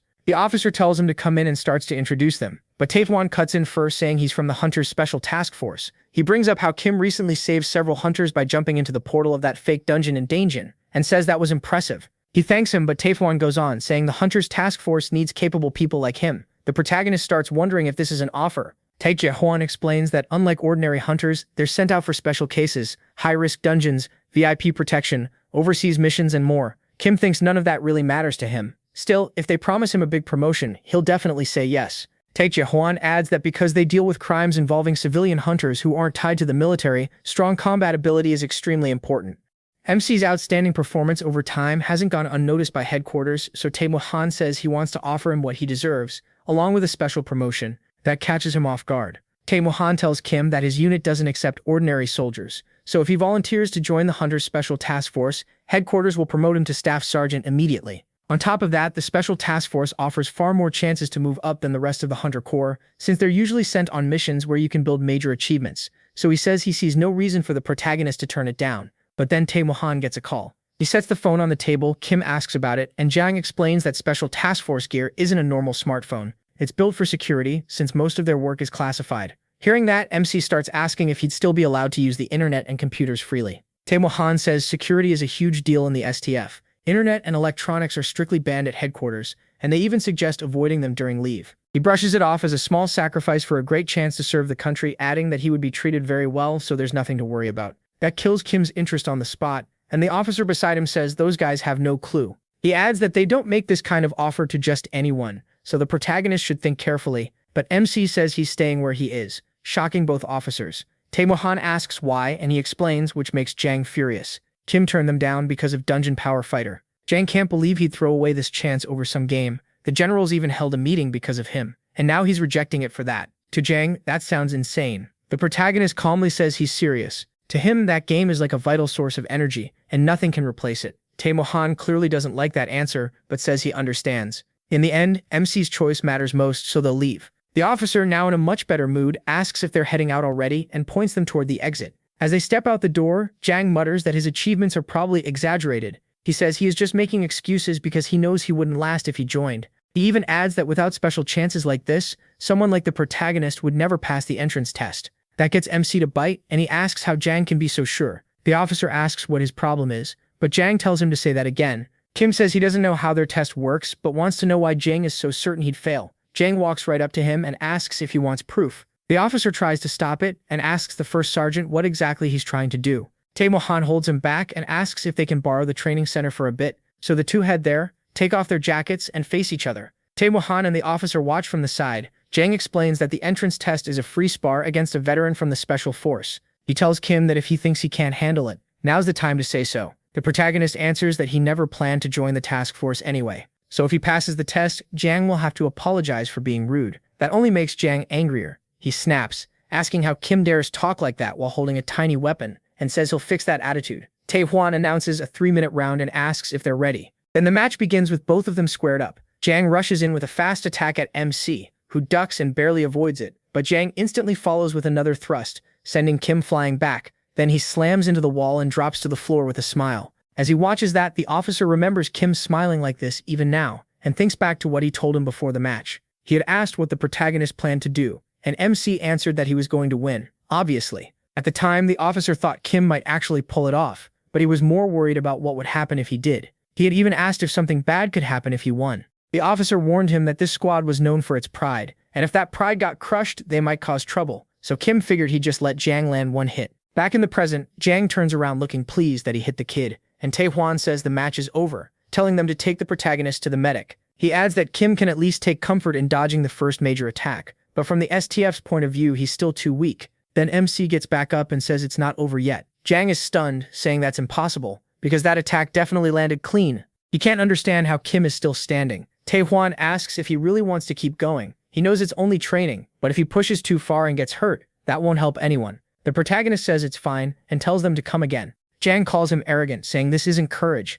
and he'll make Kim regret standing up again. MC asks if he's really going that far while charging his rope with demonic energy. Jang calls him arrogant again and charges straight at the boy, trying to land a hit. But Kim blocks every single attack. Jang starts to panic and thrusts at him again, but Kim wraps the sword with his whip, rips it from Jang's hand, throws it aside, and fully disarms him. Then he starts lashing his whip down on Jang. Jang says the kid is pretty skilled with a whip, but those hits won't even tickle. Then the strikes suddenly start hurting for real, and he begins to scream. Taehwan wonders what's going on, because First Sergeant Jang is dropping to his knees from attacks like these. Jang starts shaking in pain, and Kim swings the whip again and lands another hard strike on him. It hits Jang right in the chest, even as he begs Kim to wait. He swings the whip again and says that first attack was strong, and he knows the STF hunters are skilled, but this is Jang's first time being hit by a demonic whip. The protagonist asks how it feels. Pretty exciting, isn't it? He adds that even thick-skinned orc warriors drop to their knees from a single blow like that. Then he tells Jang to stop being so full of himself just because he's decent in a fight. Taehwan steps in and tells him to stop, saying that's enough. And then Kim nearly strikes Jang again right between the legs. Jang blacks out from pure fear, but MC missed on purpose. Taehwan rushes over to help his friend. He thinks about how Jang never even blinked when a whole group of orcs attacked him, yet now he passed out from pain. Taehwan can't understand how a simple training whip could be this strong. Then he realizes it. He can't let Kim get away. Taehwan says a subordinate's mistake is also the superior's mistake, and asks if he can apologize in Jang's place. He thinks about it and wonders if he used too much demonic energy, admitting he feels a little bad. He says it's fine, then adds that he acted recklessly and apologizes to Taehwan. After that, Taehwan hands him a paper and tells him to call if he changes his mind. The officer asks if they're leaving already, and whether they want to stop by the medic first. Taehwan says no, they need to go. Kim, holding the paper, asks if that really wasn't a pretty good way to settle things. In the present, the commander laughs and says it's great to hear that. Then he asks where Kim is now, and the officer says he came back and is training alone. His superior says he'll personally report to the division commander that the protagonist turned down the hunter's STF offer, and he's sure the commander will be pleased. He says MC may have rejected the STF today, but now they probably want him even more. There's no way they'll give up that easily. The officer asks if they should do something to keep him here, but the superior says the division commander already expected this, so there's no need to worry. He says they just need to wait and see what kind of offer the division commander has prepared for Sergeant Kim. Okyu-ong is very curious about what the protagonist actually did, and says he bets those arrogant STF guys are furious right now. He adds that no matter what privilege he offers, if MC decides to join the STF, he can't stop him. That's why he's been careful. But this situation changed that. Now he says it's finally time for them to act, and Okyu-ong agrees, saying they need to show their gratitude properly. Then he picks up the phone and asks if the thing he mentioned is ready. Hearing that it is, he happily tells them to bring all the related files over right away. Later in the barracks, everyone notices what Kim is wearing and asks what's going on. Okyu-ong announces that from now on he will be the commander of the 2nd Squad in the 2nd Battalion, and tells everyone to behave. Taehwan asks if Hono is getting promoted, and Okyu-ong says not yet, but he is aiming for staff sergeant soon. Since he already has enough points for promotion, he's giving his current post to Kim, and he assumes no one objects. Taehwan says of course not, and Gwang-sik adds that nobody but the protagonist could replace him anyway. Then Dongjin asks MC a question. MC tells him to go ahead, and Dongjin says he heard someone from the 104th Division cleared a fake dungeon alone a while back. Since he was on leave when it happened, was it him? Gwang-sik says that's true. The whole hunter community in Ixis has been talking about it. The protagonist admits it was him. He says he happened to be in Daejeon at the time and ended up going there. The others ask if that's really true, amazed. They ask if he got hurt, and Kim says he's fine. Gwang-sik asks if that had anything to do with MC being picked as squad commander, and whether he got any other reward too. He says yes, and everyone immediately asks what it was, all fired up. A few days later, inside the Goblin Colony dungeon, they cut down monster after monster. Gwang-sik says he can't believe Kim got an STF offer so soon. Hanyang is even more shocked that the protagonist flat out refused it, and even beat up a first sergeant during it. During the fight, Gwang-sik says that story is hard to believe. Nobody outside the military would buy it. Still, the division commander made MC the leader of the squad and even promised a promotion to second sergeant within a year if enough points are earned. Hanyang says even Hanro approved right away, since everyone knows how he feels about the hunter's FTE. While they talk, a huge orc shows up near them and lets out a roar. None of them even react because Kim's whip lashes out in a flash and beats the monster down completely. It drops to its knees and starts crying. Guang-sik says that weapon is personal gear the division commander gave Kim and it's seriously good. Han-yang agrees. He adds that not even the platoon commander has personal equipment yet. These are real privileges. Meanwhile, he keeps beating the orc down and Guang-sik wonders why he had to pick a whip. Turns out the commander offered him any weapon he wanted and that's what the protagonist chose. With rewards like that, he gets why MC turned down the hunter's offer. It's rare for a sergeant to get personal equipment, and apparently the division commander had to push through a mountain of paperwork to make it happen. Kim says this is even better than he expected. The weight balance and grip are excellent, way above normal gear. On top of that, because of that Amanda Stone, he can rack up kills without wasting demonic energy to make it stronger. He's already thinking about getting promoted within the year. At this rate, that weapon will speed things up fast.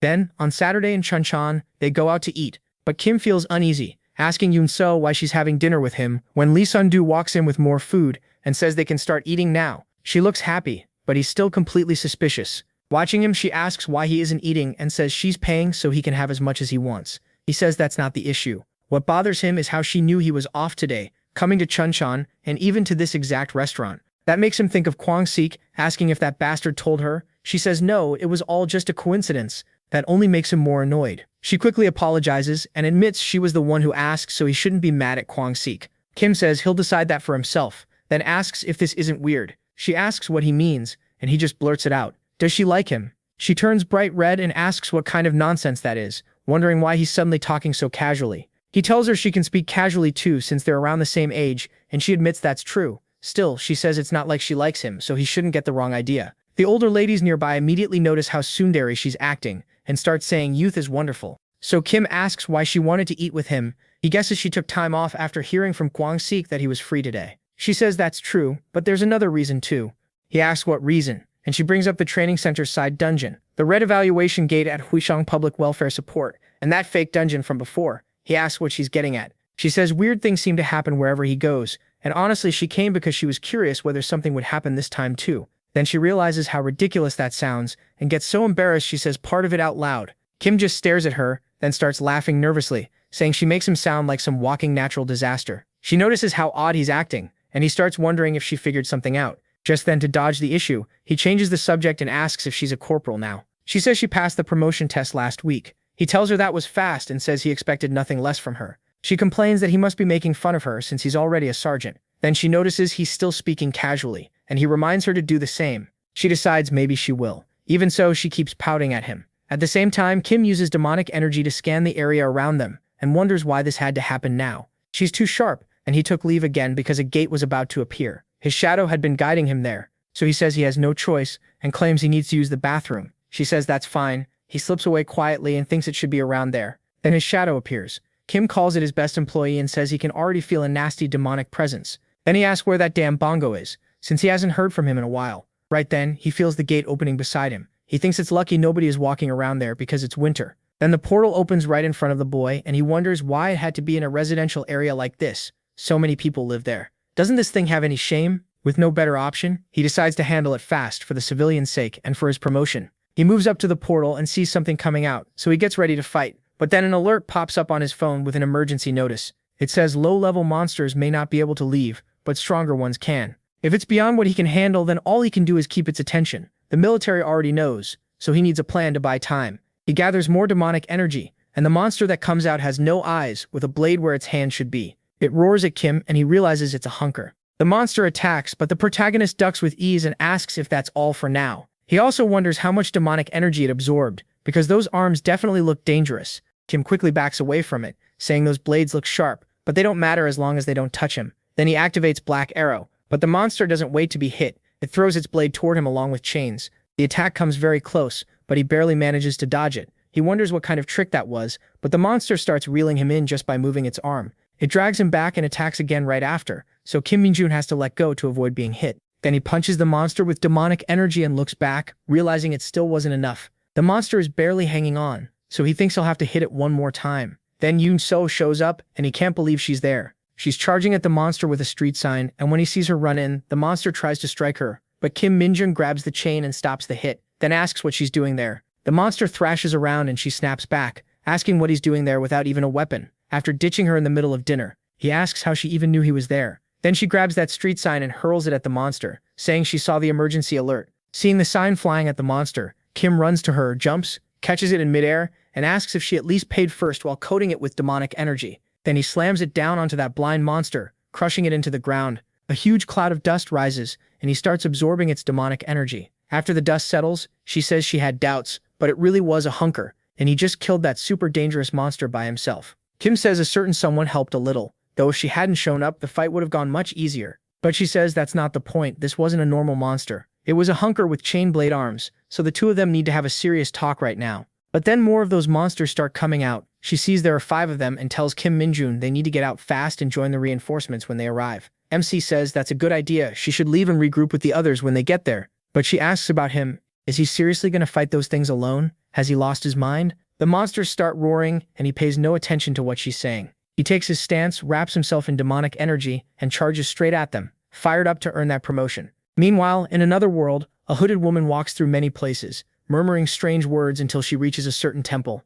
Inside the temple, she steps to the center of a design on the floor, clasps her hands and prays. Then she removes the hood, revealing a beautiful red-haired woman who tells her Lord Minode to wait for her. Then a helicopter flies over the sea near Nagasaki toward a deserted island where 2 officials are waiting. The helicopter slowly descends and lands in front of them. 2 of the army's top figures step out, and the man there thanks the general for coming. He introduces himself as Masaru from the Japanese Hunters Association, and the other man introduces himself as General Seo Kyung, the top general of Korea's hunter forces. Said Gyungjung says Masaru's Korean is very good. Masaru thanks him as they talk, then asks them to head toward that massive portal. So Said Gyungjung takes in everything they have to show him. He says the plan looks solid. Everything checks out, and it's surprisingly complete for something prepared on such short notice. Masaru replies that's because he gave them excellent troops, and Said Gyungjung thanks him again. Said Gyungjung adds that the Japanese Hunters Association must be worried about these strange dungeons. Since this one appeared on a deserted island, it was even harder to find, and with an abnormal dungeon like this, of course it won't be easy. Still, he says he doubts Masaru asked for joint action just because Japan lacks strength. So he asks what Masaru really wants. Masaru pauses for a moment, then he says Seo Ki-young already knows how Japan handles dungeons. Through the government-run Hunters Association and the civilian-run guild system. For now, they don't have a shortage of manpower. Even so, with abnormal dungeons showing up much more often in recent years, he feels they need a more organized hunter training system. Seo Ki-young thinks that over while Masaru continues. Masaru decides to be blunt. He's interested in Korea's hunter training system. He hoped this joint operation would help build that connection. That immediately cheers Seo Ki-young up. He figures that must be why General Gu Hak-chul sent him here, and even put that bastard on the expedition list. Now he wants to leave a good impression. That has to be it, and he also remembers that other shady general who sent him. Masaru then brings up a certain hunter, saying the man is remarkable. For someone who joined only recently, that kind of evaluation is unusual. Seo Ki-young already knows exactly who he means. Masaru says that Hunter's rapid promotion and how often he shows up in Korea's hunter community really caught his eye. According to the report he received, the rumors seem true. He asks how someone could grow that strong so fast, calling it impressive. Seo Ki-young starts feeling trapped, trying to come up with an explanation. But Masaru just says he's excited to see how Seo Ki-young's sergeant performs in this raid. And meanwhile, Kim is already in the middle of the raid, right in front of an ogre. One of the soldiers, Nielsen, shouts for him to be careful because the thing is about to hit him. Before it can, another fighter rushes in, stopping the ogre's blow and barely saving the protagonist, who still hasn't moved. Then the blonde guy jumps in too and shamelessly steals the opening from the other man. At this point, they seem to be getting in each other's way more than helping. The ogre gets knocked back, but it's still in good shape and completely furious. Then the masked man admits the monster is tougher than he expected. The blonde agrees, and a girl from the rear tells them to leave it to her as she gets ready to strike. The ogre charges with full force, raising its club to smash her into the ground. She just watches it calmly, then slices it apart in one rush, cutting its whole body into pieces with a single swing of her sword. Blood sprays everywhere, and she sheathes her blade with a perfect hero pose. That's Suzuki Miu from the Japanese Hunters Association. Everyone praises her amazing swordsmanship, and she gets a little flustered by all the attention. They quickly check for injuries, but everyone's fine. The blonde is from Japan's Danjo Hen Guild, and the masked man is from that same guild too. As they stare at the shredded ogre, the blonde says Suzuki is a monster in her own right. His friend asks if she wants to join Danjo, saying she'd be one of their stars, but she walks right past him. Instead, she goes to Kim and asks if he's okay. He has no idea what to make of that. She tells him he looked distracted, and when he's the one suggesting cooperation, he can't let people get hurt or die. If he's scared, he should stay back and support them. Better yet, not join the fight at all. MC just watches her and calmly says, okay, adding that her Korean is really good. She simply turns around and leaves. Nearby, the doctor of the 104th Squad, Major John Hyun-do, studies the monster and says, it's much bigger than the red dokebi that appeared in Korea. Looks like Japan is struggling with dungeon threats too. He asks the other officer what he thinks, but when he turns around, the man is already gone, heading straight toward Kim to start trouble. Full of attitude, he demands to know what he thinks he's doing. He asks if he is trying to embarrass them and make their whole nation look bad. This is Captain Sang-deok, and he awkwardly says it wasn't really on purpose. Sang-deok says he knew this would happen the moment the protagonist was sent here, and he doesn't get why the division commander likes him so much. Then the doctor cuts in, telling both of them to calm down and saying Sang-deok shouldn't be so hard on him, since the protagonist lacks experience. But Sang-deok argues that doesn't make it okay. Didn't the major hear what the Japanese hunter said? MC explains he was only watching because he wanted to see the level of everyone's skills here, but he guesses that caused a misunderstanding. He thinks back on the blonde man's skill, the girl's skill, and the masked man's too, realizing the Japanese hunters are better than he expected. Then he glances to the side and thinks that she especially is really good. Sang-deok orders Kim to stay close because he's going to keep an eye on him. He is annoyed when the captain grabs his shoulder, but he just agrees. He wonders what this guy is even thinking, since he hasn't helped much so far. Meanwhile, the group keeps talking while the girl notices something, and Suzu turns shocked, grabbing her sword and warning that something's coming. But as she says that it reaches them almost instantly, she manages to stop the incoming axe with one hand and throw it upward. The axe drops and sticks into the ground, and she stares, startled, trying to see where it came from. Then from deep inside the cave, something steps out of the shadows, revealing a blue demon grinning at all of them. They realize it's the dungeon boss, and the moment she shouts that out, everyone goes on alert. Kim does too, though he barely shows it. Suzu looks to the masked man and gets into position. She says she already shared their location with the other teams. Until reinforcements arrive, they'll stay on defense. She's ready to fall back if needed, but the monster suddenly lunges at her, and she doesn't notice in time. She realizes it was almost too late. Luckily, the other two rush in and strike the boss to stop its charge, but the monster calmly catches both of them by the leg at the same time, like they're moving in slow motion. They freeze in shock and the boss flings them aside. That gives Suzu an opening to stab at its stomach. But the moment she attacks, the monster doesn't even budge. It takes the hit and her sword can't cut through it. It even smiles at her attack, and then one of the officers starts explaining the mana sword, a weapon made for fighting monsters by absorbing the user's mana to boost destructive power. The aura around the blade proves that power, and her sword is on a whole different level from the gear the soldiers use. Kim is oddly pleased, like he's learning something new. Then that officer charges in with his own mana sword. He boasts that he's a sword instructor from the 104th Division's top hunter squad, but the monster lifts its foot to stomp his face, only for him to get blasted away instead. Suzuki jumps in, nearly cutting off the monster's leg as she protects him. She tells the captain to fall back, saying she'll buy time, so he needs to grab the others and get out fast. But Kim is already moving everyone out of danger and putting them somewhere safe. She looks over in confusion, wondering when he even managed to do that. Then she tells him that if he's done that much, he should stay in the rear for his own safety. But the protagonist questions that, asking why they don't just kill it. The boss, obviously. She shuts that idea down at once, saying it's too dangerous. They need to regroup first and then act. Kim wonders if that's really how it's done, while pouring an absurd amount of mana into his sword, way more than either of them showed. Suzuki can only stare, eyes wide at what he's doing. Even the boss is shaken, and its smug smile disappears. Nusi keeps forcing more mana into the blade, and the energy gets so intense that the boss grabs a weapon, trying to fight him head-on. Kim sees it coming and just stands there while the monster attacks. As the axe swings toward his face, the boss notices something else flying at it too. Then it gets blasted away by Kim's sword and ends up stuck in the cave ceiling like something out of a cartoon.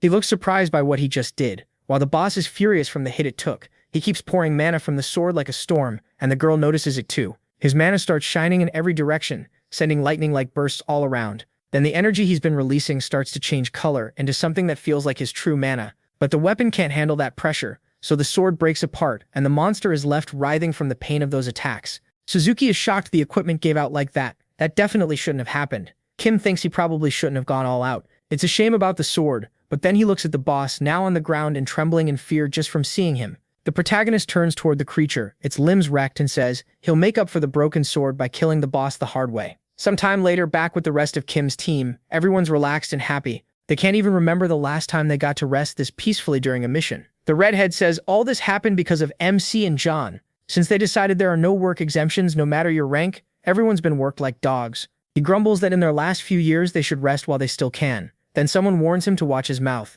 They remind him there's a snitch among them, but he quickly says he's innocent. He explains that ever since he got assigned to the sergeant's team, he's been living with them instead of going to QQC. Then he asks what choice he even has. He became a monster of a sergeant just 1 month after being appointed, so of course he has to follow his orders no matter what. The guy gets more and more annoyed, while another says he does have a point. Even so, he thinks Kim made the platoon's mood way better, and everyone got stronger because of him. The redhead shrugs it off and says he just hopes the protagonist stays in Japan for a long time. Honestly, it'd be even better if he only came back after the redhead leaves.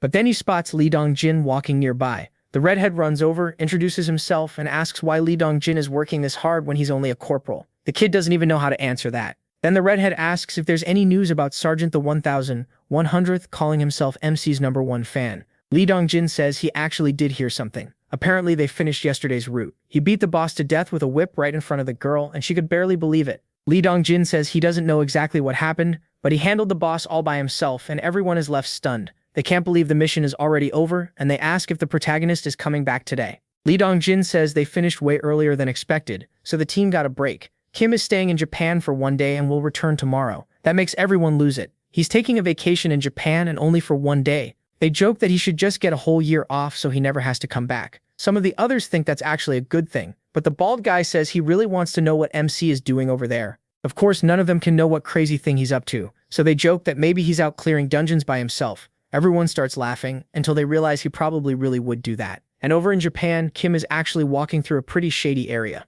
A crow spots him there and asks who it is. It's his own crow. The bird says it found the closest place with demonic energy. Just like he asked, the protagonist plans to head there, clean it out, and absorb that energy. He praises the crow for the good work and says he can't waste time after coming all this way. The crow then complains that it couldn't do anything because of some lag. It asks who this lag guy is and says it wants to teach him a lesson. MC tells it not to worry since this is something even he can't control. That shocks the crow. If even the great MC can't do anything about it, then maybe this really is scary. Then comes a quick joke about suffering without internet too, and he tells the crow to shut up for a second. That's because it notices someone coming closer. Whoever it is arrives on a bike and stops near him. She pulls up right in front of Kim, takes off her helmet, and reveals herself. It's Suzuki. She asks what he's doing there. Seeing her, the protagonist complains and asks if she's stalking him or something. Suzuki says he's getting the wrong idea. This area has been abandoned since a dungeon break in the past, and access is heavily restricted. Even so, the association monitors the place non-stop. Then she points for him to look. Kim glances back,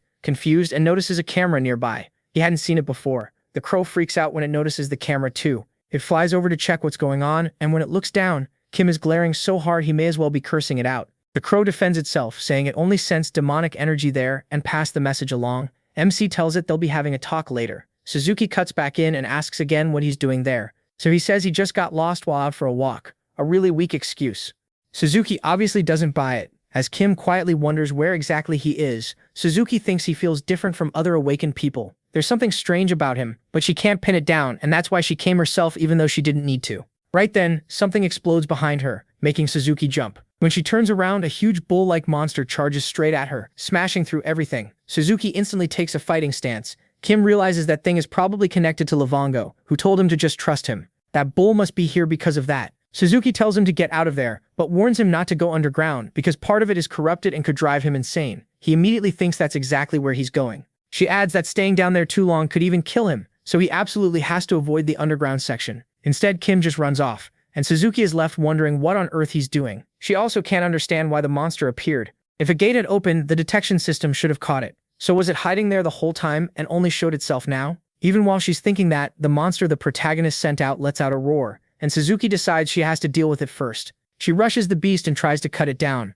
As her slash flies in, Livongo catches sight of it and panics. Terrified, he turns around and runs for his life without a second thought. Suzuki finds that weird, especially since the monster is suddenly bolting, so she chases after it to buy some time. Meanwhile, all those cameras get destroyed by Kim. He's heading into the underground area, and he makes sure to leave no trace. Using Black Arrow, he takes out the cameras. He notices the place is covered in warnings, telling people not to enter the underground section, which only makes him more curious, so he kicks the warnings aside and opens the way in. Not long after going down, he starts to feel demonic energy. It's even better than he expected. His demonic energy stat starts climbing, and he heads deeper in with a grin. He says the place is packed with demonic energy. Then the system announces that he hit the limit and unlocked infernal demonic explosion. Corruption also improves, and because there's so much demonic energy there, he unlocks Reign of Corruption. Demonic understanding gets stronger too, and demonic energy whip levels up as well. Kim looks at the status window and thinks this is perfect. His demonic energy reaches 30, along with all those boosted skills. He says he can't go bothering Livongo after getting this many buffs, though honestly, he hopes Livongo can run, because if MC catches him, he's dead.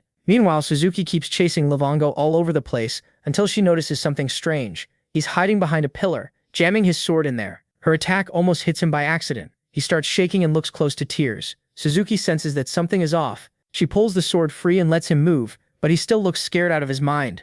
Then he tries to peek into that hole, which is a terrible idea, because Suzuki shreds the stone apart. She reveals him behind it, clearly in the mood to kill something. On the other side, Livongo uses his secret technique, turning into a tiny cute cat with big watery eyes to melt Suzuki's heart. It actually works. She gets all soft over the little cat and starts moving toward it. But then it fakes a scratch, darts away, and takes off running. Suzuki is left disappointed that the cat didn't give her any attention. A moment later, she calmly stands up and answers the phone, introducing herself as Suzuki. She says she's still searching and is focusing on areas without cameras. Then she's surprised to hear that the monitoring team also lost contact, but says she'll check things once they arrive. Then they tell her something else that shocks her. The corruption level in the underground area dropped a lot. They say the crystal's color changed too. It normally gets darker when it reacts to corrupted material, but now it's moved closer to its original color. They admit they're confused as well. Unless their equipment is malfunctioning, the only other possibility is that the corrupted material leaked out. So they ask if she's noticed anything unusual. Suzuki says no, she hasn't seen anything out of the ordinary.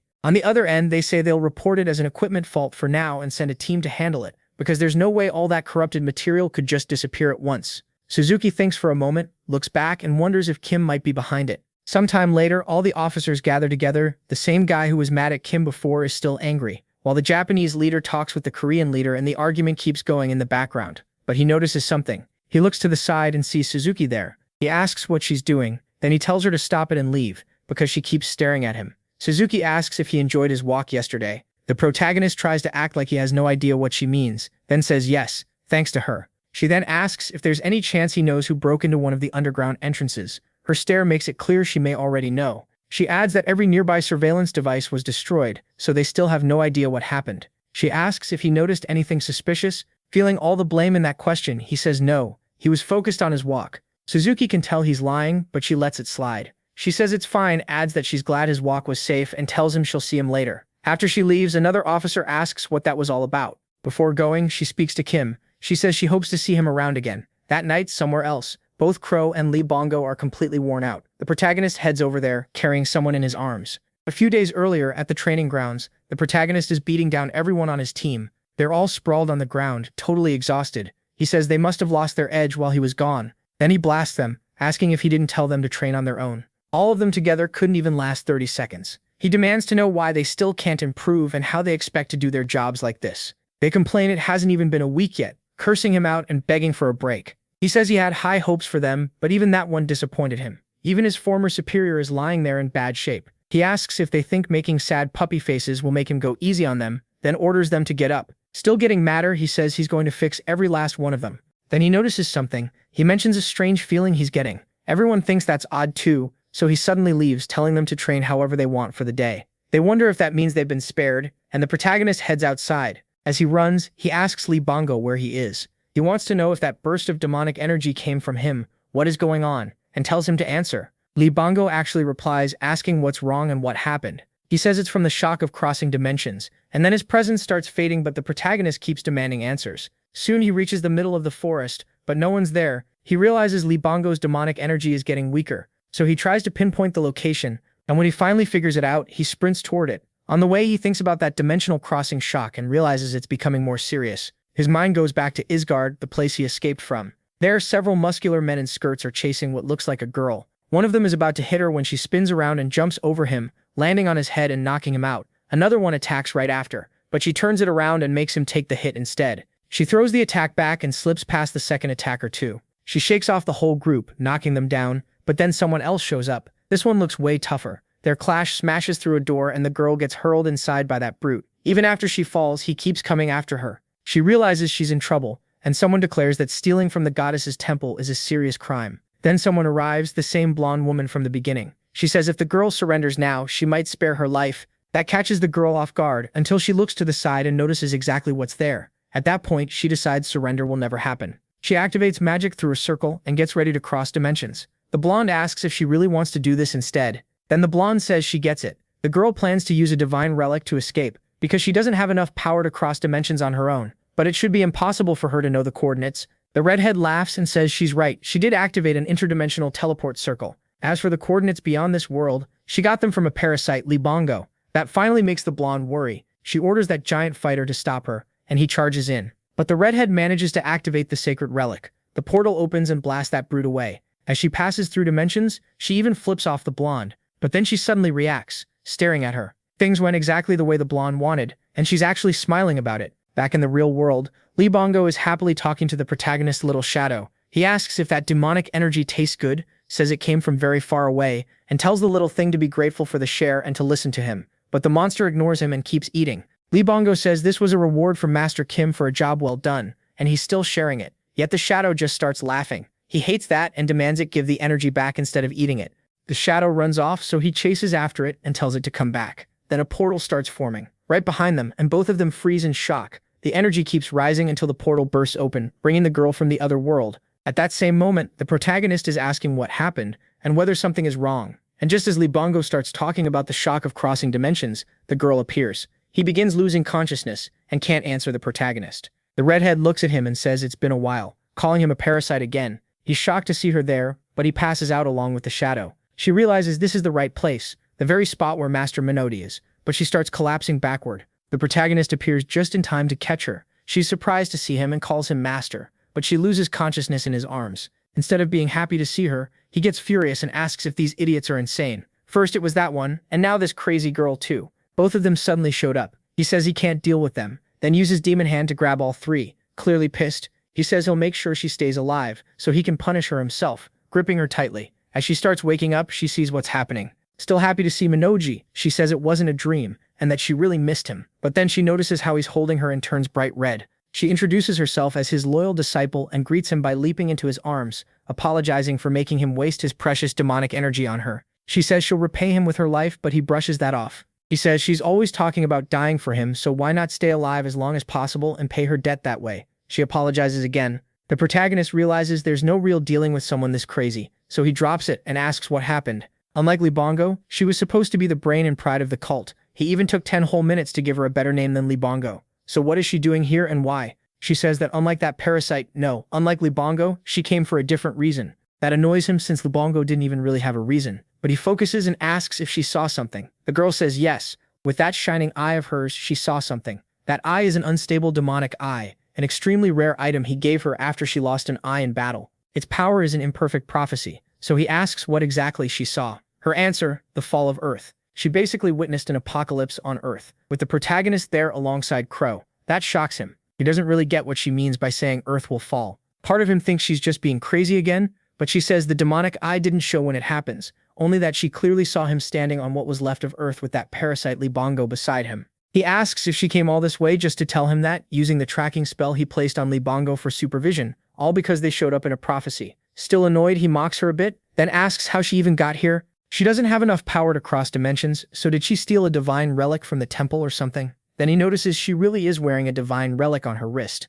That makes him calm down a little. After that, he asks what caused the end of the world. She says she thinks it's war. She felt a clash of hatred connected to Minisgard. That catches him off guard, and he asks what she's talking about. He says he already cleaned up that war, so are they in another one now? And who is it against this time? The girl says the Nova Empire has returned. Before Kim came back to Earth in the northern region of the Nova Empire, the place was in terrible shape, with dead monsters all along the path. He himself was walking through the middle of it all, until he reached a giant boss monster split apart and crudely stitched back together. He stands face to face with that giant. Its master looks at the protagonist and at the slaughtered monsters around him, then tells him not to get cocky just because he beat some trash. The monster in front of him is radiating demonic energy, and the man says all those others were just test subjects for this big one. The protagonist asks if he knows him. The man says he's a Duke of the Nova Empire, so of course he has information. The protagonist just listens. Duke keeps staring at him, then says it's a waste for someone like him to be used as a hunting dog. He offers him a place by his side, promising much bigger work, but the prota turns him down. He shuts it down right away, saying they're not friends and asking what kind of nonsense this is. If Duke's done talking, then they should finish this now. Duke insists that with what they know, they could help him rise even higher. The prota says he doesn't have time for that. If Duke has something to say, he can tell Isgard's full-time workers outside. That answer clearly pisses Duke off. Calling it a waste, Duke orders his monster to attack. The prota just stands there. Then he calmly says, fine. He stacks skill after skill onto one arm. Corruption, Demon Hand, Demonic Energy Whip, Demonic Energy Guard, and Tail of Pain. Then gets ready to punch the thing, still thinking what a waste this is. After the fight, he comes back with nothing but a small sack over his shoulder. On the way, he runs into an old man in white who looks a lot like Dumbledore. He asks if the man got impatient enough to come in person. Surprised he came himself. Then he asks if he has business with him. This is Archmage Isaac. Isaac only looks at him and says the soldiers are busy taking the castle. Then he asks if the Prota is hurt anywhere. The Prota answers that, as Isaac can see, he's perfectly fine. Isaac then asks if Duke is still alive, and the Prota says, of course, he's just out cold. Isaac can go see for himself. After that, Isaac asks what the artificial monster made by the Nova Empire was like. The Prota says it was flawed. Isaac finds that strange. So he explains that this is the Empire's secret lab packed with knowledge from outside the world, things that should never be learned. That includes all the experiments they did on monsters. He says all of it needs to be buried along with their victory in the war. The Prota tells him not to worry. He has no plan to tell anyone, and he's leaving now. But then Isaac calls him Minos and tells him to stop, asking how much he trusts Sampa.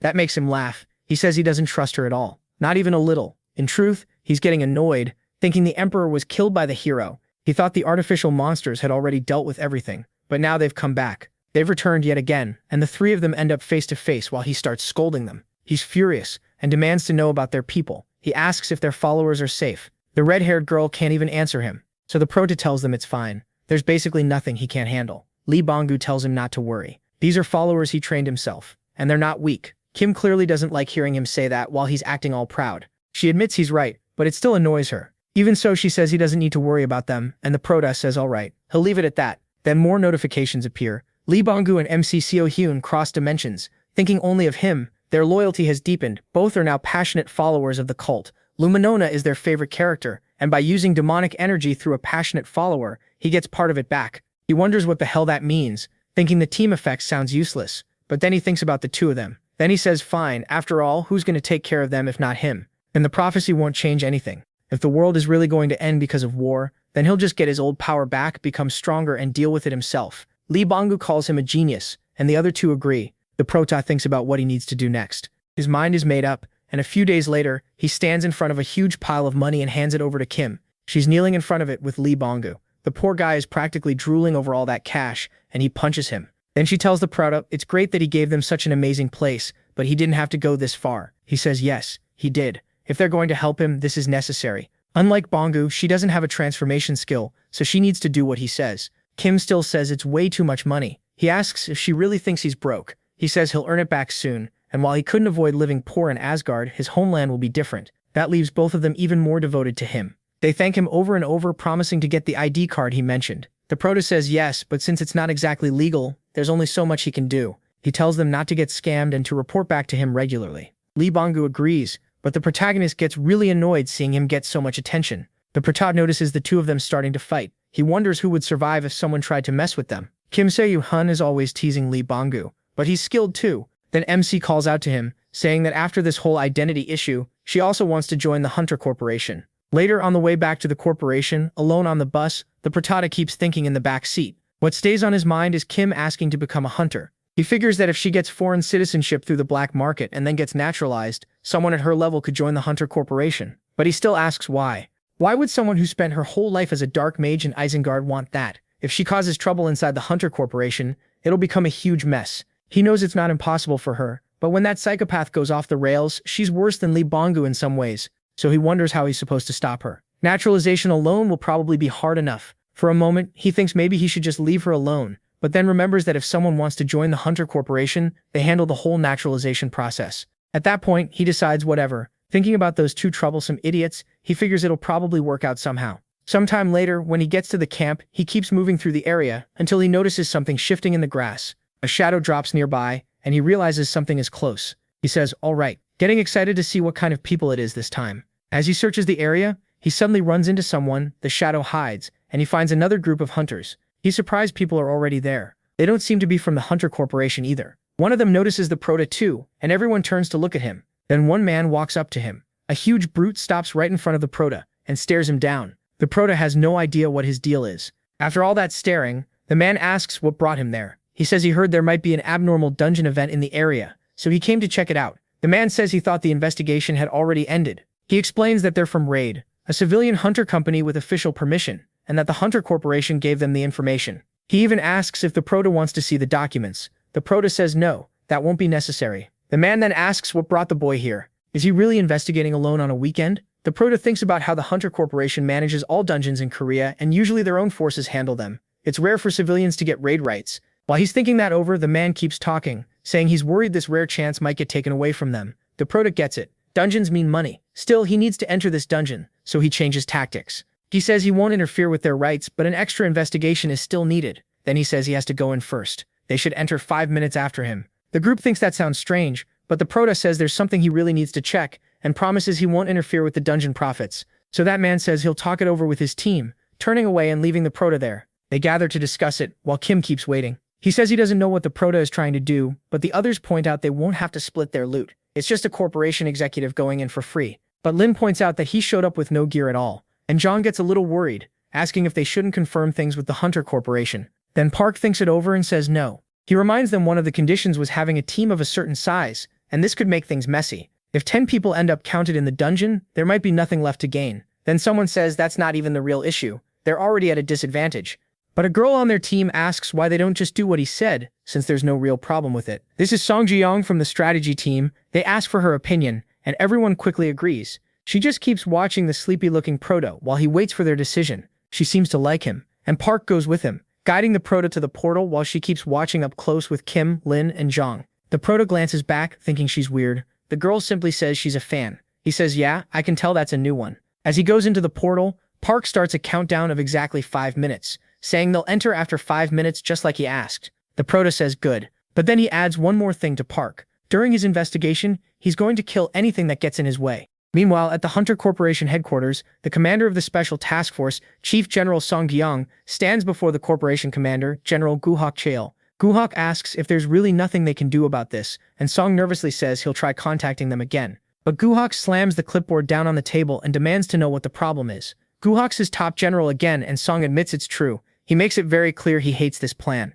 Worse, the person they're trying to reach is completely against it too. So Gu says there's nothing else to do and tells Song to leave. Song still refuses to give up, saying he'll try again and even speak to Colonel Lee Jongbiom himself, but Gu cuts him off. He firmly orders Song to go. No more arguing. With that, Song walks out of the room. He looks seriously shaken. Then his phone rings, and the moment he hears his little daughter, he melts. But what she says next makes him tense up. He asks what she means and listens closely. She's the same blonde girl who saw Kim enter the dungeon. Right now, she's standing outside that very gate. She says she just ran into someone. That person is him, Min Zhang. Honestly, I'd never guess in a million years that she's that crazy guy's daughter. Meanwhile, Kim heads into the dungeon. The inside is damp and creepy enough to put anyone on edge. A long reptile-like monster moves through the area. It suddenly notices something, hearing a sound behind it. Thinking it's strange, the creature turns and gets ready to strike, but Kim rushes past and launches it into the air. He keeps moving through the monsters with ease and notes that whatever he's after is hiding well. The demonic energy in this place feels weak. That must be why civilian hunters were allowed in. Kim thinks it would have been a real problem if he hadn't come. He keeps pushing deeper, while the monsters chase him non-stop. Even so, he slips past them calmly, saying he has no time to play around. The creatures can't make sense of it. They can't catch him at all. Then the protagonist Min Zhang spots something as he runs. He stops all at once and realizes this should be the place. Still, instead of searching for an entrance, he complains he's too lazy for that, so he simply raises his leg and smashes through the wall, forcing his way into the hidden room. Once he gets inside, he finally finds the source of the demonic energy. It's a giant lizard monster, the biggest one here, like the parent of all the others. It opens its eyes and stares at Kim. Then the beast rises up in front of him. It looks like some huge dragon-crocodile mix. MC just laughs, saying it picked the wrong time to block his path. He starts dodging little by little, while the monster throws everything it has at him. None of it lands. Then it swings its tail straight at his head, and Kim stops it with one hand. Smirking, he says he learned a pretty broken skill. He lifts a single finger, gathering a mass of demonic energy above them. Even the monster gets scared. As it looks up, Kim calls the move D-rank corruption. Rainen says he wants to test it. The skill pours demonic energy over an area, and anything it hits gets corrupted like a spreading wound. Then he drops that rain onto the monster, but the beast realizes it can hurt, so it jumps aside at once, getting away from Kim and the rain. Even so, part of it still lands on the tip of its tail, melting it like acid. The monster screams in pain as its tail starts dissolving. Kim thinks the move wasn't as amazing as he hoped, then notices something else. The monster is shedding its tail like a lizard to escape the damage. The tail drops to the floor, and the creature is free to keep fighting. It leaps to the ceiling, and then dives down at Kim.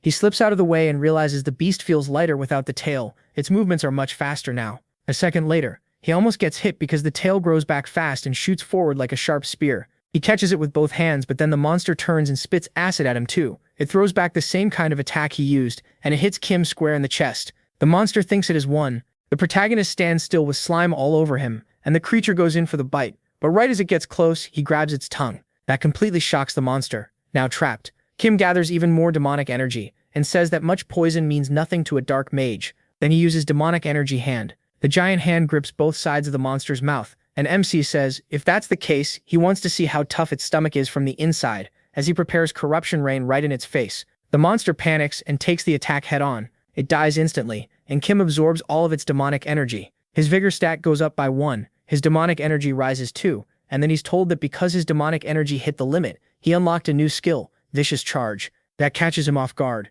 Vicious Charge lowers his defense and vigor while it's active, but in return it boosts his speed and deals damage when he crashes into an enemy. Kim says most dark mages aren't strong enough to use a skill like that well, but he's different. So he grabs the monster's body and says it's time to start cleaning up by absorbing more energy. That pushes corruption up to C rank, and he says this is way better for cleanup, though it's still hard to hit moving monsters. Now he wants to check if 5 minutes have passed, because the others should be coming in soon. Outside, while they count the time, the masked guy asks if 5 minutes are already up. Park says yes, and the man asks if they should go in. But Park says something feels off and the other guy doesn't get it. Park explains he stayed quiet because Kim came from the Hunters Corporation, but what kind of investigation only takes 5 minutes? One of the others admits he has a point. Park says if he was telling the truth, then this dungeon might be dangerous, which means he could already be dead in there. Someone else agrees. Now the team starts worrying they're in trouble, but Park says they'll just claim they came to set up camp for training. If anything happens, they can't get involved. One of them asks what he's even talking about, and Park replies that if Kim dies that fast, then that's just how it is.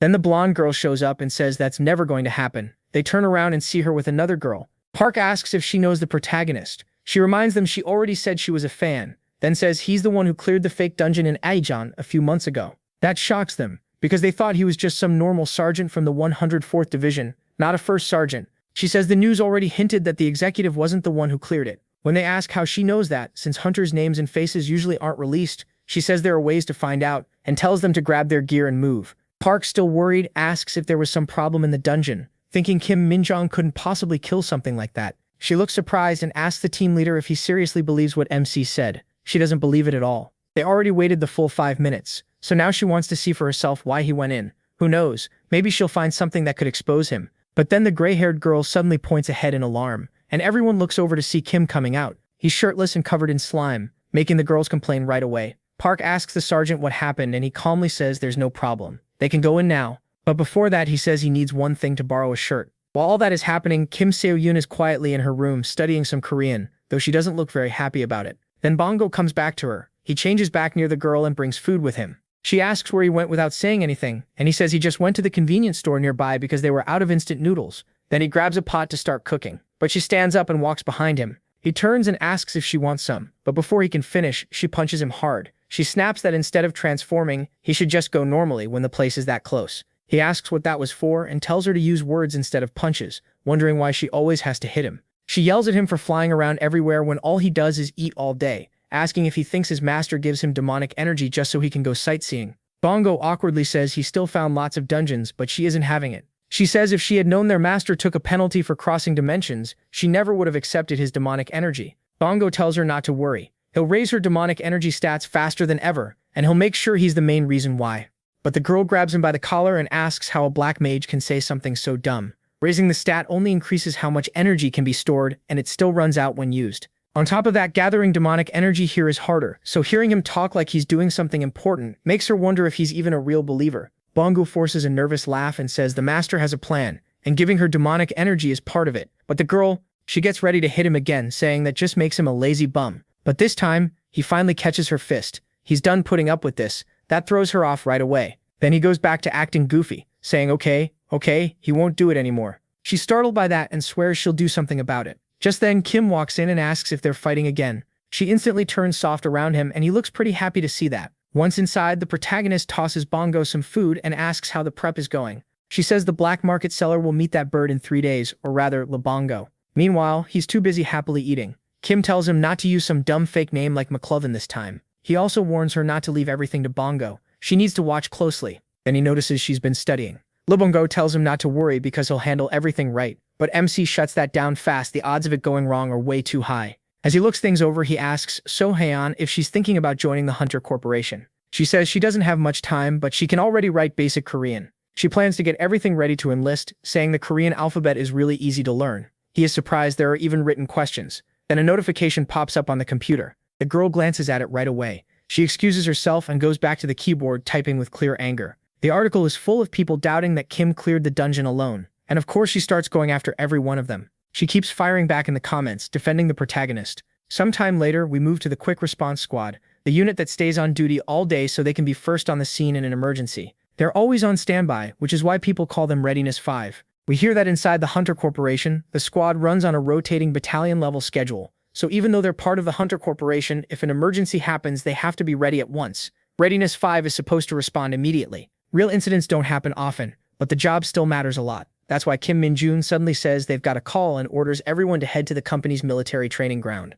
The others are shocked they got called again and ask if it's just another drill. He says he doesn't know. They'll find out when they get there. Then he tells them to stop talking and move. That just annoys everybody. They complain because 9 out of 10 calls are fake, and one of them says it makes no sense to keep doing this non-stop, ever since they joined. Still, one of them says they should just go, because the vice commander is waiting, and already furious. It's explained that endless simulation calls are normal, since even in Readiness 5 they count as part of the training. So while they're on the way, they climb into the truck to get ready. Then they contact Kim, saying it's headquarters. They've sent the location and want him there fast. MC starts to worry, and one of the men reports that everyone's finished boarding. He says he's heading out too, thinking this response feels harsher than usual. Maybe this time it's real. But then the jeep suddenly comes to a stop. Someone tells him to look ahead and Kim asks what it is. Then he sees for himself that this really is something serious. Zhang is waiting for him there. Kim is honestly surprised. He remembers seeing Zhang before, the same guy he took down with nothing but a whip. Now he finally remembers exactly who he is. The moment the protagonist gets out of the vehicle, Zhang starts acting friendly, saying it's been a while. Kim asks what he's doing here. Zhang says as MC can see, his car broke down. Then he notices MC looks concerned and offers an apology. He checks the time and says, yeah, something's off. That guy is clearly up to no good. So Kim orders the second squad to get out from the back. They're running the rest of the way, and they really do jump out and head toward the site on foot. That idiot gets left behind, asking what the hell this is about, while the protagonist's men move calmly through the woods,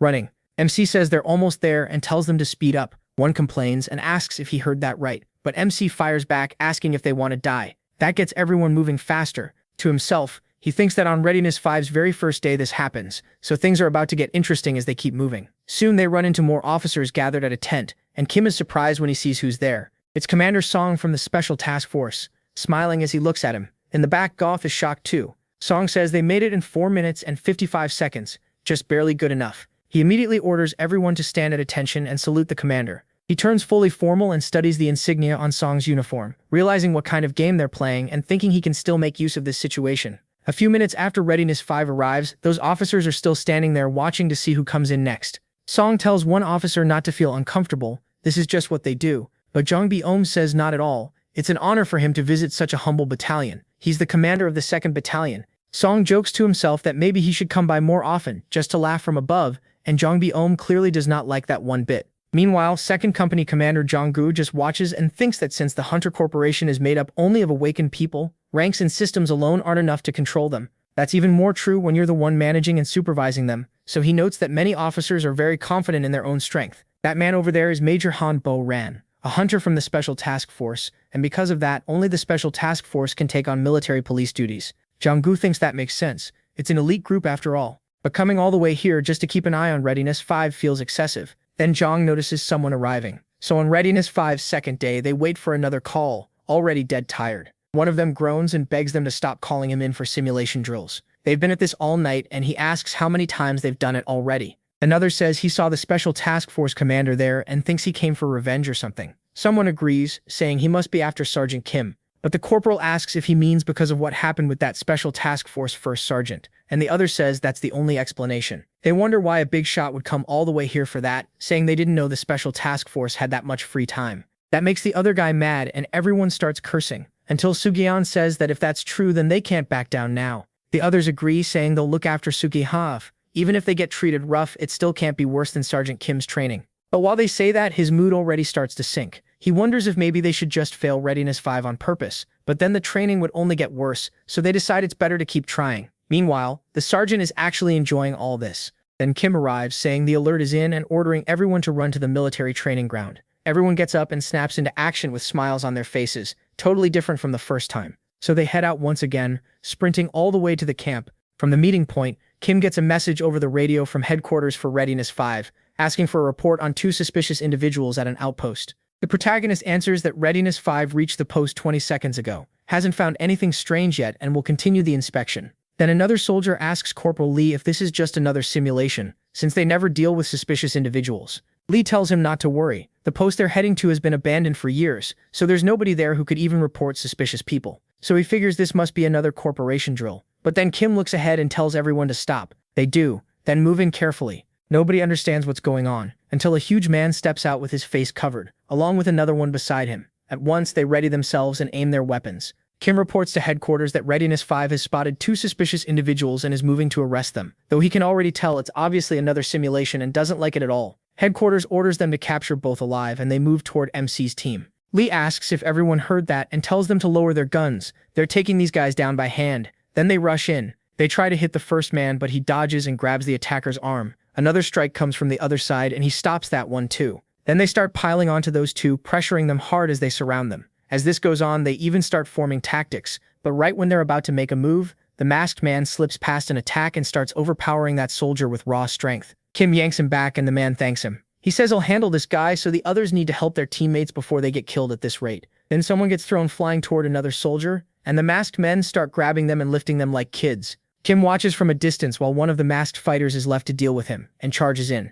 That masked man comes straight for the protagonist and says he won't hold back now, calling himself suspect number 1's opponent. The man just motions for him to come. Now the 2 are face to face. The C steps forward calmly. The suspect starts throwing punches, but Kim dodges everyone with a bored look. That only makes the masked man more frustrated, so he keeps attacking. But when he throws another punch, he slips past it and sweeps his leg from underneath. That kick sends the masked guy spinning, and Kim follows up right away with a shot to the chest. The hit slams him into the ground so hard he nearly blacks out, eyes wide from the impact. Seeing that, the protagonist can tell he's completely out of the fight, and the rest stare at him in shock. Then he tells everyone to pile on that bastard, and they love the idea. They jump him and start beating him all at once, while the other giant is still grabbing soldiers by the hands and holding them around like he's just roughhousing with little kids. By now, they're all badly beaten up. One of them tries to punch the big guy in the chest, but it does absolutely nothing. The brute casually kicks him away like it's no effort at all. Then he throws the 2 men he was holding onto the ground nearby, humiliating them by himself.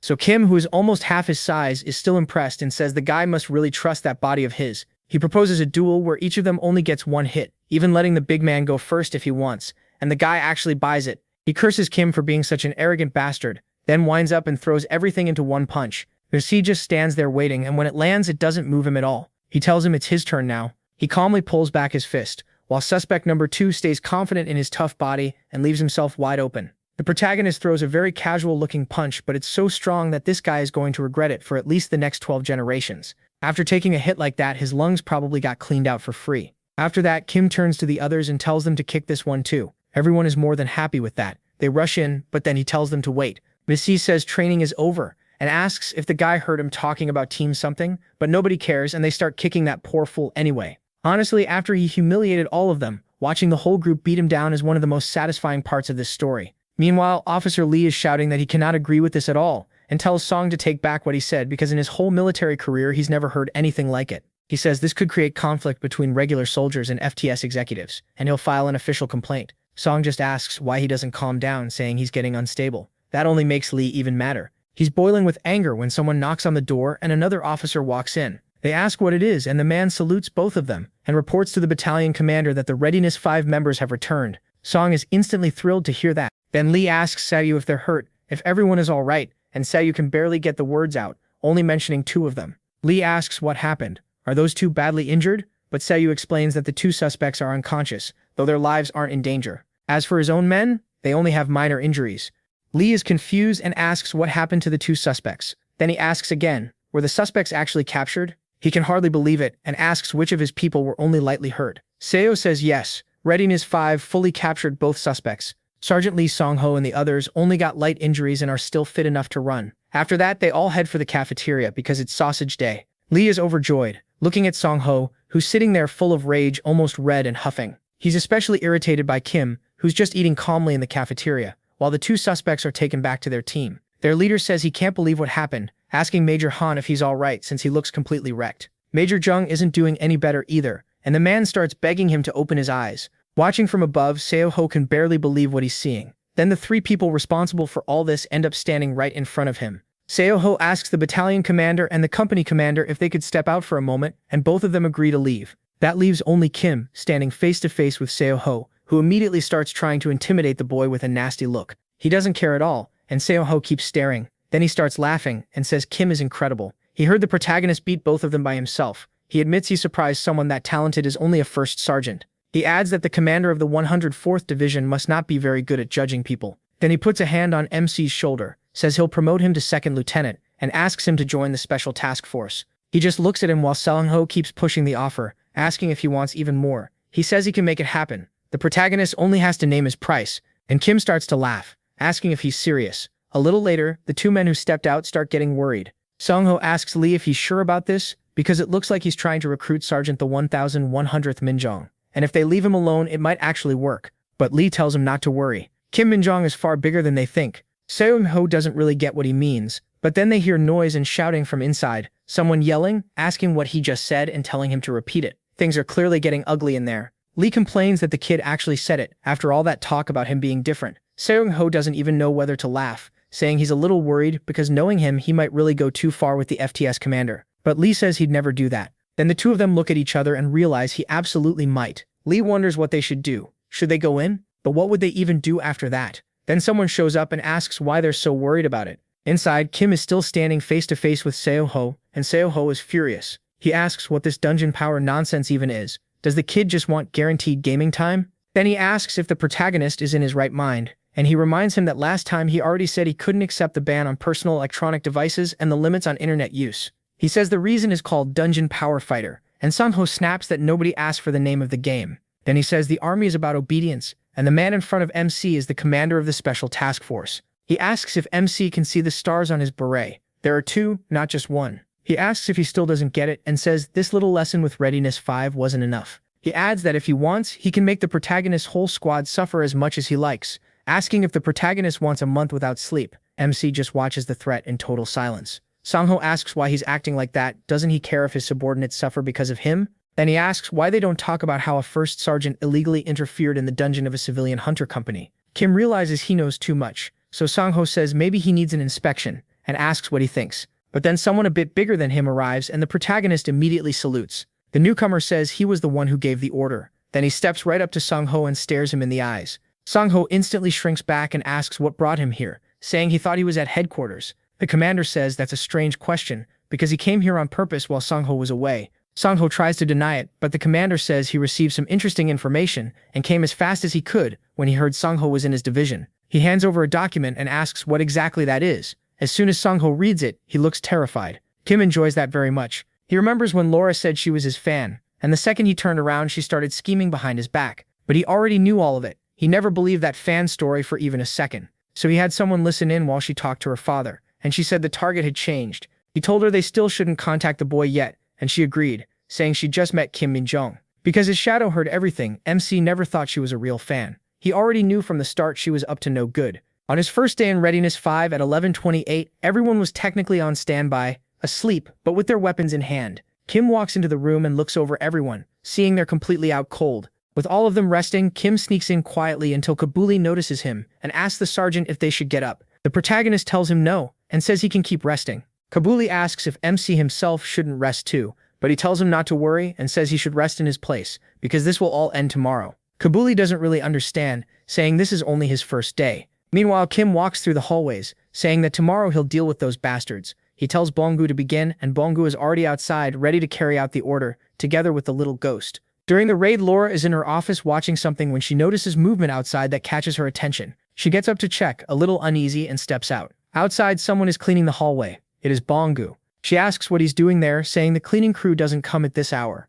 Bongu gets ready, smiles at her, and says he must have gotten the time wrong since it's his first day, but he'll finish up soon. She even buys Bongu's act and tells this new guy to show his face and ID card. He goes quiet for a second. That makes her get stricter, telling him not to make her ask twice and to show it already. He asks for just a second, then turns toward her. She immediately warns him not to come any closer and to stay still. But then he takes off his cap, shows his face, and says he gets it, asking her not to yell because she'll make him sad. She totally falls for his charm, and he says, like he told her, it's his first day, so he doesn't have an ID card yet, while already working his seduction trick. And yeah, she really falls for it, but then tells him to wait. Honestly, if he were ugly, she'd probably have kicked him out right away, but since he's handsome, she hesitates and almost melts completely. Even so, she points out that he's inside the most heavily guarded facility in the country without an ID just because it's his first day. So she simply takes off her own card, says this must have been really inconvenient, and tells him to use it. She adds that she'll inform the security team tomorrow and make sure they do their job. Bongu takes it, then tosses it to Ghost, who slips away with it. The girl stays all flustered in front of him and asks if he needs anything else.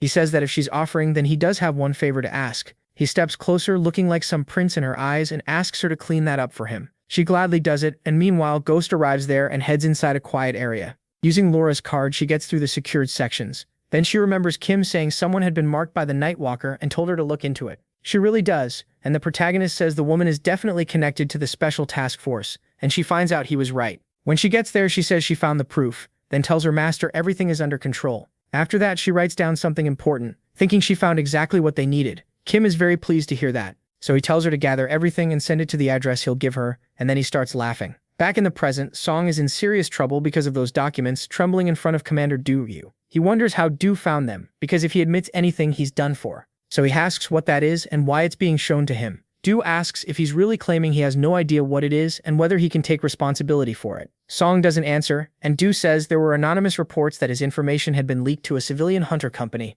and as the file shows, it includes high-ranking soldiers and even officers from the Hunter Corporation. He adds that some things were left off the list. Song says of course they were, because those are his observation reports. Then he asks Du where he even found this exact file. Du says he knows Song's daughter is a civilian hunter in a company called Raid. She's strong enough to lead a team, but strangely, her job is hunting awakened people. They also know she contacted several promising Hunter Corporation officers, and those officers later went to Raid. At that point, Song realizes this is bad.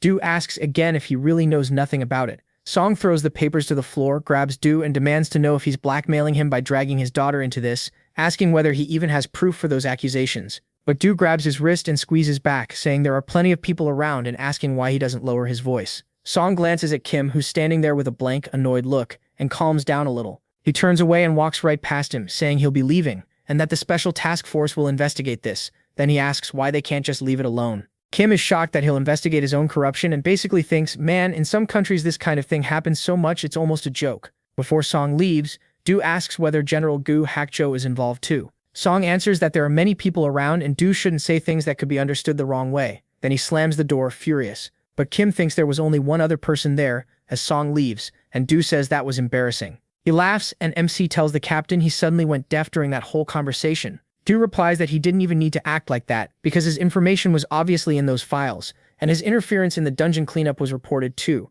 just like Major Song said. Du says Kim handled it like it was necessary, which does look a little suspicious, but it'll end there and they'll say it was done under Du's orders since that's what he told Song. The protagonist is happy to hear that. Then Du says he wants to ask something. Song Byung's cooperation with a civilian hunter company, his interference in the dungeon, the special task force's obsession with MC, and those anonymous reports, is there anything else he should know? He thinks for a moment and says that when the time comes he'll explain everything. For now, Du should just pretend not to notice all these coincidences. Du smiles and says he'll be waiting for that time. Then in the 104th Division's 4th Battalion, Colonel Yu Ji-hai is reading a report. Someone knocks and she tells them to come in. Song walks in, greeting her and saying Sergeant Song Yun-so is reporting in. As they drink coffee together, Yo congratulates Yun-so on her promotion, saying it happened pretty fast. The girl blushes a little and thanks her. But when she thinks of Kim, she says it's a little embarrassing when people say it was that fast. Yo tells her that guy is an exception. Yun-so keeps looking at her superior, and then Yao gets back to the real reason she called her,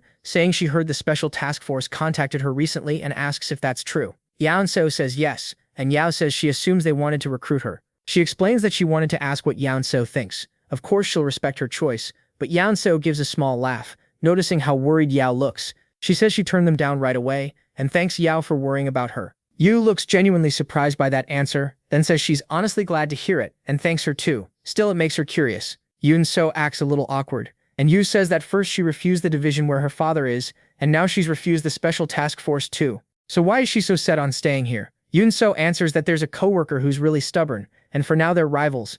Someday she wants to surpass him, and he's part of this division. Yamyosi immediately understands who she's talking about, says she'll be cheering for her, and Yanseo thanks her again. Then Yanseo asks if she's going on vacation next week and whether she has any plans. Yanseo says yes. She and the members of her team are going out together. But when she's with them ready to leave, she suddenly runs straight into Kim and his team. Neither group knew they'd be spending a weekend at the same place. So she asks why he's there, and the protagonist doesn't even know how to answer. Then he says he's the one who should be asking what she's doing there on that exact day, wondering what the hell is going on. But then he hears a voice and gets surprised by who else is there. Kim jumps, and that person asks what brings them here. Busy people like them on this of all days. He's so irritated he's practically folding his suitcase through pure anger as he walks up to MC with a nasty look and asks what the hell this is. After a while, they finally arrive at the resort where they'll be staying and start getting their things settled. Kunshiki gets really excited because he never expected to see the 4th Battalion members there too, saying it must be fate. Anyamseo's, of course, getting 2 days of duty instead of a full week, then taking a vacation with the whole group after that is insane luck.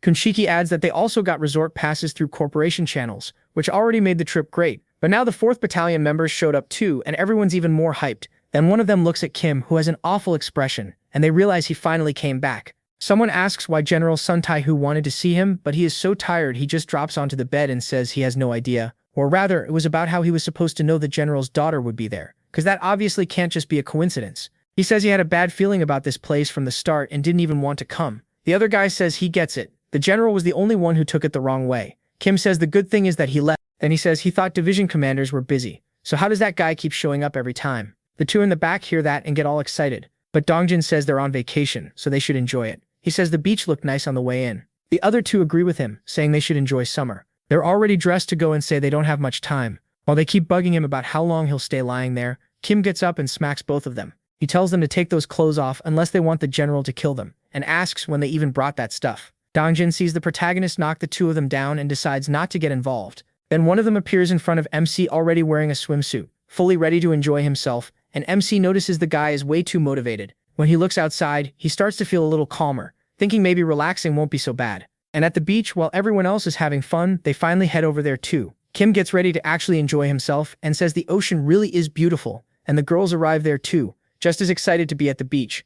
At the beach, the girls head straight for volleyball. They mix up the teams and start playing. The guys get ahead at first, but the girls quickly turn it around. In the middle of the match, Kim just walks off. The pink-haired girl tries to put sunscreen on him, and after that, everyone heads into the water. Meanwhile, the big girl looks like she wants to throw down with one of the others. Right in the middle of all that chaos, he gets grabbed by those two idiots who try to toss him into the sea, but it backfires fast. He breaks free and starts throwing them around instead. That gets everyone laughing at the dumb mess they're making, and even Yansei ends up having fun by the end of it. Later in the afternoon, they sit back and watch the ocean. It really does feel nice, and Donshik thinks so too, when he sees the girls bringing drinks over. To him, this really is the life. After a while, a little boy is playing with a ball, and when he finally gets it back, he runs off to the side. Then he suddenly stops, surprised. His mom had told him not to go so far, but the boy points ahead and asks what that is. His mother looks up too and freezes when she sees smoke. It's coming from that island out in the sea. Over on that island, inside a cave, steam is pouring out from between the rocks.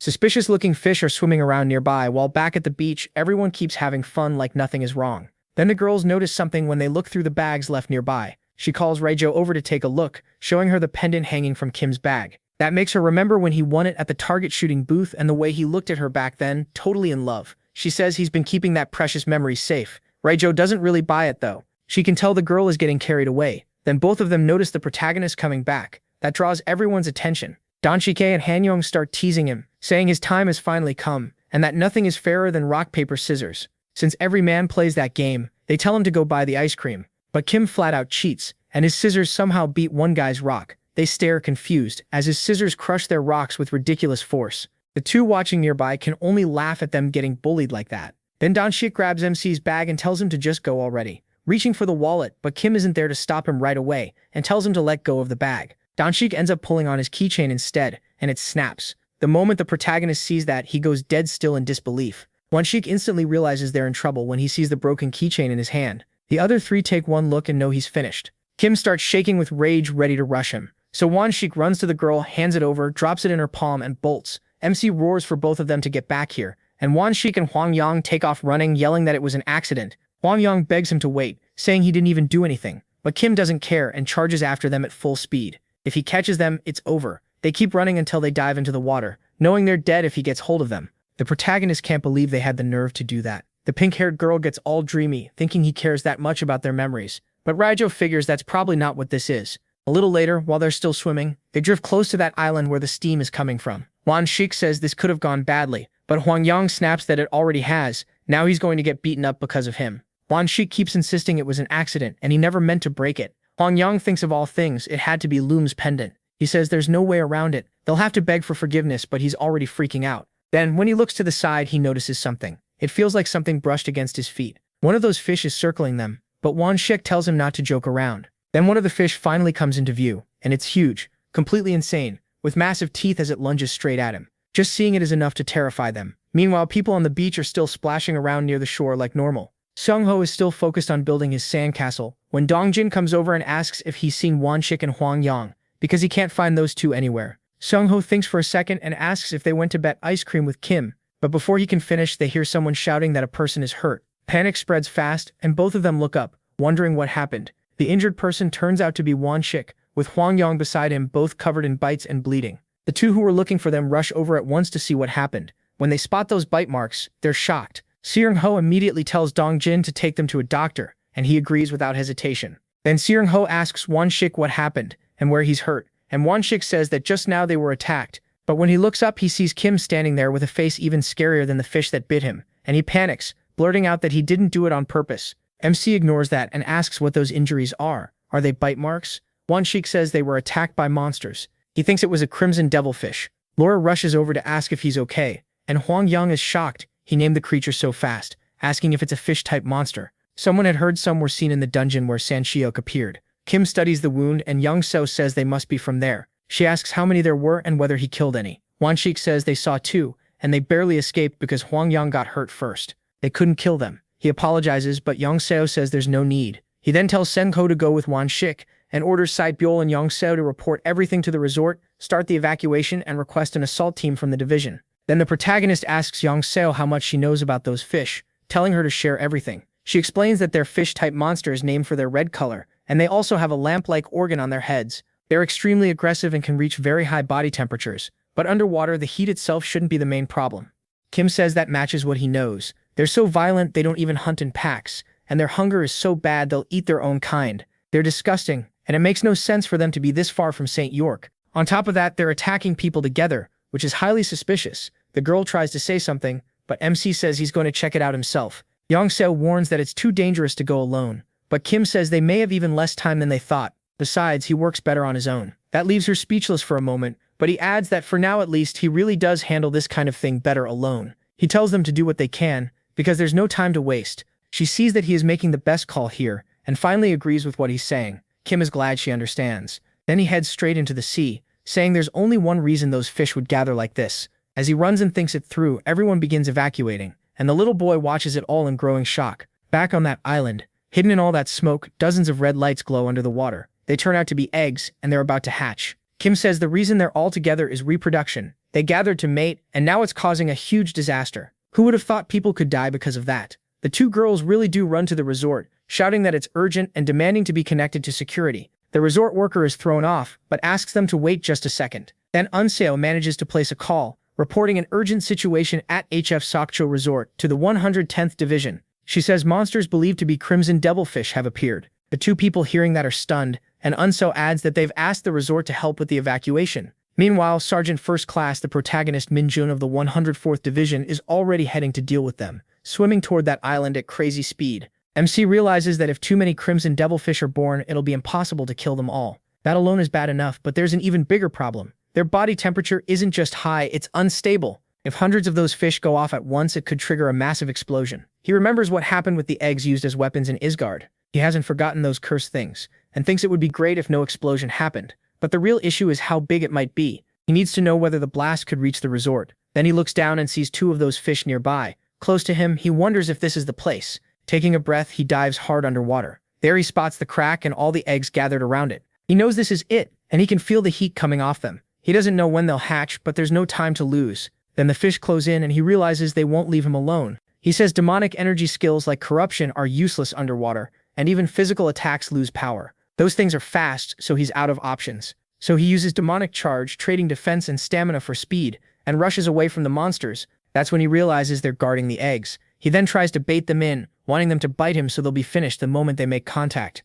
But the fish move at an insane speed. He can't even track them. He only feels something slice past his face and blurts out, "What the hell was that?" Then he realizes it wasn't the fish themselves. They had fired some kind of dart straight from their mouths. Now they launch hundreds of them at Kim, and he has no choice but to block since there's no way to outrun that barrage. He can't believe those things learned a trick like this, and they just keep getting ready to fire again and again. He darts along the seafloor trying to avoid them, but he starts running out of air and has to come back up. Once he surfaces, he realizes those damn sashimi are basically toying with him. While outside, Bongo is standing there with the dumbest look on his face, staring at Kim, who has no idea what he's doing there. Bongo already looks ready to jump into the sea, so the protagonist snaps at him, asking what the hell he thinks he's doing. Bongo shoots back that there's no way he could stay home while MC was in danger, but he asks how he even knew that, since he never told him he was there. He can't believe it might be true, and Bongo says that's exactly it, he saw it in a prophecy. Then the redhead shows up too, already with her weapon in hand, ready to dive in. She runs and jumps into the water, and Bongo tells Kim to leave the fish to them and fall back, since this place is too dangerous.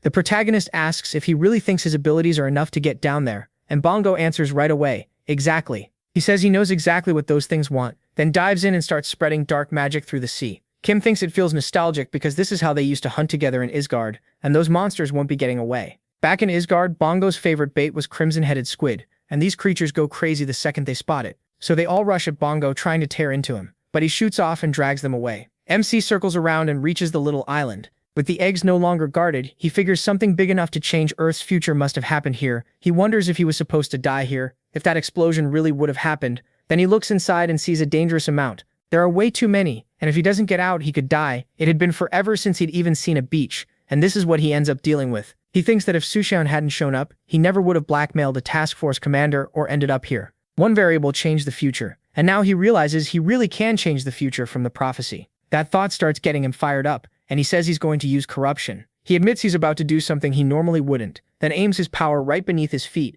Meanwhile, the two fish are still chasing Bongo, and he keeps running until he suddenly turns to face them, while he's almost getting eaten. Right before one can bite him, he slips away and keeps luring them farther off. Then he realizes he's finally far enough away. Using that timing, he launches himself out of the water. He bursts up at the last second, just before their jaws close on him, and both monsters end up flying into the air. Then out comes the first and second strike at once. Bongo is scared out of his mind, since he almost got hit too. When she drops back into the water, she's still okay at first, but then she notices Kim doing something behind her, using his power where he absolutely shouldn't. She starts yelling that it's too dangerous, and tells him to get out of there, but he doesn't stop. Then a huge flash blows up right in front of her. While everyone rushes toward the water to help, however they can, Yunzu gets a call from her father. When she answers, he says he heard what's happening and asks if she's okay. She says 2 people from the 2nd Battalion were hurt, but they'll live. Most of the resort guests are civilians, and they don't have enough people to handle the evacuation, though the civilians are still safe for now. She adds that the 11th Division is taking action, but he tells her to wait. He says he didn't call to get a report. Then a commanding officer listens in as he orders everyone to evacuate immediately. The 2 hearing this are stunned, and he says he just spoke with the commander of the 11th Division. This time, the Crimson Devilfish case is different, and they won't make it public. But during the 11th Division raid last month, people died. Yunzu is shocked. He explains that many of their eggs were found in a dungeon, and while they were being destroyed, a massive explosion went off. So if there are eggs here too, it's extremely dangerous. She freezes at that, and just as he tries to say more, a huge explosion erupts right in front of them. All 3 of them can only stare in disbelief at what's happening, especially the CO, who gets more and more worried. After all, Kim said he would handle everything alone, and she even tried to stop him, but he ignored her and went anyway. She drops her phone and takes off, running toward him. Her father tries to keep talking to the CO but gets no answer, and the girl charges into the water, thinking of Kim. People shout for everyone to do whatever they can, and she starts crying, thinking he can't be dead. But the CO suddenly jumps on top of the girl, grabs her, and throws her down, warning that it's too dangerous to get any closer and there could be more explosions. Bongo rushes over to her, not knowing what else to do, and the CO tells the girl to calm down. Once she settles a little, she starts screaming for Kim, and then he shows up, saying there's a better way to address him. The girl can't believe what she's seeing, neither can the other 2. The protagonist is really there, with nothing worse than torn clothes. Everyone is relieved and shocked he made it back. She runs to him, and Bongo comes over and hugs him too. A few hours later, the CO is in her room locking up and writing some notes, when Bongo suddenly comes crashing through the window and tumbles into the room, slamming into everything in front of him and landing on the floor in pain. She gets up to go after him, but he quickly tells her to wait. It was an accident, and he says he fell asleep while flying. She says he always causes trouble and keeps stomping on him, complaining that he's always yelling at her. Then Bongo tells her to hold on because he got their passports, which actually surprises her. He says she can call him Donald now, but she just asks what the hell he's talking about. She asks if he forgot all the damage he caused with the messes he got into, and says she doesn't want to call him by his name. He just says fine. Then she asks if those really are their passports and whether he even checked if they're legit. He admits he doesn't know and asks how he was supposed to check. She can't believe he spent that much money without checking and says that should have been the first thing he did.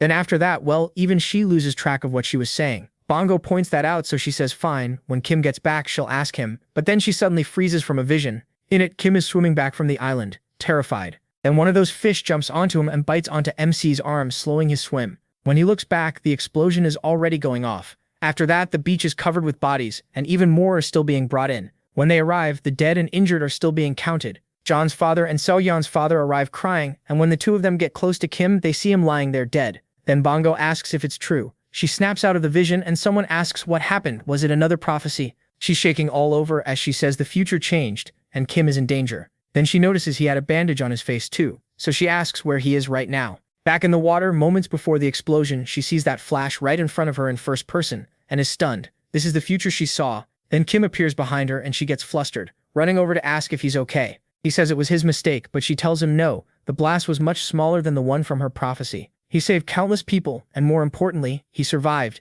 Still, he says it wasn't him. Bongo saved him because when the explosion started, he was still trying to push his power further and spread more corruption over those orbs, dissolving them one by one. But while Kim kept forcing out more power, blood started running from his nose. He thought it wasn't over yet, just a little more, and he could finish everything. But the orbs became unstable and hatched. They exploded right in front of him, and Kim was completely caught off guard. Before that blast could wipe him out, Bongo turned into an octopus and stretched out a tentacle to the protagonist, pulling him away at the last second and saving his life. Seeing what Bongo did for him, Kim stays calm. Bongo really came through and saved him. So Soo-yeon, seeing that, is shocked that he was actually that useful. Bongo stands there all proud while they talk like there's no greater death than one like that for a true believer, begging them never to forget his sacrifice even though he's right there beside them perfectly fine and ridiculously happy. Kim is shocked to realize he made it out alive, and that Bongo really didn't break. Bongo says he probably won't be using his hands for a while, but at least MC is safe. That is enough to make him start celebrating. Watching from a distance, the girl realizes Bongo is actually okay.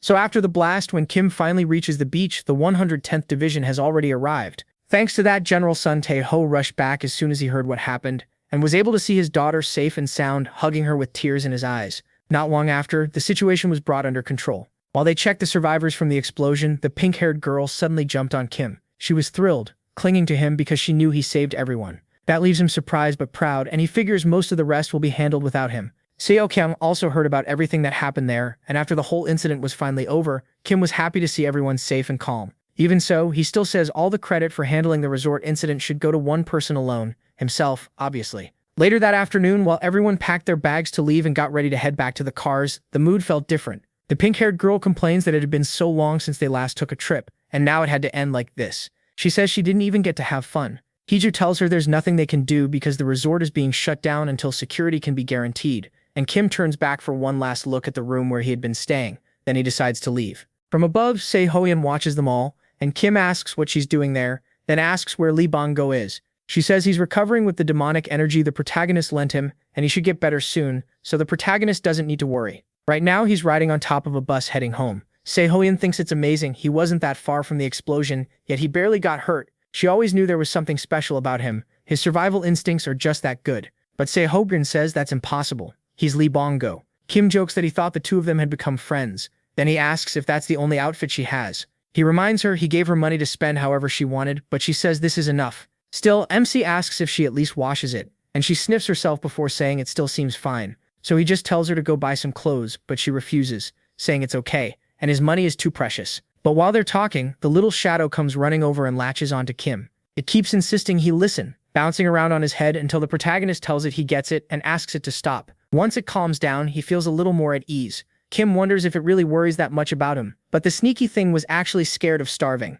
Then MC asks what it brought him, and the shadow tells him about a portal. He asks where and finds out it's in Gangneung, which is pretty close. At the same time, Seo-yeon starts sniffing herself too, realizing she smells way past bad. He calls her out on it, and she turns bright red. Then he asks if she wants to join the Hunter Corporation. That catches her off guard, but she says yes. Kim tells her that's fine, because they'll be working together from now on. So the next day in Gangneung, the girl finally bought new clothes and looks much more put together. She waits for him shyly, and the protagonist asks what's wrong, whether she feels sick. She says no, just that the clothes are too expensive. The protagonist tells her he has a plan and to relax, and she nods, thanking MC. But as he looks at her, he asks if she can really keep using her demon eye this much, and she says she's okay for now. The protagonist thinks about the demon eye. It's an item that can show the future someone wants to see, but only under certain conditions. The user has to stay within 10 meters of where the event will happen, and it's better not to look too far ahead. On top of that, it burns through demonic energy fast. The girl is getting more and more tired, which is exactly why it can't be used too much. Still, she uses it again and manages to see what Kim wanted. She says she sees monsters, bipedal wolves. MC identifies them as lycanthropes and asks how many there are and how many will come out of the portal. But her eyes start hurting, and she says a special type comes out too, one that looks like their leader. That's all she can see. Kim gets really excited hearing that, thinking her power is seriously broken, and then the portal really opens right in front of them. Everyone is shocked, but the two of them are already at the entrance, waiting for whatever comes out. While the crowd starts panicking, he tells her they're sticking to the plan. He asks if she can handle it, and she says of course. Then Kim asks if she remembers what he told her. She answers that first, she has to make sure no civilians get hurt, and second, she can't let anyone see the powers of a dark mage. Those were his orders, and she says she'll remember them until the day she dies. The protagonist tells her not to be so dramatic. Then when the lycanthrope comes out, Kim reminds her that he'll step in if anything goes wrong, so she shouldn't push herself too hard. Most of all, she must not get hurt. The huge werewolf stands right in front of her, and she tells MC to leave it to her. She pulls a huge baseball bat from under her cloak, and her E-rank skill, Demonic Energy Whip, wraps around the bat. The monster roars at her, but she stays perfectly calm and gets ready to strike. Kim thinks that after what happened yesterday, he can't afford another disaster in Gangyung today, so this is plan B. To be honest, this plan only works because of Seo Hyun, and she's one of the few who can actually fight. She charges the monster head-on, swinging the bat again and again and forcing it back. The beast throws a few attacks at her too, but she dodges them easily and keeps returning blows, pounding the monster harder each time. Watching the fight unfold, Kim says he already knew what would happen if the monster tried using its slash attack on her. She dodges at the very last second, slipping under those cutting lines, getting close to its abdomen and setting up her next strike. Kim notes how talented she is, and she smashes straight up into its lower jaw. After that beautiful hit, the monster starts coughing up blood. Still, it doesn't go down and attacks again, but she dodges and steps back, watching carefully and planning her next move. Even with its jaw injured, the werewolf keeps coming, and this time it's furious. She just rests the bat on her shoulder and dares it to come. Kim simply watches, and the monster gets even angrier. Then the girl braces herself and rushes forward as it charges too. She slips past its attack, and this time her own blow is insanely strong. She caves in its abdomen with one hit, leaving a huge hole in the monster. After that, it drops flat to the ground. Kim thinks he didn't even need to step in. He really doesn't have to worry about her. Up to this point, awakened people with actual skills still haven't been publicly reported. In other words, all the world knows right now is superhuman physical ability. If people found out someone had a real skill, the whole world would become interested in that person. So as the army escorts her away, Kim tells her to keep moving. He hates this kind of unnecessary attention. She only used a little of her power, and in the end, she beat the monster with a bat. That should keep anyone from learning about skill users. But unlike what he expects, one witness says that was definitely a skill. The woman taking his statement asks what he means. The two of them stare at each other in a strange silence. Then he says he's never seen anything like that before, so he can't be sure, but that's what it looked like to him. He says Sergeant Kim used a skill, and apparently he means the protagonist. The woman questioning him is an American blonde, and she asks him for more details. Feeling the pressure she's putting on him and seeing the card on the table in front of him, he realizes he can't dodge the question. So he explains that during the raid on the fake dungeon, they reached its center. He was one of the people Kim saved in that mud dungeon. Surrounded by all those monsters, they ended up in deadly danger. At the back of the area, on top of a pillar, there was that sphere of demonic energy. When it exploded, MC turned back, and that's when he pulled out that black sword in front of everyone. He used it to kill those creatures, draining them in an instant. The witness says that thanks to Sergeant Kim, nobody got hurt, and they were able to clear the dungeon. He even repeats what he told them to calm down because the dungeon was cleared and the exit would open soon. Back then, he was overjoyed and thanked the protagonist, calling him his savior, and the protagonist didn't even deny saving them all. Instead, he asked them for a small favor, and they all agreed right away, saying they'd do anything. MC told them that if they saw anything strange just now, they should act like they saw nothing at all, and everyone understood exactly what he meant. That same guy, the one reporting the protagonist in the present, says he understood and tells her not to worry, but the blonde slams the table, clearly thinking this is insane. He then asks if this is going to get him in trouble. She brings up his rank, Sergeant First Class, but he has no idea what she means.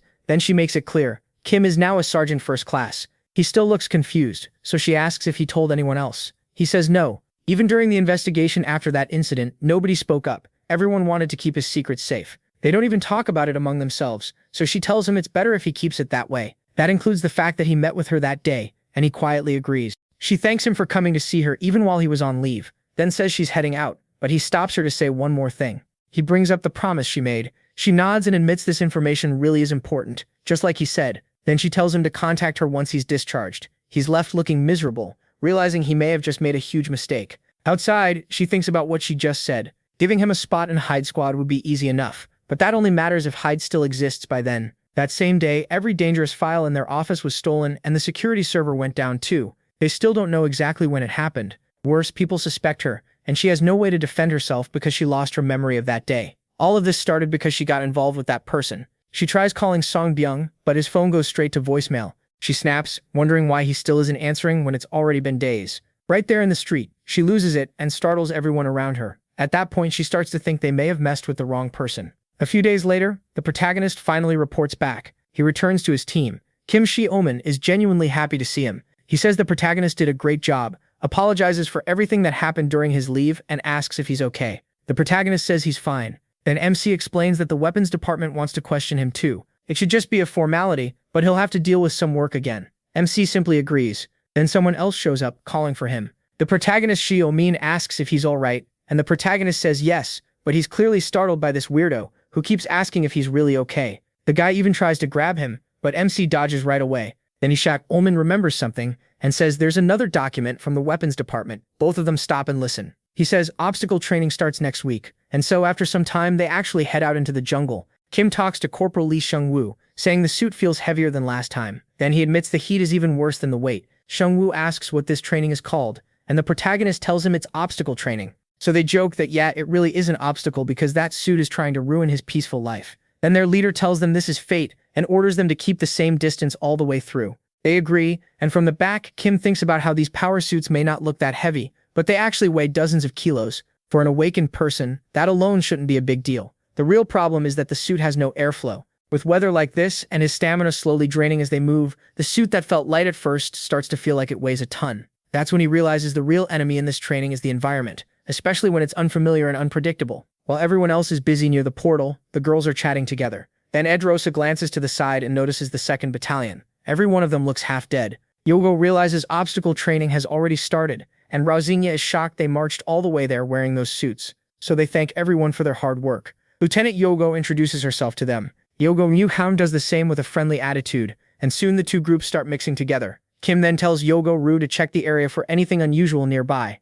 Rosina tries to talk to MC, but Yejo tells her to do it later. As he walks around, he runs into Yejo. She says it's been a while and thanks him for what he did in Huazhong, but she says she should really be the one thanking him. Either way, he's definitely become the division's troublemaker. Then she looks over at one of the boys nearby and asks if he got the mission briefing. After a while, they reach a desert area. There they start killing rat after rat. The corpse recovery team, the 2nd Battalion, 2nd Company, 2nd Platoon, is doing this in the middle of obstacle training. They pack the dead creatures into boxes and load them onto vehicles, but everyone is exhausted. One of them notices another guy looks rough and asks if he's tired. The guy says he can handle the heat and the exhaustion, but he still doesn't feel right killing those things. They barely even look like monsters. Huan Yang tells him not to be stupid. He should be thankful this is all they're doing, especially since it counts as part of their obstacle training. The boy gets the point, says he's fine, and apologizes. Then Dongjin says the 4th Battalion is probably working hard too, since they were the ones hunting them. These creatures are small, but because they always move in groups, they're hard to deal with. They also get aggressive when they see food, probably because they live in the desert. The boy asks what he means by food. Dongjin explains that these things are carnivores. The others look at their huge teeth, and his whole attitude changes right away. Meanwhile, Showman stands with Kim near the edge of a cliff. He says the 4th Battalion is moving faster than planned, and they're starting to fall behind. The protagonist looks toward his division and sees them struggling to gather the bodies. He points out that, based on how many corpses are left at each point, the 4th Battalion is only dealing with small groups, which explains why they're moving so fast. But if you think about the normal habitat of those red-eyed desert rats, something feels off. It's not normal. Sayemian checks the data and says that if there's a main nest, and that area is packed with them, the difficulty of this raid could jump a lot. Sandstorms are dangerous too, and in conditions like that, the raid team won't be able to use their weapons well. If they run into a giant swarm during that, things could get really bad. Meanwhile, the rats keep pushing toward the girls, but young Seo cuts down several of them easily with a few swings of her sword. The rest of the girls handle them without much trouble too. Then Yejo says thanks for the report, and that they'll check it out, speaking over the radio. Yejo asks what happened, and Yejo says the 2nd Battalion reported that the number of desert rats is abnormal. Seopio doesn't get where she's going with this, and asks what that means. Yejo points out that each group has been too small, and Yejo agrees. That means there's a chance a much bigger swarm is gathered somewhere else. Yejo says that's not good. Right then another girl shouts that a group of desert rats is coming from the front. She can't even count how many there are, and they're closing in fast. The three of them freeze in fear. Meanwhile, Yejo says the 4th Battalion reported they'll handle it for now, so they're going to wait. Still, they may need to move in and help, so everyone should get ready for battle. But Kim asks, what if there's another reason? At the same time, the girls brace themselves for the fight. The rats charge in full force. Stimsman asks what other reason Kim means. MC says, for example, natural predators. Then a massive 4-pronged monster bursts out of the ground and rushes at the rats. The girls can't believe what they're seeing. A giant earthworm-like creature erupts right above them, ready to devour the swarm. Yongxio is terrified when she realizes it's a death devourer. Yongkim immediately screams for everyone to fall back. Now don't attack, just retreat. Immediately, all of them run from the monster. It doesn't waste a second and starts eating the rats on the spot. The girls are so shocked they can barely move. As they run, Yom contacts another group saying this is the raid team. A death devourer has appeared in the mission area and the entire 4th platoon is falling back to the rendezvous point. But when she tries to repeat the message, the monster is already almost on top of them. They run even faster, but Yom Seo is still panicking at the sight of it. Meanwhile, at Hunter Corporation headquarters, inside the main conference room, their leader speaks with the commander of Division 110.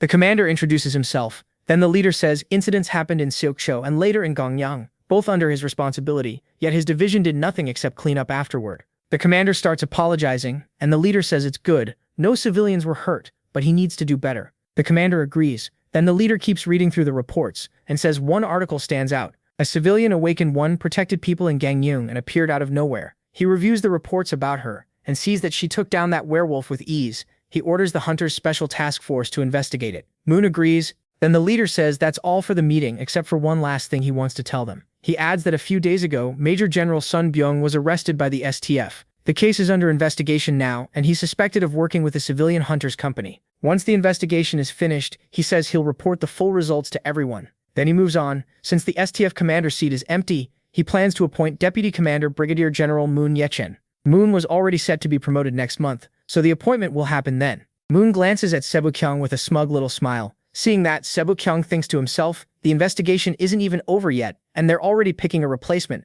so that's how this is going to be. Right then, another officer walks in. He heads straight over and whispers into the commander's ear. Then the commander turns to General Seo Kyung. He brings up the members of Division 104, the ones who recently solved the Seo Kyung incident, and says he had asked for them to be brought in today. He asks if Seo Kyung remembers. Seo Kyung says he already explained that wouldn't be possible because of training schedules and the dungeon raid, so it didn't happen. The officer adds that the platoons involved in the incident are currently in that same dungeon, one for training, the other with the raid team. Seo Kyung confirms it. The commander thinks that's one hell of a coincidence, and an even bigger one. Now that a problem has just come up inside that dungeon, those kids are currently running from a death devourer. Then the commander asks whether Seo Kyung's investigation was really solid enough to send them there. Why the rush to put them in that dungeon? He compares him to a scared child whose candy was taken, saying he doesn't believe something like this can just be brushed off. Seo Kyung calmly says there's no need to worry. The investigation was good enough. Meanwhile, back in the dungeon, one of the team says they can already see the rendezvous point. Yelm orders everyone to split up to throw the worm off. They scatter in different directions, clearing the path ahead of it. Back at headquarters, Seo Kyung tells the commander his people are also ready for unexpected situations. And right there, one soldier is already set up with a huge automatic machine gun, ready to fire at the worm. As it closes in, he opens fire. The worm starts taking hit after hit and instantly gives up the chase, turning around to run, but the gunfire keeps coming, even as it retreats. Then one of the women grabs a massive harpoon, charges it with energy, and throws it. It flies straight at the worm and pierces its belly. The monster cries out in pain while the bullets keep pouring in. She grabs another one to throw. Watching this, the commander notes that the 5 colonels are strong. The colonel then tells the platoon commanders to report their status and not lower their guard. She orders everyone to get ready for battle as she keeps hurling harpoons at the worm. By now, it has 3 stuck in its body. It's bleeding badly and screaming, while the gunfire never stops. The monster tries to escape, so the colonel empties the first magazine, forcing it down and calling for a reload. A soldier runs over, slides in, and snaps a fresh magazine into place. The colonel steadies himself and fires again. At the same time, the other colonel throws her spear once more at the monster, but this time it's alert. It dodges out of the way. Using her miss as an opening, it dives into the sand to escape. The colonel realizes it's hiding, while the other sees she missed her shot. He says they're standing on solid rock so it won't come up under their feet, but she warns they still don't know when that thing will surface again. He says they'll have to use that plan. She asks if it's too dangerous, but he says he's confident and thinks it's worth trying. She answers that if it looks like it won't work, he has to stop at once. Even so, he tells the protagonist to go ahead with his plan. The guy dives down with Shiomi, who's driving below. Shiomi agrees with the colonel, all fired up as he charges in. He says Ifuji is coming. Meanwhile, Kim moves forward with a whole pack of rabbits behind him. He's completely thrilled. With the wind hitting his face, he thinks that just taking off that outfit makes him feel like his stats doubled. He figures it's something like a temporary doping effect. Still, he feels like he can take down that Death Devourer easily. He even starts laughing like a villain, saying he wants to see that ugly face. Xiaomi is stunned by how pumped he is, wondering if Kim isn't scared at all, because he himself is definitely nervous. Then he remembers when he talked about natural enemies. At the time it sounded weird. The kid had said there might be a huge predator nearby, even though nothing like that was in the report. Then the collection team's radio cuts in. The 2nd Battalion has confirmed a Death Devourer inside the dungeon, and Yeom's team is falling back to the rendezvous point. He's shocked it was underground the whole time. Hearing that, Kim thinks about the Death Devourer and asks if he can share an idea. Xiaomi gets a little worried, but the protagonist just tells him to relax and trust him. Then he gets on the radio and says they'll help deal with the Death Devourer, using as few members as possible. The woman on the other end is shocked, asking what the hell he's talking about. Kim introduces himself and explains that once a Death Devourer takes enough damage, it tends to hide underground. If that happens, they'll lure it out. Both colonels are surprised, but the female colonel answers that they'll kill the monster before it can crawl underground, so he should stay where he is. Kim says they should still prepare a backup plan, just in case something goes wrong. She clearly doesn't like the way he's talking, and tells him to explain the plan. So he lays it out, while Suman is shocked that the 4th Battalion commander is actually listening to him, because if he says something stupid, they're completely screwed. After MC finishes, she agrees and tells him to set up an ambush near the rendezvous point. He accepts right away. Yeom can't believe it and asks what just happened. Kim turns to him and asks if he has a driver's license. As Yeom drives, he realizes the plan does make sense. If they pile a bunch of desert rat corpses on the vehicle and cause enough vibration, the Death Devourer will definitely show up. Even so, he's terrified it might pop out right under him. Then Kim warns him and he instantly swerves. He keeps tracking the monster moving right beneath them. He gives another signal and Yeom turns again. Kim wonders why it still isn't reacting. Maybe the smell of the corpses isn't enough, so he uses the demonic energy he'd kept off, turning it on. It's said that his demonic energy can become colorless and odorless without affecting the environment, and he can switch that trait on or off whenever he wants. Now he starts luring it with the scent of his demonic energy. He wonders if the monster has taken the bait, and when he looks back, both colonels are already in position, waiting for it to come. Kim signals once more, saying, "Now's the time." Gimin turns toward the monster as it bursts out right beneath them. The protagonist is surprised, while Gimin is scared out of his mind. The monster gets ready to attack again, but the colonel lands a hit straight into its belly. Kim says that was good, and the monster spits out even more blood. It keeps getting blasted again and again. MC explains that the aura is unstable until contact because it's a projectile attack. Otherwise, the creature would already be dead. Then he notices something ahead. It's one of the spears the colonel threw earlier, the one that missed. The moment he sees the item, he gets more excited. He tells Jrimparting to go forward because that weapon is really important to him, and he nearly jumps out of the vehicle to grab it. As they get close, the colonel above gets annoyed because he can't fire with them in the way, and thinks he'll have to finish it another way. Then Commander Yeo speaks up, ready to throw another spear. She asks what kind of person First Sergeant Kim Mi-jong is. He says he's not sure anymore because he has reached a level even he can't understand. Just then, the boy grabs her spear and she starts smiling. She says she gets it now, why he's a sergeant and why the commander chose him as a model. Then she throws again. Meanwhile, back with Kim, Shimin is shocked to find him right beside him and yells at him to get back inside because it's dangerous. But the protagonist keeps asking why they still haven't killed it. He starts talking to him, but MC doesn't even notice the attack coming from behind. A huge spear slams into him and he nearly dies. They both turn, and the commander and colonels can't make sense of it. The monster is almost dead, but these two lunatics are driving straight toward it. Shimin screams in total panic, convinced the guy with him is completely insane. After grabbing that spear, Kim keeps heading right at the monster. He reaches the colonel, who asks why that madman is charging the thing and who's even driving. Watching closely, the commander realizes they're planning to kill the monster by themselves. The colonel is stunned to hear that and only gets more alarmed. Those two maniacs are heading straight for the monster's mouth. Shimin thinks maybe he can still do this, even while shaking in fear with those teeth right in front of him. He wonders if he'll make it home alive and why he ever agreed to this.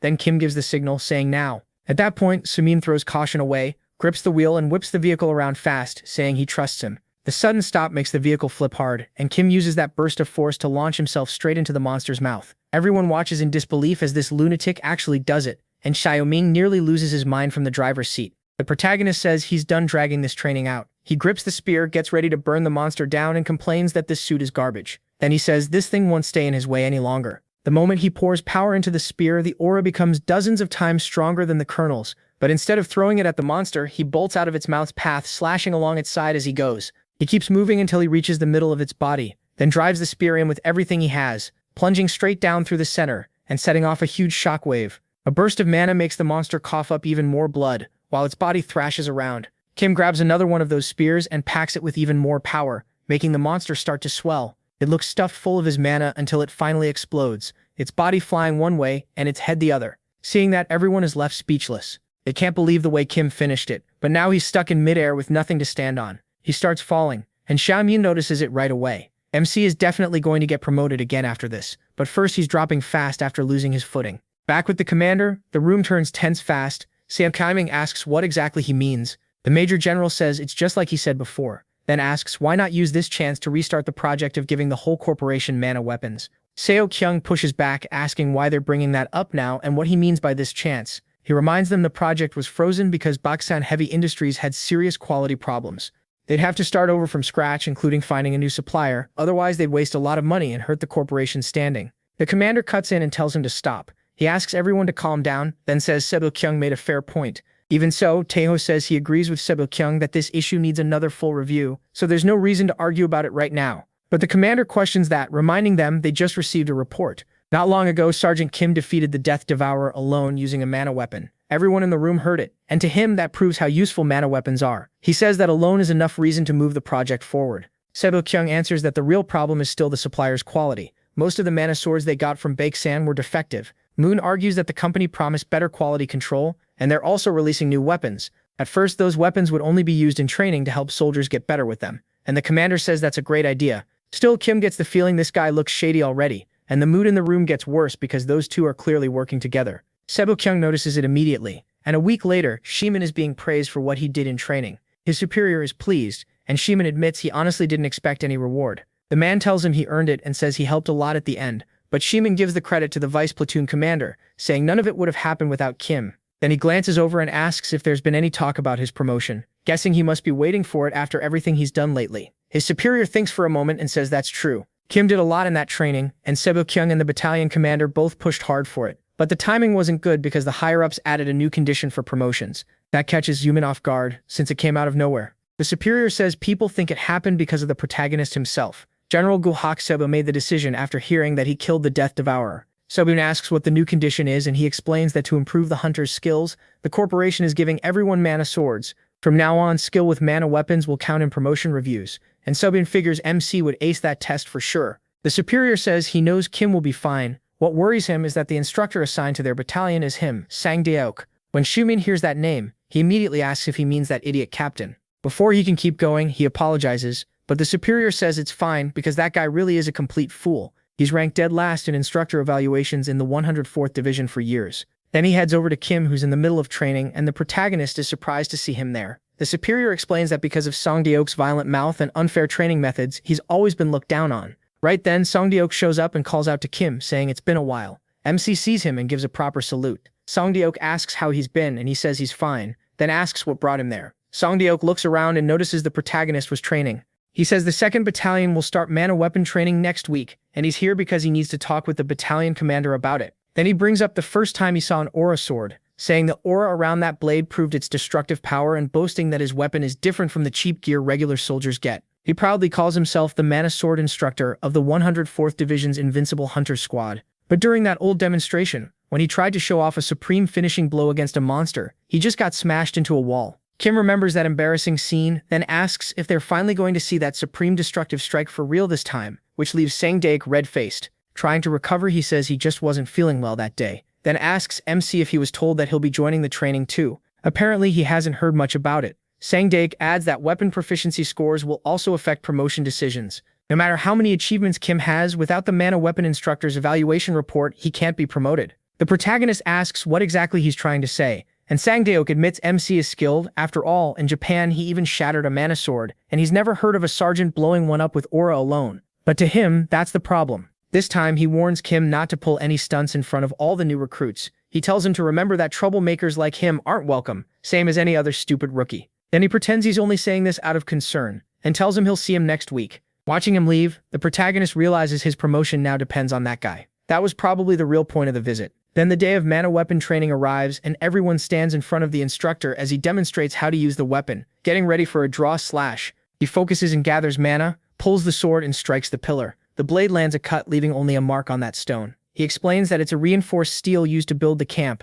about twice as strong as normal steel. Usually regular weapons can barely scratch it. but with proper use of a mana sword, they can do this much. That gets some surprised looks, and people start asking if they need points from this training for promotion, and whether they have to do the same thing, since just holding aura is already hard enough. Kim watches and feels that something is off. He also wonders what kind of swords these are. He knows they're for training, but they're badly made. He starts doubting anyone could get a fair evaluation with junk like that, especially since the instructor is using a better weapon. The whole training feels suspicious to him. Then Sang-geok asks if anyone wants to try, if someone's confident. Now's the time. Everyone goes quiet and just stares. Sang-geok says he understands their hesitation and tells them they should begin by filling the mana sword with aura in battle order. Kim raises his hand and says he'll try. Sang-geok is surprised MC actually volunteered. He asks if he's serious, and he says he wants to give it a shot. The others start cheering for the vice commander to show them what he can do, and the protagonist enjoys the attention. Annoyed, Sang-geok tells him to step forward. Kim takes his position, and under his breath Sang-geok warns him not to mess around or overdo it. MC ignores him completely. He thinks about something he learned in Isgard while dealing with all kinds of garbage behavior and pressure. There are awful people everywhere, and if you do everything those kinds of people tell you to do, everything falls apart. So when Kim draws the sword, he floods it with an absurd amount of mana. Sang-geok instantly realizes this is going bad. He thinks that if he plays along the way that man wants, no one will ever respect him. So he cleanly splits the stone in half, the same one the instructor only managed to scratch. Sang-geok is stunned, and so is the entire battalion. Kim's only thought is that everyone has to look out for themselves, and he puts in so much power that even the sword shatters into 3 pieces. Sang-geok can't take it anymore, his face burning red with rage. Kim turns to the instructor and says, "Those swords seem defective." Then he asks if he can use his own gear from now on. Yeah, you already know how that went. The protagonist made his point, and after that, Sang-geok kept the lesson going. He looks over the group and explains that holding an aura takes total focus and solid stamina too. Only 5 minutes pass and everyone is already shaking. One of them can't even keep it up. Sang-geok tells them to stop being weak, but inside he's furious. This is how it was supposed to go. Then he gets a notification, and when he checks his phone, someone is calling. He answers and introduces himself, and the person on the other end asks how things are going. Sang-geok says he's trying, but that guy, he looks over at Kim, who's just pouring out a crazy amount of mana and breaking every sword he's handed, and once again the tip of the blade flies right out of MC's hand. So Sang-geok says he has already broken 3 swords just by using his aura. He even split the training medal in half in front of everyone, and there's no excuse he can use to throw him out. In fact, he's barely stopping him from using his personal equipment. The person on the other end curses Sang-geok out, leaving him stunned. Then he snaps that if this were easy, they wouldn't all be there in the first place. The caller is the Hunter Task Force Commander, Major General Mu Yo-chan, and he reminds Sang-geok that he was the one acting so confident. Sang-geok has nothing to say and just apologizes. Yo-chan tells him to listen carefully. They do not want Kim promoted along with the 104th Division. That's all he needs to know. Then he asks if Sang-geok wants to lose his own chance at promotion too. Sang-geok says no, but Yo-chan just hangs up. That only leaves him even more angry, wondering what that bastard expects him to do when Kim is performing too well. Meanwhile, over with Ye-chan, he's clearly irritated too, but he still moves forward. He knocks on his superior's door, and inside the mood is tense. When he steps in, the head of Baeksan Heavy Industries, Jogong Dae-san, says it's good to see Ye-chan and tells him to sit down. Then, the next day at the 104th Division headquarters, Kim goes to meet Seo-kyung and introduce himself. Seo-kyung tells the protagonist to take a seat, and MC agrees, but he remembers being told there wouldn't be a special promotion this time, so he wonders what the problem is. Seo-kyung gets straight to the reason he called him in, and Kim starts to feel hopeful. But then Seo-kyung tells him to open it. He finds that strange, and when he opens the case, he's surprised to find an unusual weapon. The blade even has a blue tint. Then Seo-kyung says it's a prototype for a 2nd-generation mana sword. Unlike the junk Kim has been breaking, this beauty was made by another company. And he asks what the protagonist thinks. He says that if this is meant to become the standard sword, he's worried about the weight and how much stamina it uses. Seo-kyung says he's right. In durability and balance, it's better than even many personal weapons, but it's also over 5 times heavier than Baeksan's mana swords. And because it uses a pure mana stone to boost power, it drains way more stamina too. Even so, Seo-kyung feels MC could use it well. He asks what he thinks, and MC studies every part of the sword, while Seo-kyung says he's considering letting him test it. Kim says he has no problem with that, and Seo-kyung likes the answer. He adds that it's clearly a very well-made sword, and he doesn't need to worry about it blowing apart even if he uses a bit of aura. Then Seo-kyung asks if he's disappointed that this meeting wasn't for a special promotion, and the protagonist realizes he guessed right. Still, he says that's not it. Seo-kyung explains that MC's achievements are enough for a promotion, but he chose to delay it. Kim asks if he can hear the reason, and Seo-kyung says he plans to make him an officer. He wants him to stay as vice platoon commander and jump straight to lieutenant, which is faster than trying to move up through sergeant. He also thinks they need to lower the army's attention on the protagonist for a while. Becoming an officer from his position won't be easy, but Seo-kyung believes he can do it. Then he asks if the protagonist will live up to those expectations. MC thinks Sissy Kung is really winning him over, and figures that kind of judgment only comes with experience. He says that if he wants to rise in the Hunter Corps, then all he has to do is prove his value with his skills, and says he'll do his best. Sissy Kung likes that answer, but then adds that Taiho asked him to deliver something to him. He says that ever since the Soksho incident, Taiho seems to have gotten pretty generous with him, and he hands over a box to Kim, who gets excited. When he opens it, he sees a rune stone. Later that night in Gangwon Province, Kim heads to a restricted area and explains that this rune was badly damaged by monsters in the past, so all the residents were evacuated. Now nobody lives there, and the reason he came is simple. It's the perfect place for him. When he climbs up the building, he says it's all because of that rune stone, then uses dark magic on it. The system says the rune stone senses a powerful energy. Kim gets more and more tense as the system repeats the message again and again, and he thinks about how rune stones are known for giving random stat boosts when used. It works the same way here on Earth. The system keeps repeating the message, but the protagonist says that with a method he learned back in Isgard, the rune stone can react to powerful energy and open a growth portal. Then the stone crumbles, but the portal stays open. Kim likes that very much, saying the effect he can get from this is far better than simply consuming the stone.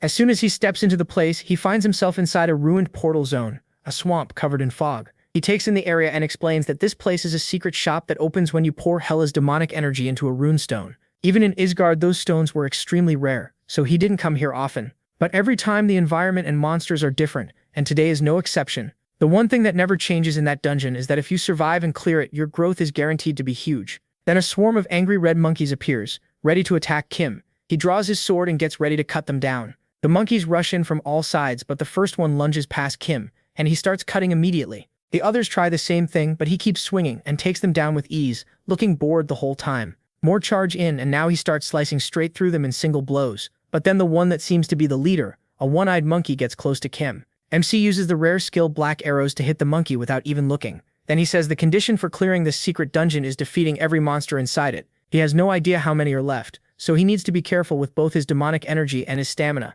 The monkeys keep pouring in at him, and Kim decides it's better to save his demonic skills if possible. So he smiles while getting ready to fight with Aura alone, creating a small zone around himself where anything that enters gets cut down. The monkeys farther back watch in fear, and Kim says that since he got such a nice new toy, it'd be a shame not to play with it. Then he charges the monkeys, who are already terrified, and his new aura sword cuts through them absurdly easily like butter. He says the blade has a pretty good edge, and then he keeps cutting through everything around him, pushing into a wider area as he notices the sword's durability is incredible. He keeps chopping through monkeys all along the way, and not a single one avoids being split in half, until the last few are almost inside the forest, completely terrified. But one of them turns back and screams at Kim, and he mocks it, saying the monkey and its little threat aren't impressive at all. He's still completely relaxed. Then, when it lunges at the protagonist, he senses something. The feeling catches his attention, and he kills that monkey without even looking. The others coming at him don't matter much now because he's focused on what he just felt. It's weak, but he definitely noticed it. It's demonic energy, and he starts wondering where it's coming from, until he notices one of the monkeys grabbing his foot.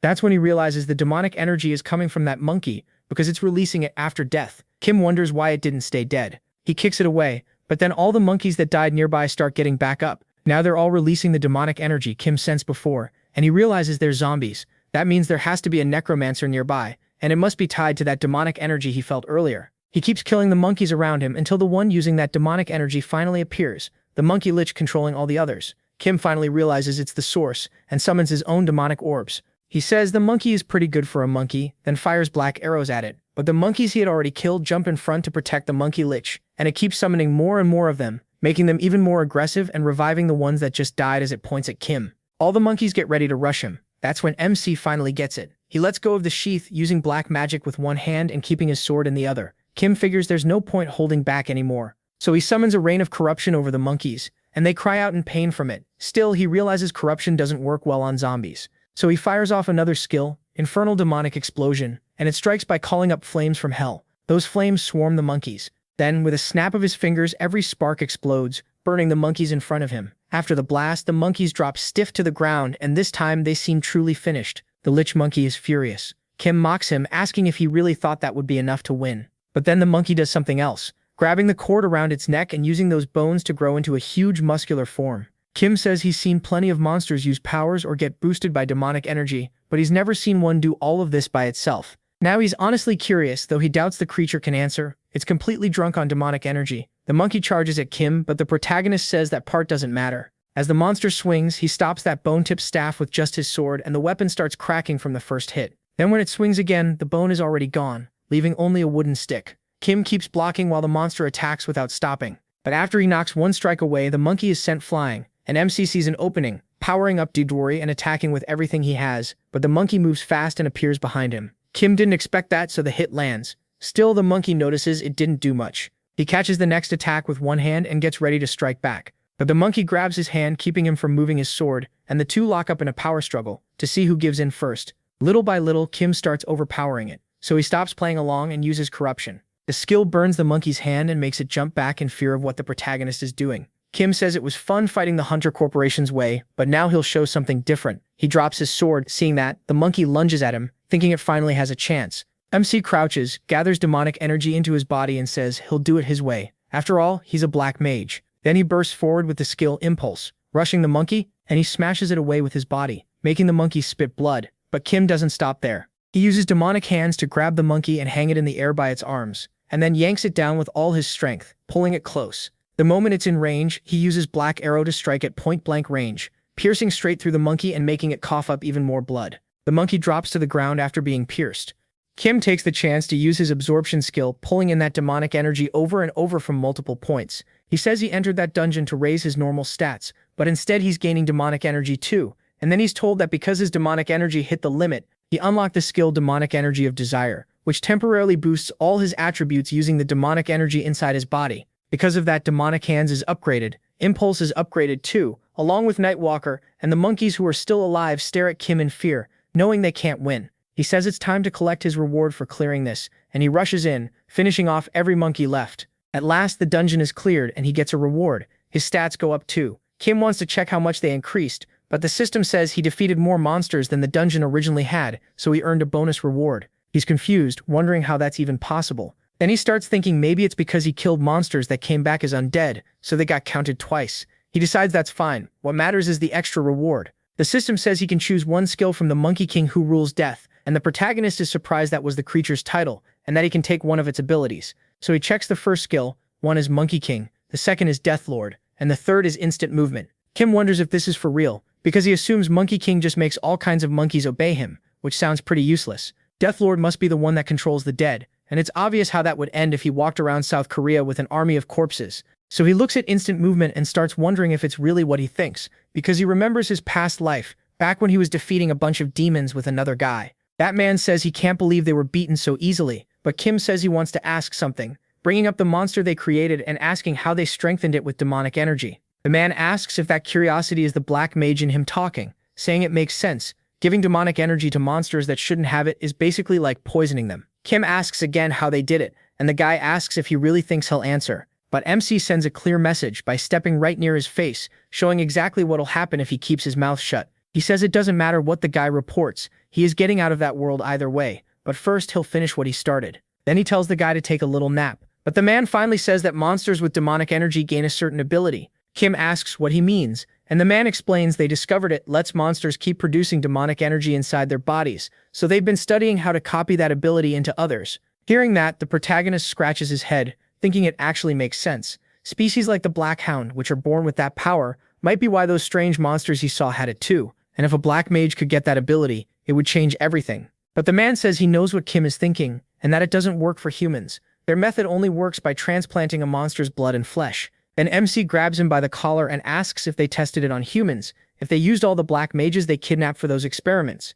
The man says that judging by his face, he'd rather not answer, but Kim says he already did answer. Thinking about that, the protagonist looks back at Instant Movement and says this must be the skill the Duke mentioned, so he chooses it. He says he's going to break past the limits of being a black mage, and when he gains the skill, his body starts adjusting to it. Instant Movement adapts to him too, and the pain is brutal. The system keeps repeating the same message until Kim collapses after the skill finishes activating. He's even stronger now, and the system says Instant Movement is generating demonic energy. The next day, he arrives there looking happy as he meets up with his team. They're all surprised to see him. Shang-Chi quickly stands and says the second platoon is doing individual exams. Kim asks why he's acting like that all of a sudden. He says they won't be seeing each other as much now, so he's just doing his best while MC is still there, even congratulating him on his promotion and asking him not to forget them after he leaves. but he tells them he didn't get promoted, and Guanxic's face is priceless. Han Yang says Kim went to headquarters yesterday, asking if that wasn't for his promotion. The protagonist says no, so Han Yang asks what it was for.